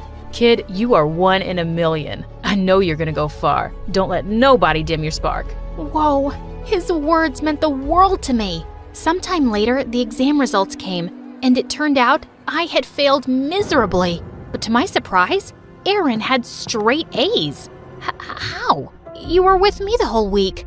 Yeah. My dad kind of pulled some strings and I took all the exams later, so I got more time to study. So you want to hit the park? I have some stunts I want you to try. You couldn't have pulled some strings for me? Or at least told me it was an option? Gosh, you're so selfish. Since when do you care about grades, Winter? And I arranged that stuntman to come perform with you, didn't I? You could be a little more grateful. Excuse me? Yeah, you heard me. You have a lot to thank me for. Otherwise, those boring duds at your house would keep you locked up. Without even thinking, I gave Aaron a tight slap and walked away. I was scared of how to tell Mom about my grades, and I felt like such an idiot. Vinny was so right about Aaron. At that moment, I just missed her so much that I called her after months. The moment she picked up, I broke down and told her everything. It just took her 2 hours to come home from her university, and I hugged her tight. I knew that jerk was up to no good the first time I saw your video on his channel when you jumped from the roof. What? What video? His YouTube channel? It's full of your stunt videos. Gosh, don't say you didn't know about it. I have no idea what you're talking about. Vinny then showed me Aaron's YouTube channel, and I realized the jerk had blocked me from seeing it. It was getting millions of views just from my videos. That's why he was so supportive and took me to the skate park every day. Oh, Vinny, I just want to make him pay. He's been making money off of me without my knowledge. Just then, Mom walked into the room, and clearly she'd heard everything. How dare he? Oh, don't you worry about a thing. I'll take care of this, Aaron. And then I came clean about the exam result, and for once, Mom didn't freak out. And she kept her word too. She threatened to sue Aaron, so his parents forced him to take down the channel. A few days later, it was my birthday, and to my surprise, Mom and Vinny took me to the skate park. And then they gave me my gift, a video camera. Sweetie, I saw your videos and you're just a natural. I don't know why you want to do risky stuff, but I know I can't stop you either. So I guess it's time you show the world how crazy you can be on your own channel. You are actually letting me do stunts and have my own YouTube channel? Only if you name it The Daring Adventures of Winter. That's totally what I want to show the world. Thank you, guys. Thank you so much.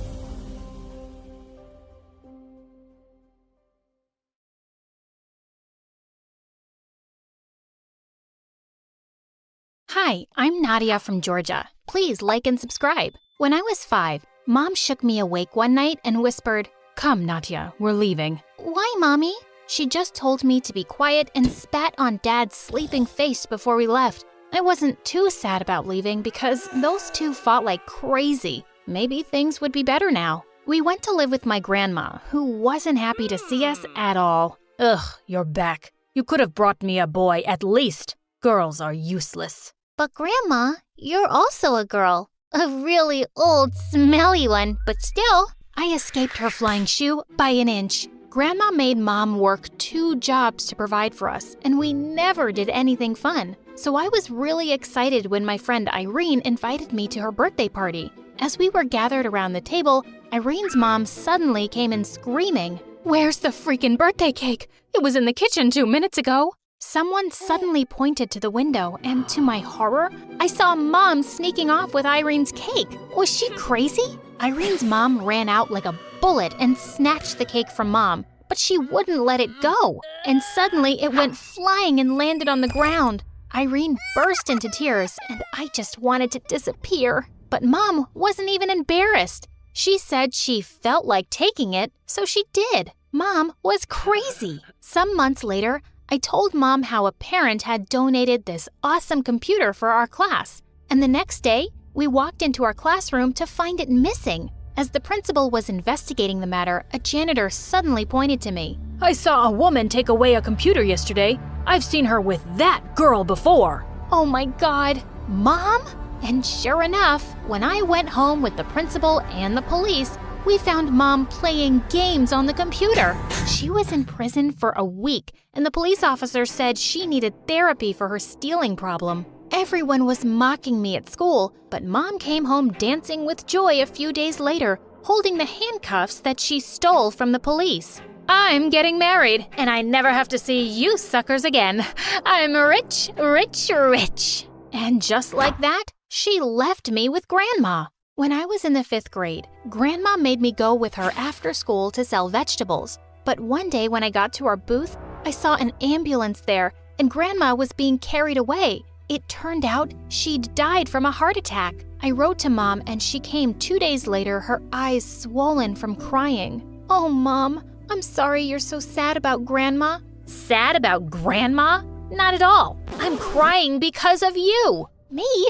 What did I do? I'm back to take care of you because my husband won't keep you. Couldn't you have grown up faster while I was gone? I was so mad at Mom, I just stormed out of the room. She was so selfish. We got back to selling vegetables soon, and Mom kept stealing from people. I told her I would work more hours and miss school to make more money if she just stopped stealing. She agreed, but I was sure she still stole money from our clients. One day, a beautiful woman stopped by and asked me why I wasn't at school, and I said I was helping my mom. The woman looked at Mom sternly. This girl belongs in school. If I see her here tomorrow, I'm calling the cops. Suddenly, Mom went bonkers on her. Oh, you think I belong here on the street selling rotten vegetables? If you're Mother Teresa, give me some money and take her. She's all yours. The woman looked angry, but she turned to me and said she'd send me to a really good school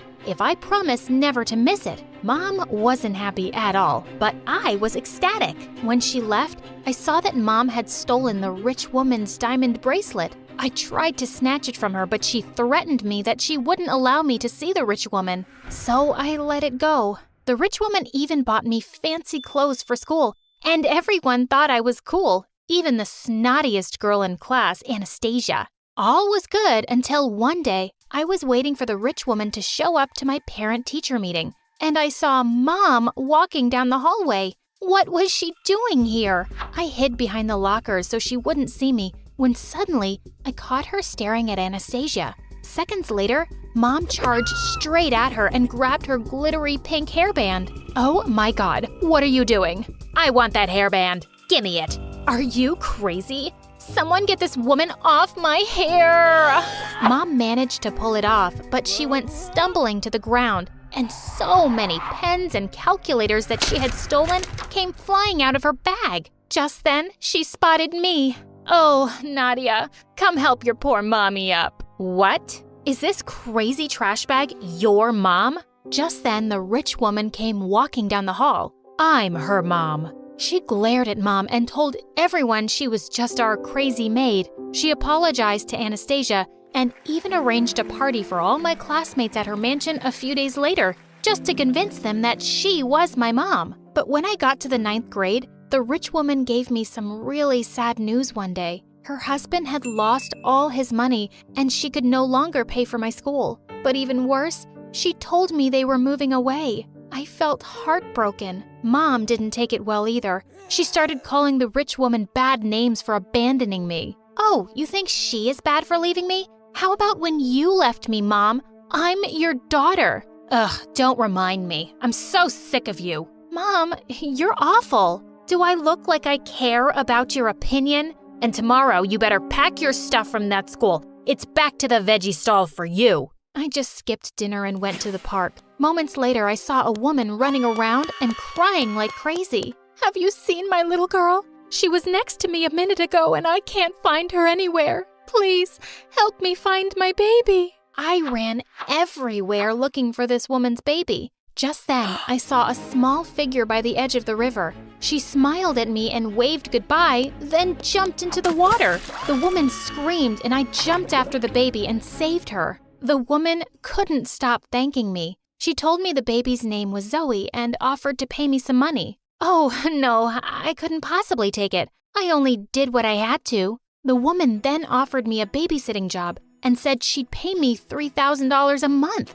I couldn't believe it. I accepted and went home with a big smile. I told Mom about it, but I said it was only $1,000 so I could save the rest for my college. She started jumping and dancing and said I was the best child in the world. Yeah, right. The next day after school, Mom insisted on walking me to my new workplace. It was even bigger than the rich woman's mansion. I was scared that Mom might steal something, so I gave her $200 and told her to leave. I followed a maid to the living room where I found a guy kissing some girl on the couch. Just then, the woman came in with Zoe, who jumped into my arms immediately.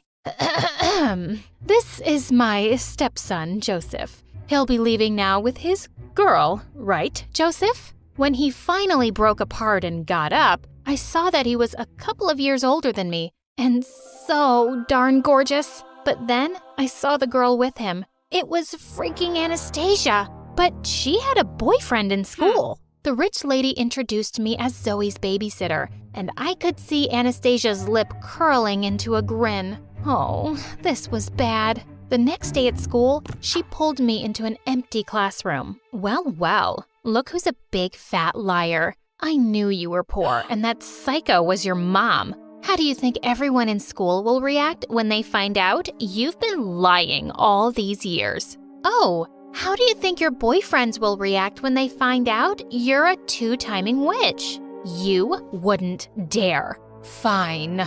I'll keep your secret if you'll keep mine. Deal. I didn't care about her love life as long as my secret was safe. 3 months passed with me being Zoe's nanny, and I was loving it. But I'd also become really good friends with Joseph, and now I was hating myself for lying to him about his girlfriend. One time when Zoe was asleep, he slipped into the nursery and showed me this beautiful necklace. Hey, what do you think? Anastasia will love this, right? Oh, yes, she'd be crazy not to. I felt awful, but suddenly he came closer, and my heart started beating faster. He brushed away my hair and said softly, "You've got some ketchup on your nose, silly. Looks kind of cute, though." Just then, Zoe woke up and started crying. Oh, thank God. Before I got to her, Joseph picked her up and started singing. Okay, another cute scene like this, and I will marry him right now. Later that night, I decided I would tell Joseph about Anastasia, even if it meant my secret would be out in school. But the next day when I reached the mansion, the maid took me to the living room where I found the whole family waiting for me. It was my first time meeting Zoe's dad, and he looked mad. It turned out that a really valuable antique vase was missing, and he was accusing me of stealing it. I didn't. Why would you think I took it, sir? Oh, isn't this your mother? And then, to my horror, he showed me security footage, and it was indeed Mom sneaking out of their house. I tried explaining I had nothing to do with it, but Zoe's dad fired me on the spot. When I got home ready to kill Mom, she wasn't there. I marched up to her room and looked through all her stuff and found nothing. Just as I was leaving, I noticed that a shelf was placed in front of a door. I pushed it aside and walked into a freaking museum of stolen things.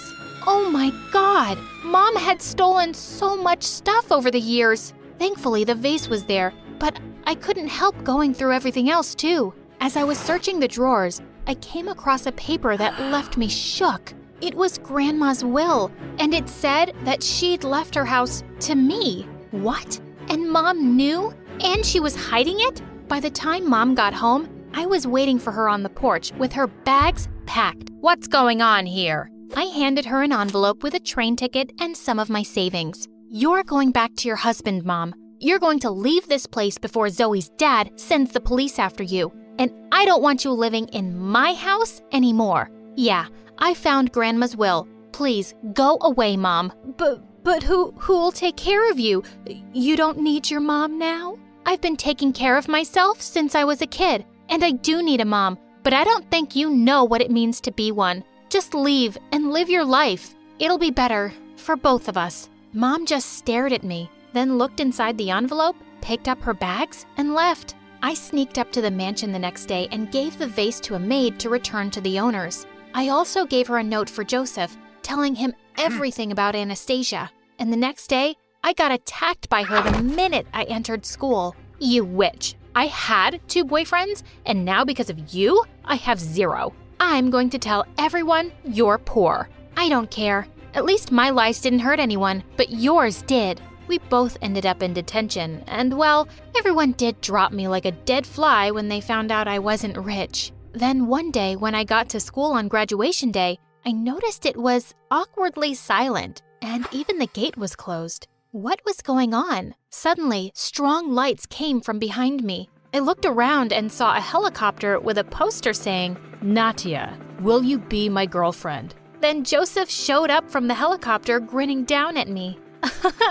Oh my God, just get down here, Joseph. No, not until you've answered my question. Yes, I'll be your girlfriend. Get down, dummy. Minutes later, Joseph was kissing me deeply, and everyone showed up from behind us, cheering and clapping. I'm so glad that my hard work has paid off. Remember to always believe in yourself. Hi, I'm Karina from Norway, and this is my story. I lived with my mom and dad as an only child, and as a little girl, I worshipped my mom. For starters, she looked like Rapunzel with her long, lovely hair and flowing dresses. She also drove me to school in a Barbie pink convertible that made all my friends swoon with envy. Look at her sparkly steering wheel. I wish I could marry her. But Mom didn't feel the same way about me that I felt about her. In fact, she didn't seem to care for me at all. One time I had a hockey match, but Mom said she had the flu and couldn't come. And later on, Dad and I bumped into her at the mall. Dad was furious, but I defended Mom. Hockey is boring, I get it. We'll get our nails done and I'll pay for it with my allowance. That way, you won't max out Dad's credit card again. I never ended up winning Mom over though. And a year later, Dad left her and took me with him. We ended up backpacking all around Europe for 2 years, which was a blast. I never heard from Mom again, but I thought about her all the time. When I finally returned to Norway, I was 15 and transferred to a new school. I instantly became popular as this worldly kid who's traveled everywhere. But my favorite person of all my fans and friends was my new BFF, Freya. She was 3 years younger than me, but we were in the same class because she was a genius. So what do you say? You do my homework again, and I'll get you into another exclusive party? No one here wants a 12-year-old at their party. Why are you making friends with kids, Karina? Freya threw her backpack at the guy when he said that, and it hit him so hard he fell backwards. Freya may only be 12, but she's a force not to be messed with. Thanks for that, bestie. It's been tough being the youngest kid in our class. You're the only friend I really have. Well, friendship has no age limit, and I think you're super cool. One afternoon, Freya invited me over to her place for dinner, but when we arrived at her house, I couldn't believe where I was. Freya lived in a 6-story mansion with a gorgeous infinity pool. The butler even offered me cookies, but just as I bit into one, a woman came out to hug Freya. It took me 2 seconds to realize It was Mom. Karina, are you okay? Mom, can you bring my friend some water? You call her Mom? Karina, is that you? You guys know each other? She knows me from giving birth to me. What? You said you didn't have any kids. Wait, what? I felt my blood boil, but here just wasn't the place to start a scene. Mom looked uncomfortable and told Freya it was a long story and she needed to be alone. Obviously, I couldn't concentrate on homework, and Freya wouldn't stop apologizing and asking questions. I swear, Mom never mentioned you at all. She said she's been married, but never really had a family before. Okay, can you stop calling her Mom? And she has had a family before. So let me guess, she married your dad who's a billionaire? Actually, my dad and I grew up poor. This is her mansion. She started a clothing line a couple of years ago, and it was super successful. From the second we moved in with her, she spoiled me rotten. We're really close, Karina. I wonder why she'd keep such a big secret. I didn't know how to answer that. Instead, Freya and I were called to dinner, which apparently Mom helped prepare. Girls, I'm sorry. I needed a moment to myself, but I want to talk about it with both of you. And Freya, baby, I even helped make your favorite dish. I took a deep breath as Mom started apologizing and explaining herself. She said she wanted a fresh start with her new family, so she didn't bring up her past, which made me furious. I really do want to reconnect with you, Karina. You should come over more often. I'm so happy you and sweet Freya are friends. You know, I'm not feeling too well. My eyelashes hurt, and I want to be sure it's nothing serious. For some reason, I didn't want to confront Mom in front of Freya. I didn't want Freya knowing that Mom had never loved me the way she obviously loved her. When the weekend ended, I saw Freya at school and found out she was also mad at Mom, but Mom had bought Freya a brand new iPad to make it up to her. It still hurts that she lied, but I guess she had her reasons, and she's obviously trying to make it up to me. Yeah, hopefully she'll try and make it up to me too. As weeks passed, the tension just got worse between Freya and me. I even avoided going over to her house. Then one day, something happened that really set me over the edge. It was Freya's 13th birthday, and she begged me to come over for her birthday party. You don't have to talk to Mom if you're not comfortable. I just really want you there. After all, you're kind of my sister now, as well as my best friend. So I ended up agreeing. Freya's party turned out to be on a yacht, and it was actually pretty fun. Mom also seemed happy to see me, and that meant a lot. But later on, Freya and I were sitting on the balcony talking when we hit a huge wave and fell backwards into the water. Mom immediately jumped in to save us, but to my shock, she swam to Freya and rescued her, while one of the yacht workers came to get me. A few hours later, Mom drove Freya and I back to their mansion, and I just lost it. I could have sunk to the bottom of the ocean, but you didn't care. You saved Freya instead of me. No, it's not like that. Karina, that's ridiculous. Someone else jumped in to save you right away. I just happened to get Freya first. Did you want her to sink? No, but that's not the point. I'm your real daughter, but you chose Freya's life over mine. The fact that you rescued her instead of me wasn't a coincidence. I'm getting out of here. With that, I opened the door to the car, even though we were in the middle of the road. I bolted as fast as I could before Mom's car could chase me, and I didn't arrive home until 4 in the morning. The next couple of months, I stopped hanging out with Freya and made new friends who I partied with every night. I barely got any sleep or went to class, which really worried Dad. One evening, I was napping at home when Mom dropped by with Freya. Is Karina home? I need to talk to her. We're really worried about her. She's been shutting us out and partying. Freya, I know you mean well, but you both need to give Karina space. You two being around isn't good for her. I couldn't take it anymore. I started to cry and asked them all to sit down. There was something I'd been hiding. I'm sorry. I've been shutting you guys out. I was really mad at you last month, Mom, and I did something bad. I started dating someone I met at a party, and I'm pregnant. I'm sorry, what? Karina, this is a joke, right? You're not actually pregnant? No, I really am pregnant. It's stupid and embarrassing, but I don't know what to do. Dad started crying and booked several doctor consultations, while Freya pestered me about who the baby's dad was. Finally, Mom asked to speak to me in another room. You know you can't keep this child. You won't be able to take proper care of it, and then you'll regret it for the rest of your life. Except that I'm not neglectful and heartless like you. If I decide to keep my baby, then I'll take good care of it. Mom didn't agree with me, but the next few weeks, something changed between us. Mom called me every morning to check how I was feeling, and whenever I was at school, Freya would bring me homemade soup that Mom made. She told me to remind you to take your vitamins every day. Also, Karina, how come we haven't met your boyfriend yet? He hasn't been coming to any of your doctor's appointments. Because I haven't told him yet. I don't even know if I'm keeping my kid yet or giving it up for adoption. I haven't seen the guy since I found out I was pregnant. We dated for 2 weeks, and then when I got the news, I ghosted him. You ghosted him? That's horrible. You need to invite him over for dinner and explain yourself. He has the right to know. I knew Freya was right. So that week, I texted the guy and told him to come over. His name was Philip, and he seemed nice. But I didn't know how he'd react when I told him everything. He came over Friday night when everyone was home.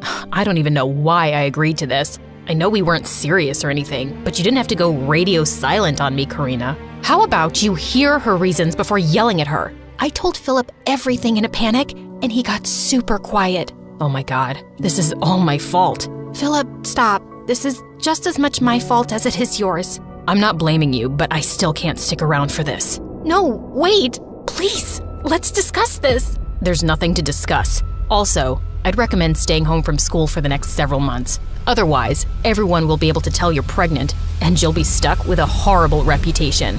Philip, oh my God, I didn't even think about what the other kids at school would say. I've been covering up my baby bump with baggy clothes. Hey, don't worry. I'll homeschool you and everything will be okay. Mom stayed true to her word and set up the whole homeschooling program until a week before my due date. I was lying in bed when Mom invited me over. She led me to a back room, and when I stepped inside, my heart leapt into my throat. It was a giant nursery. The guest room is next door, except I want it to be your bedroom. I want you to move in with us, Karina. Wait, what? I've taken a leave of absence from my company. I've saved enough money to live off of because I want to help raise my grandchild. I know I've neglected you since you were little, but I want to spend the rest of my life making it up to you. I wanted to get in touch years ago, but your dad told me not to mess with your life any more than I already have. And the reason I saved Freya first wasn't because I love her more than you.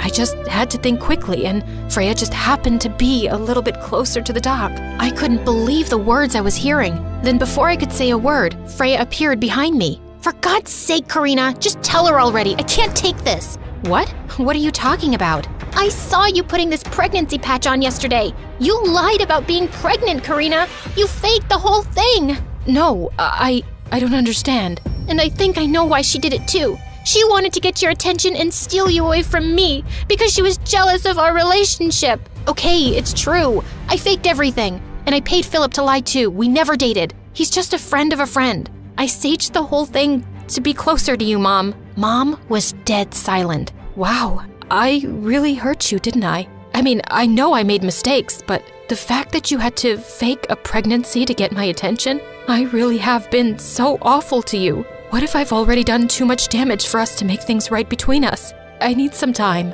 And then, Mom asked me to leave and sent Freya with me so she could be alone. Freya stayed at my house for 5 days, and neither Mom or Dad spoke to me. You know I never meant to hurt you, right? I just wanted Mom to love me the way she loved you. I get it, and I'm sorry I exposed you. I just don't understand why she had to forget about me to be closer to you. She's not perfect, Freya. It means a lot that she said she'd take a leave of absence from the company to help raise my kid, but I don't think I can ever fully forgive her for neglecting me all those years. Well, I think I know one thing that'll distract us. Freya and I watched MSA videos until our heads hurt, but I didn't care. I felt better already. Mom finally came to see us. I think I owe you both an apology. And for the record, Karina, I know I didn't deserve it, but I still want to have a relationship with you. Look, you're right that I crossed a line by faking something like a pregnancy. I know I went too far, maybe, but I understand why you did it. Karina, I still want you to move in with me. I still want to start over. Yeah, I could use a big sister. Thanks, guys, but I think I'm gonna have to pass. I love you, Mom, but I'm not ready to move in with you right now. Let's start by taking it slow.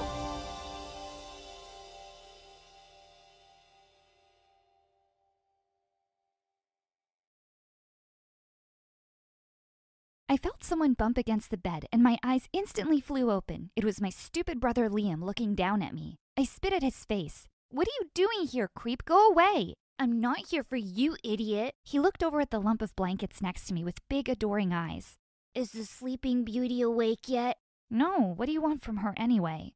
He whipped out a red rose from behind his back. I want to marry her, of course. "Ew, you're 9. Get out of here." And the flying shoe I hurled at him sent him running off, for now at least. Man, he was obsessed with her. Just as I was about to doze off again, Mom barged in. "Is my little Lily awake? I made her favorite breakfast. Come on, sweetheart, wake up." No, she wasn't talking to me. She was gently shaking awake the girl lying in bed next to me, my best friend Lily. "Hi, I'm Clara, and ever since my wealthy best friend had a fight with her parents and moved in with me, my crazy family is just all over her, and everyone acts like I'm the stranger." But before I continue, click like and subscribe.